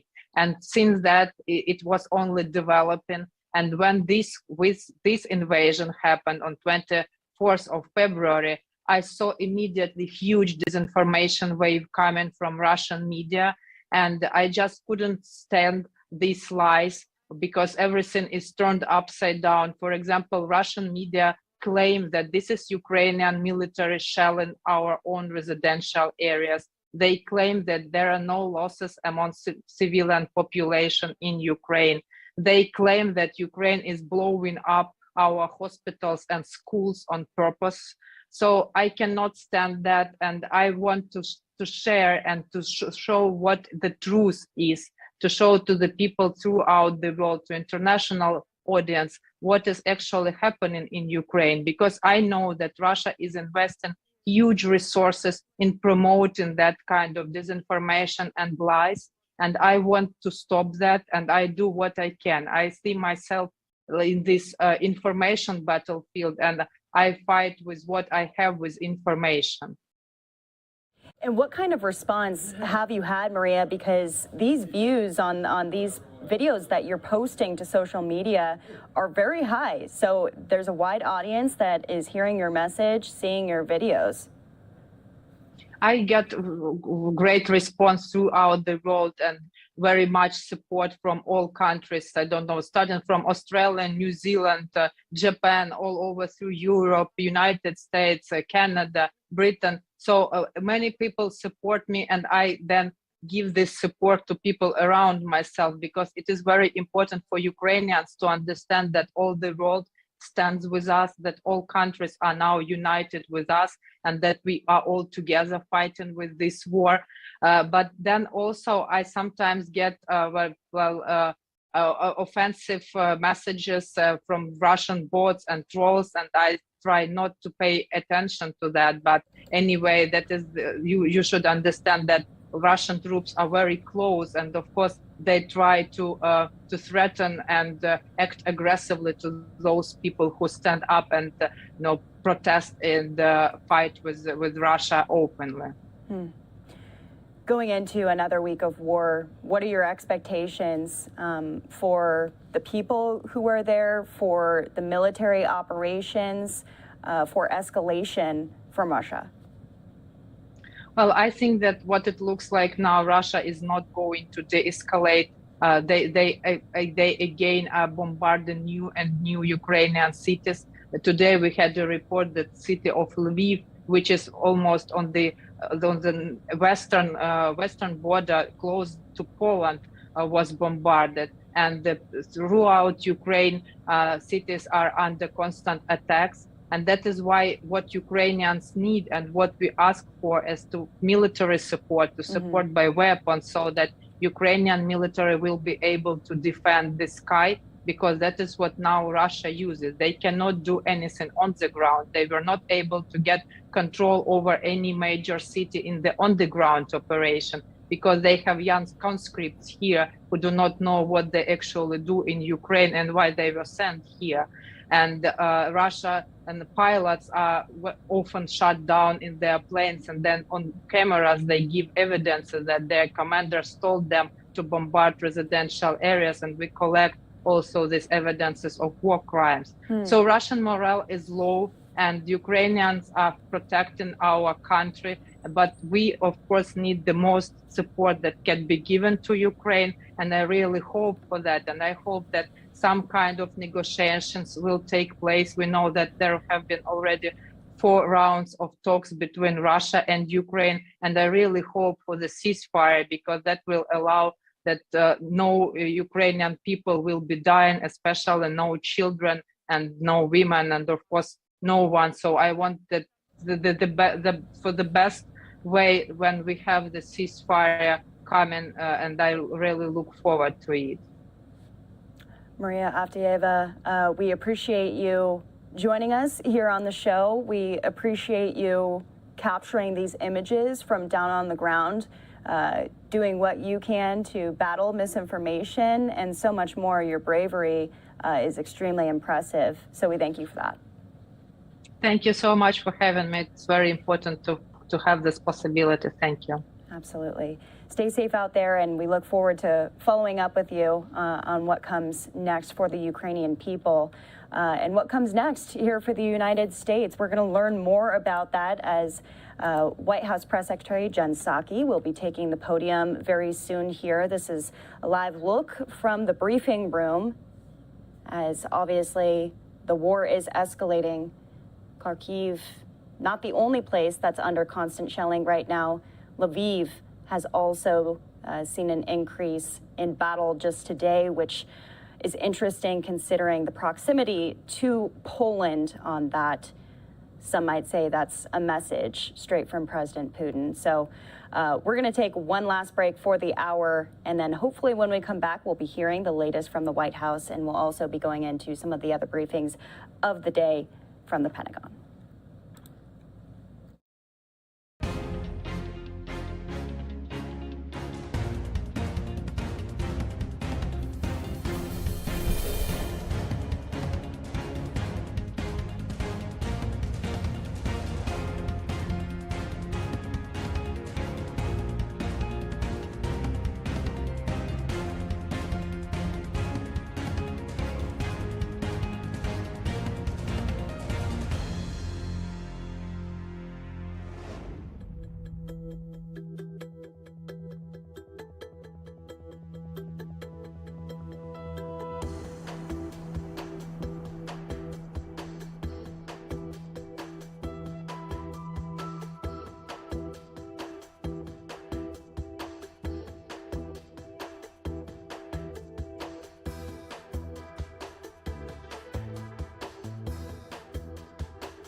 Welcome back here to Live Now from Fox, a look from our Phoenix, Arizona studio. It is a little after 11:45 here in Phoenix as we take you into the top stories of the day, including the White House press briefing, which has not started yet. Hopefully will start at the top of the hour, so always stick with us here on Live Now from Fox. You can also find us on Twitter at LiveNowFox, posting a lot of our top stories there. Live look at the big board as well, as we're kind of inching into the green. We're up right now. We'll be keeping our eyes on that through the rest of the evening here.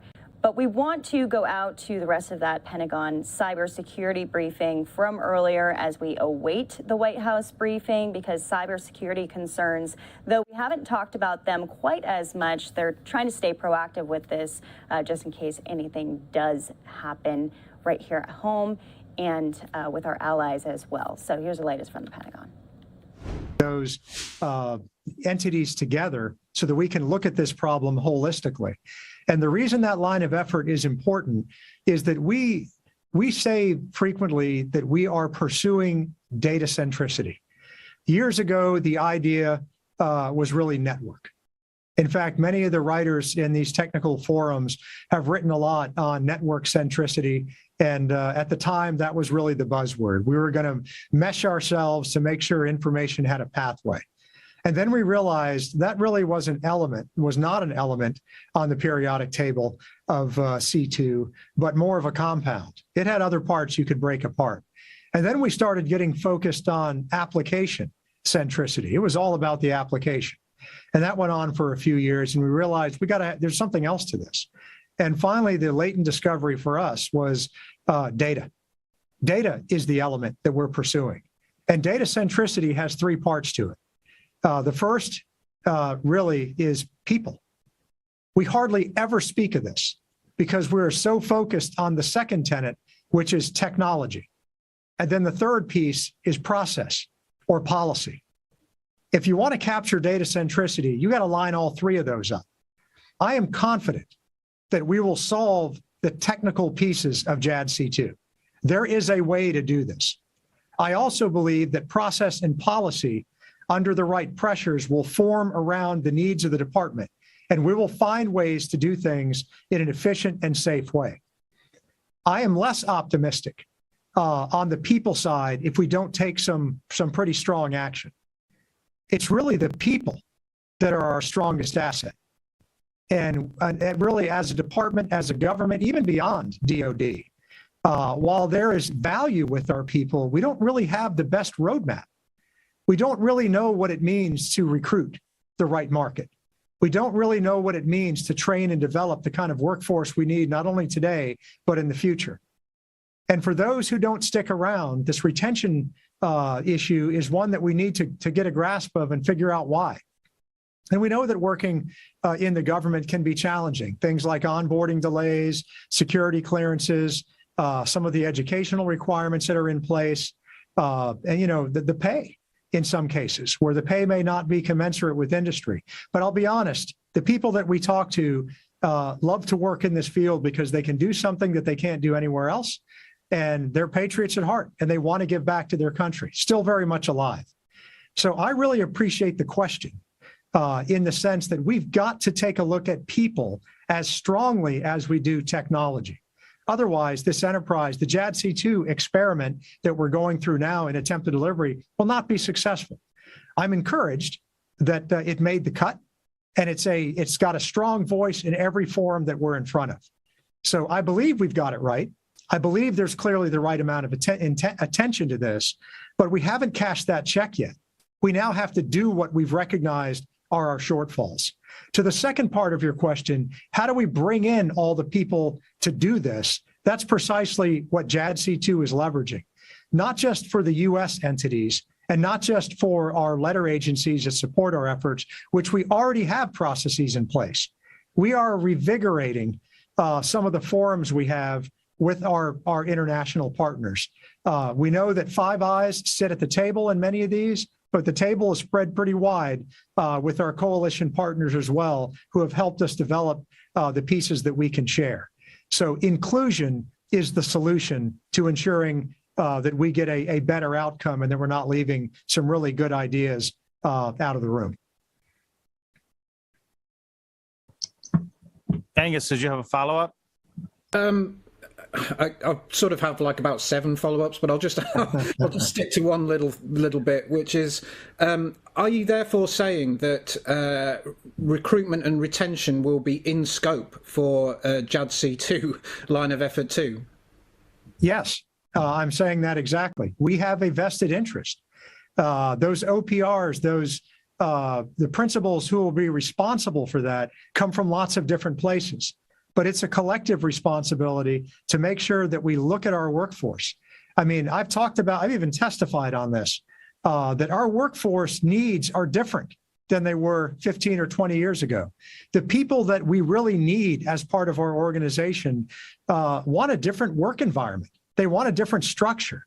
I don't think we'll have any problem recruiting the people we need, but we've got to listen to what their needs are. And we've got to be flexible as an organization that has historically functioned with a very firm and rigid hierarchy. With a lot of people who get into this business of recent, like more shared space at the table, where you don't have to work through 17 layers of seniority to get an idea to the forefront. They want to live where they want to live and work in those places they want to live. So is it necessary, for example, to have everyone live in a place that, that if it has cyber in front of it, also has the word fort in front of it? Maybe you don't have to live on a fort in order to do some of the work that we're talking about. Maybe the educational requirements, it's better focused on your credentials and your competency rather than just formal courses, et cetera. There's a whole smattering of things that we need to look at that would attract the right workforce. And recruitment is a key piece of this because it directly impacts our ability to execute JADC2. That's brilliant. Thank you very much. Thank you, Agnes. Let's move to Teresa Hitchens with Breaking Defense. Thanks, Russ, and thank you, General Carl. It's nice to see you again. As we've learned in school, strategy encompasses goals, ways, and means. I take it it's fair to say that the strategy document that you just released a summary of is the goals, the implementation plan is the ways, but the means, the budget, those are actually in the hands of the services. So you said that this implementation plan has some funding, I guess, guidance in it. Can you talk about what that is, given that actually the Joint Staff doesn't have funding authority? That's in the hands of the services. So can you explain how you intend to match the means to the ways that are in this implementation plan? You bet. And this is the beauty of the organization. Because the cross-functional team, even though it sits where it sits as being executed or chaired with the Joint Staff J6, it's not a Joint Staff J6 entity. We have two feeders right now that come out of that cross-functional team. And the power of the money that moves through that is married very well with the power of requirements through the Joint Staff. So to answer your question directly, and the reason that partnership between the vice chairman and the deputy secretary is so critical, you are right. The power of the purse in really DOD flows through the DMAG from the deputy secretary, and that DMAG channel is very much alive in that cross-functional team output. And it works hand in hand with the Joint Staff requirement of validated requirements through the JROC. And those two things should never be separated. You don't want to put funding against things that are not valid requirements. And you certainly don't have the power in the Joint Staff to direct service budgets, never intended, nor is it being sought. So the way this machine actually functions is the vice chairman has really reinvigorated the JROC and the JROC community to make sure that when things are postured inside of that cross-functional team, if they're already in play and it's a funding matter, a milestone matter, a timing matter, they get fed directly into the DMAG for direction from the deputy secretary to the services. And if these are new starts, good ideas, et cetera, that need to have requirements associated with them first, those collectives are gathered, brought through the JROC, validated, and then pushed over to the DMAG. And of course, the deputy secretary has a whole host of things, of funding mechanisms to get after everything in near term through reprogramming, all the way to out years of formal palming, and then things like the Rapid Defense Experimentation Reserve or Raider Fund that allows some level of innovation to take place. So that's how we accomplish that balance between the requirements piece on the joint side and the true funding piece and the authorities that rest with the deputy secretary through the DMAG. Okay, can I follow up then? You've been working on this for, as you said, for about a year, and you and General Parker have in the past talked about minimum viable products. Can you talk about what the priorities are for actual delivery in this year, in this next coming year, now that this is a formal document and a formal plan? Yes, I can. So, to answer your question, very bluntly and honestly, while we have 7 MVPs that are out there, and they range from, you can actually do the number count a little bit differently depending on how you aggregate them, but they're largely around identity, credential, and management, cloud, our transport layer, zero trust environment, mission partner environment, DevSecOps, which could be broken up into a couple different things, basically platform at large, and things like cloud, things like that.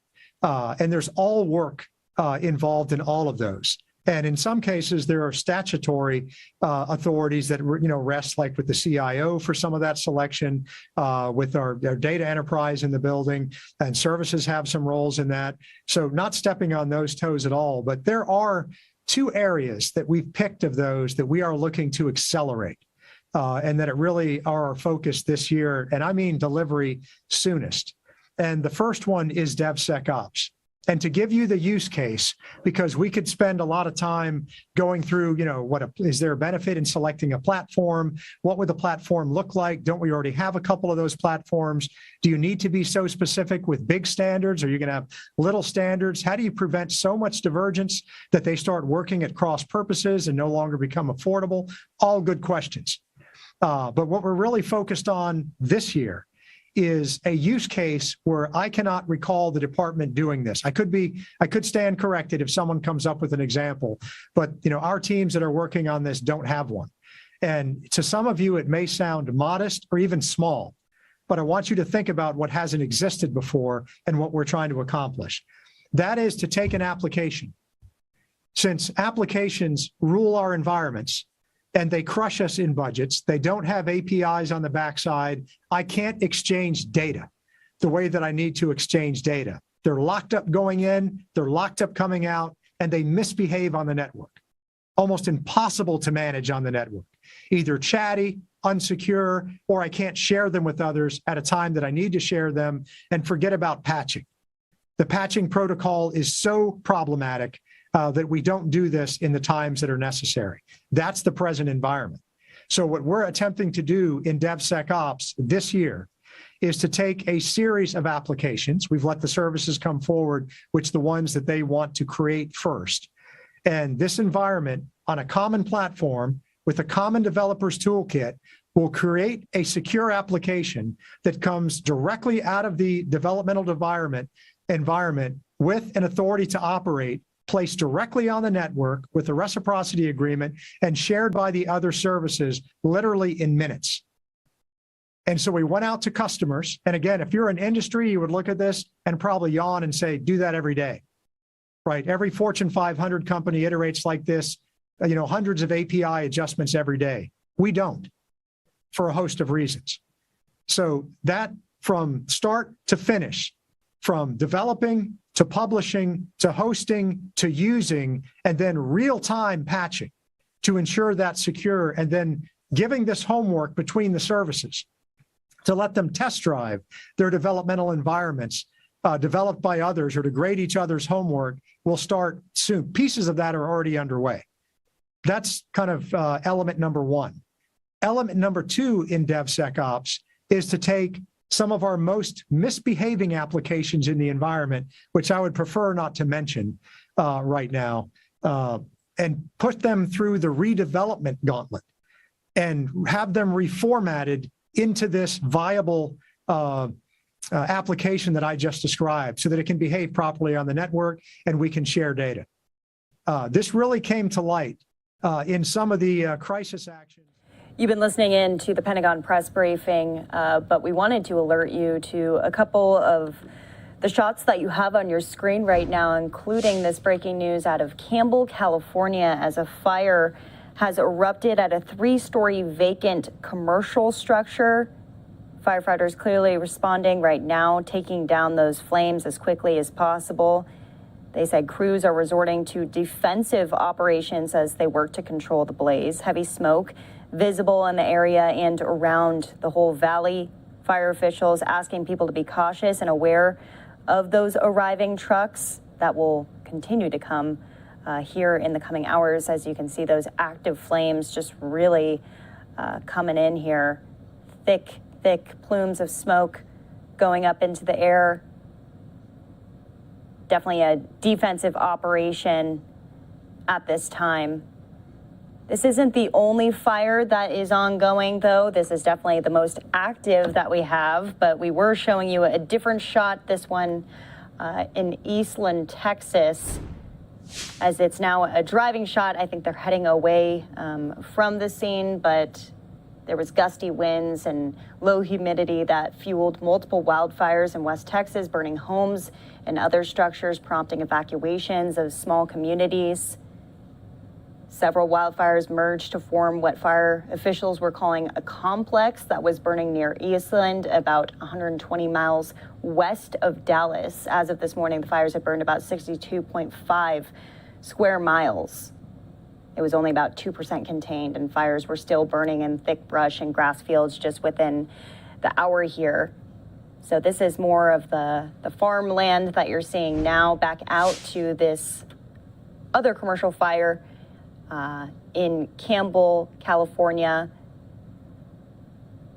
about 2 hours outside of San Francisco. Our Fox 2 Bay Area team there with Skyfox over the scene. So we're going to stay on this and keep you updated as we get more details on it. We'll keep it in a box for you. And we're also watching the White House briefing, which has been pushed back. That's what we're hearing from our teams in D.C.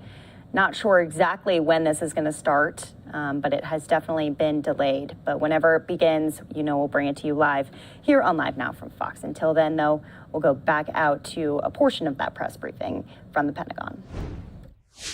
This really came to light in some of the crisis actions that we went through for things like Afghanistan and even what we're seeing now in the Russian-Ukraine conflict, looking at just simply trying to pull information out of systems that just do not behave right. We can't live this way any longer. So DevSecOps, as I've just described it, is really one of the areas that we're looking to accomplish this year, and we've got a tremendous head start. We are not starting from cold steel. We've got lots of those elements. Every service has a viable means, and we now have a bake-off of sorts as they test drive each other's products. And to be honest, I've never seen a level of cooperation between the services to get after what looks right. Break. On the other side, mission partner environment is an area that we need to tame. This is more ethereal right now, meaning I don't have such a concrete example, but we've done a lot of testing with partners on data exchange, what waveforms are best, what security elements, where data is stored, how to do this in a austere or a denied environment. And there hasn't been an order to what we've done. But what we're focused on right now are some of the challenges we have in our current fielded systems. We've got at the secret level and below a very wonky, problematic array right now with the way that we exchange data with our partners, and it's not sustainable. It's expensive, it doesn't work well, and almost every country has some level of bespoke configuration that makes it really hard to manage. And so we're taking that on as to how do you take what you've got and put it in a repeatable, recognizable, affordable, order. And we have two combatant commands, Central Command and Indo-PACOM Command, that have done phenomenal work to that end. And rather than creating all of that here in DC, we've turned to our combatant commands who have shown progress, and we are helping them organize this in the cross-functional team to see if we can replicate that as a standard. So those are the two areas that are receiving a disproportional amount of attention up front. Thank you so much. Thank you, Teresa. Let's move on to Jared Serbu with Federal News.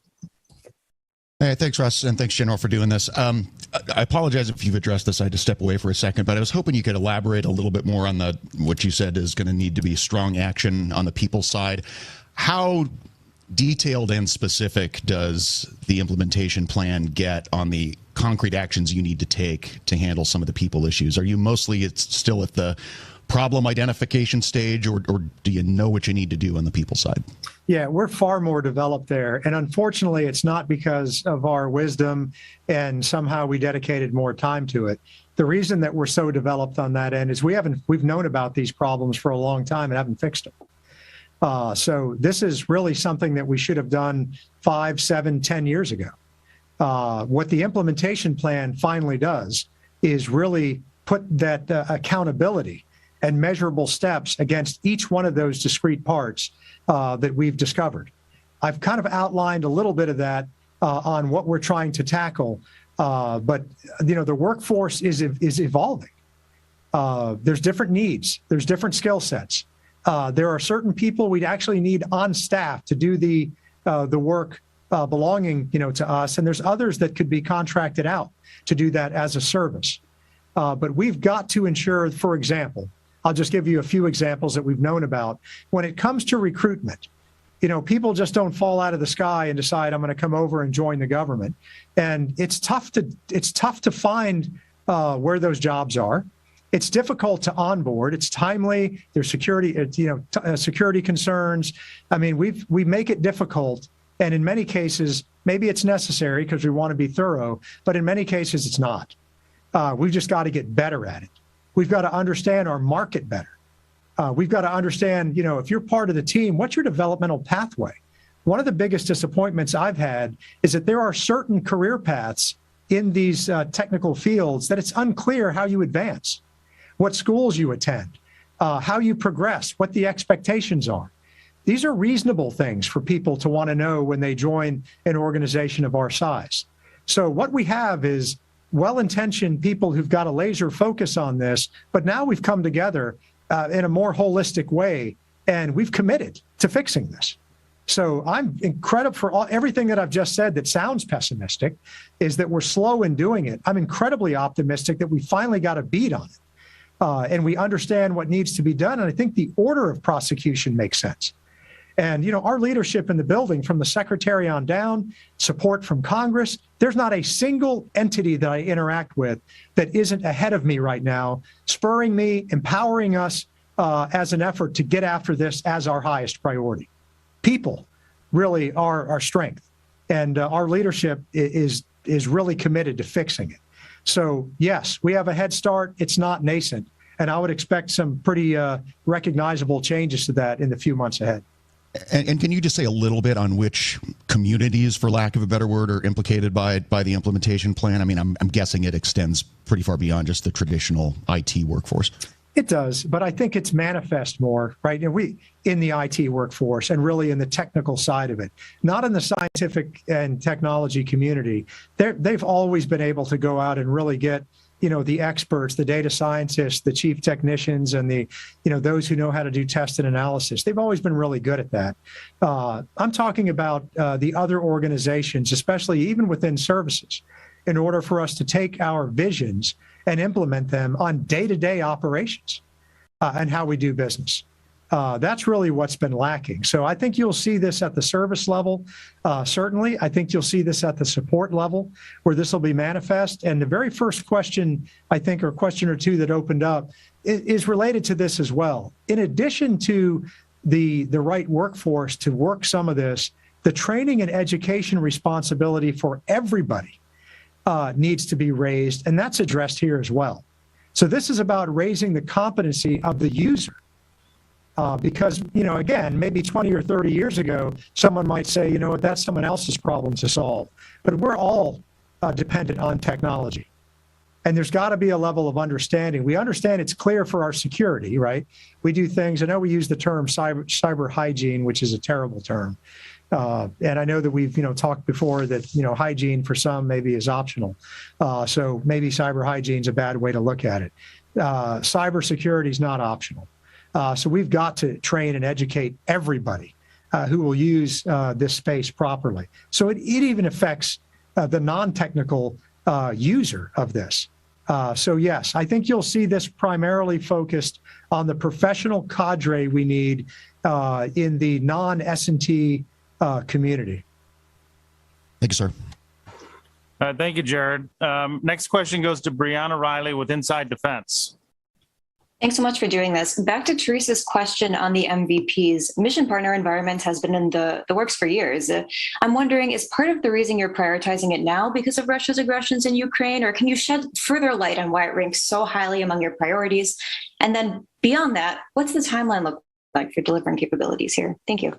Sure. Well, I would say that, to answer your question directly, no, we didn't spur it on or elevate it as a result of the Russian-Ukraine conflict.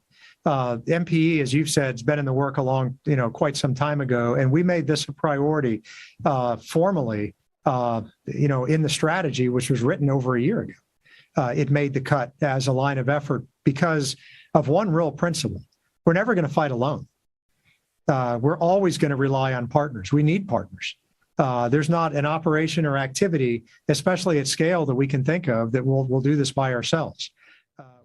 So once again, Pentagon briefing from earlier today saying we are never going to fight alone. That's as the White House room is starting to get a little bit busier here. The press briefing room, reporters getting ready to go as this briefing has been pushed back on several occasions. Jen Psaki, when she steps up, we will take it live. But we are getting a statement from the White House, a readout of President Biden's call with Chinese President Xi. And I want to read out just parts of this statement here. They say the conversation focused on Russia's unprovoked invasion of Ukraine. They say President Biden outlined the views of the United States and our allies and partners on the crisis. President Biden detailed our efforts to prevent and then respond to the invasion, including by imposing costs on Russia. The statement also continuing and saying he described the implications and consequences if China provides material support to Russia as it conducts brutal attacks against Ukrainian cities and civilians. The president underscored his support for a diplomatic resolution to the crisis. The two leaders also agreed on the importance of maintaining open lines of communication to manage the competition between our two countries. The White House added that Biden reiterated the U.S. policy on Taiwan has not changed and emphasized that the United States continues to oppose any unilateral changes to the status quo. So this was a phone call, obviously a private phone call between the Chinese president, between President Biden, but this has been long awaited because China has kind of stood by the wayside when it comes to Russia's invasion of Ukraine, not saying much, not being too involved with anything, just seeing how everything shakes out and plays out. Meanwhile, we are wondering what the communication has been like between President Xi, between President Putin and China. So it does look like the White House briefing is going to be happening anytime here, momentarily. And I think we're about 2 minutes out, so we're going to take a quick commercial break. And when we come back, we'll be hearing from the White House about this call and about all of the other pressing issues here in the United States.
Welcome back here to Live Now from Fox. I'm Daytona Everett. 12:15 here in Phoenix, Arizona, 3:15 out on the East Coast. We are awaiting the White House briefing as it's been delayed a few times here. That's as the White House is releasing a readout on Biden's conversation with President Xi. I want to play out or read out some of the statements here for you from the White House.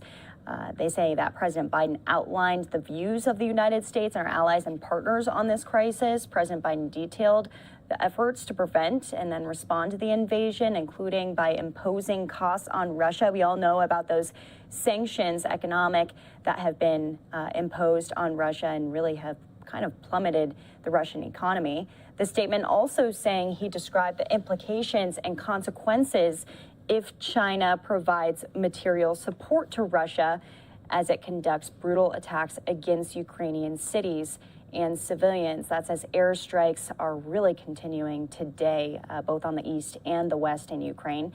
The statement going on to say the president underscored his support for a diplomatic resolution to the crisis. It says the two leaders also agreed on the importance of maintaining open lines of communication to manage the competition between the two countries.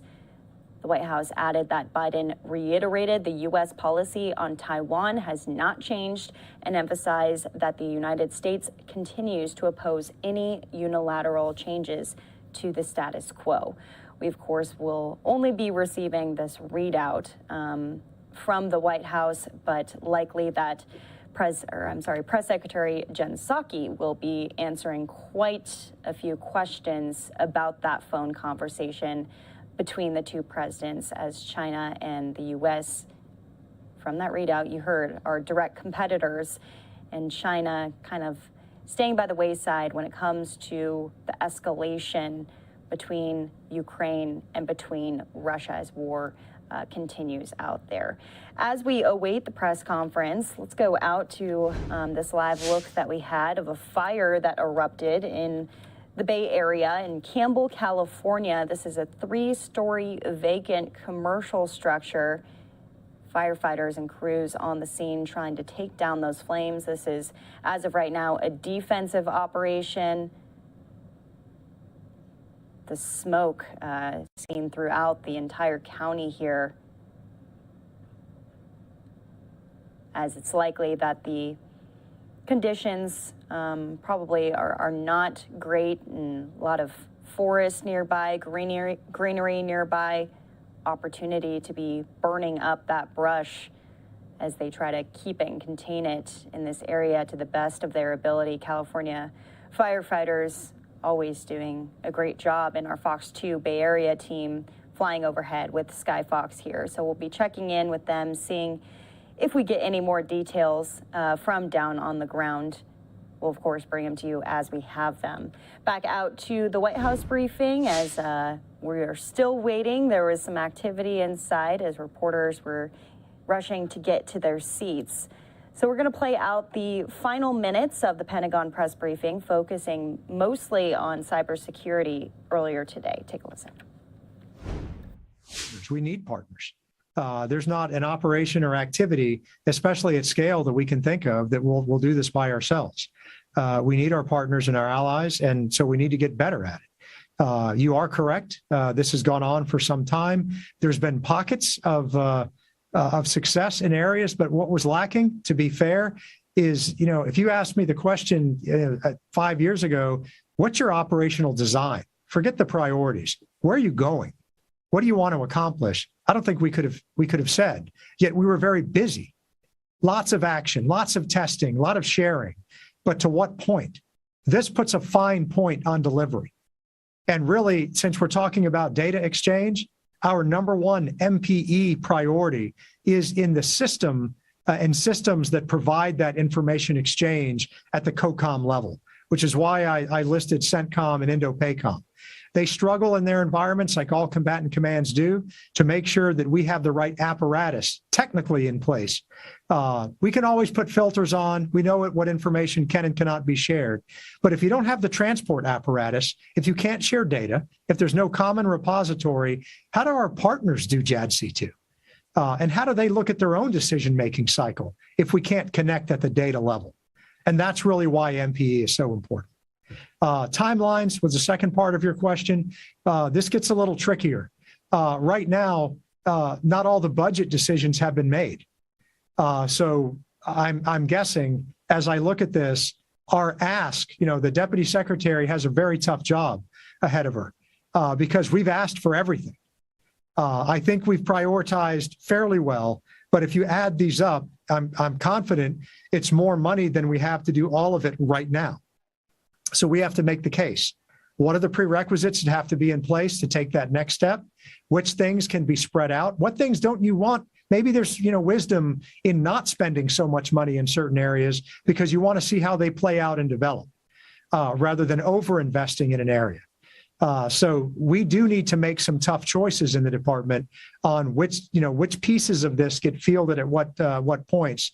And we are prepared using the I-Plan to go through that DMAG and budgetary process. We also have a close eye on budget, on continuous resolutions. Some of this are new starts, and I think all of us know that new starts can be challenging in a CR environment. I'm not using that as an excuse. I'm not convinced that slowed where we've been right now. But in the future, if that becomes a way of practice and it becomes more common, delivery of certain aspects, especially new start aspects of JADC2, will be hampered as other programs have been. Thank you. Quick follow-up on the funding elements. Can you speak ballpark figures about the level of funding the I-Plan is recommending, and will any of those funding recommendations, be reflected in the FY23 budget request? Thanks. I can answer the latter. The answer is yes, very clearly. We've already had placeholders in, even though this document, the I-Plan itself, was recently signed, we've been in constant battle rhythm events with our leadership on where we saw this forming up. So it's not as though it was just dropped in the environment and we're now trying to take a look at this for the first time. We had a pretty strong understanding of where these would fall out. And so, yes, we have a solid plan, I think, or at least a good recommendation maybe on how that'll land for 23. As for how much money overall, and we do have the press secretary. Let's listen in. Okay. Just one item for all of you at the top. On Monday, the president will join the Business Roundtable CEO quarterly meeting at their headquarters in Washington, D.C. to discuss the United States response to Russia's unprovoked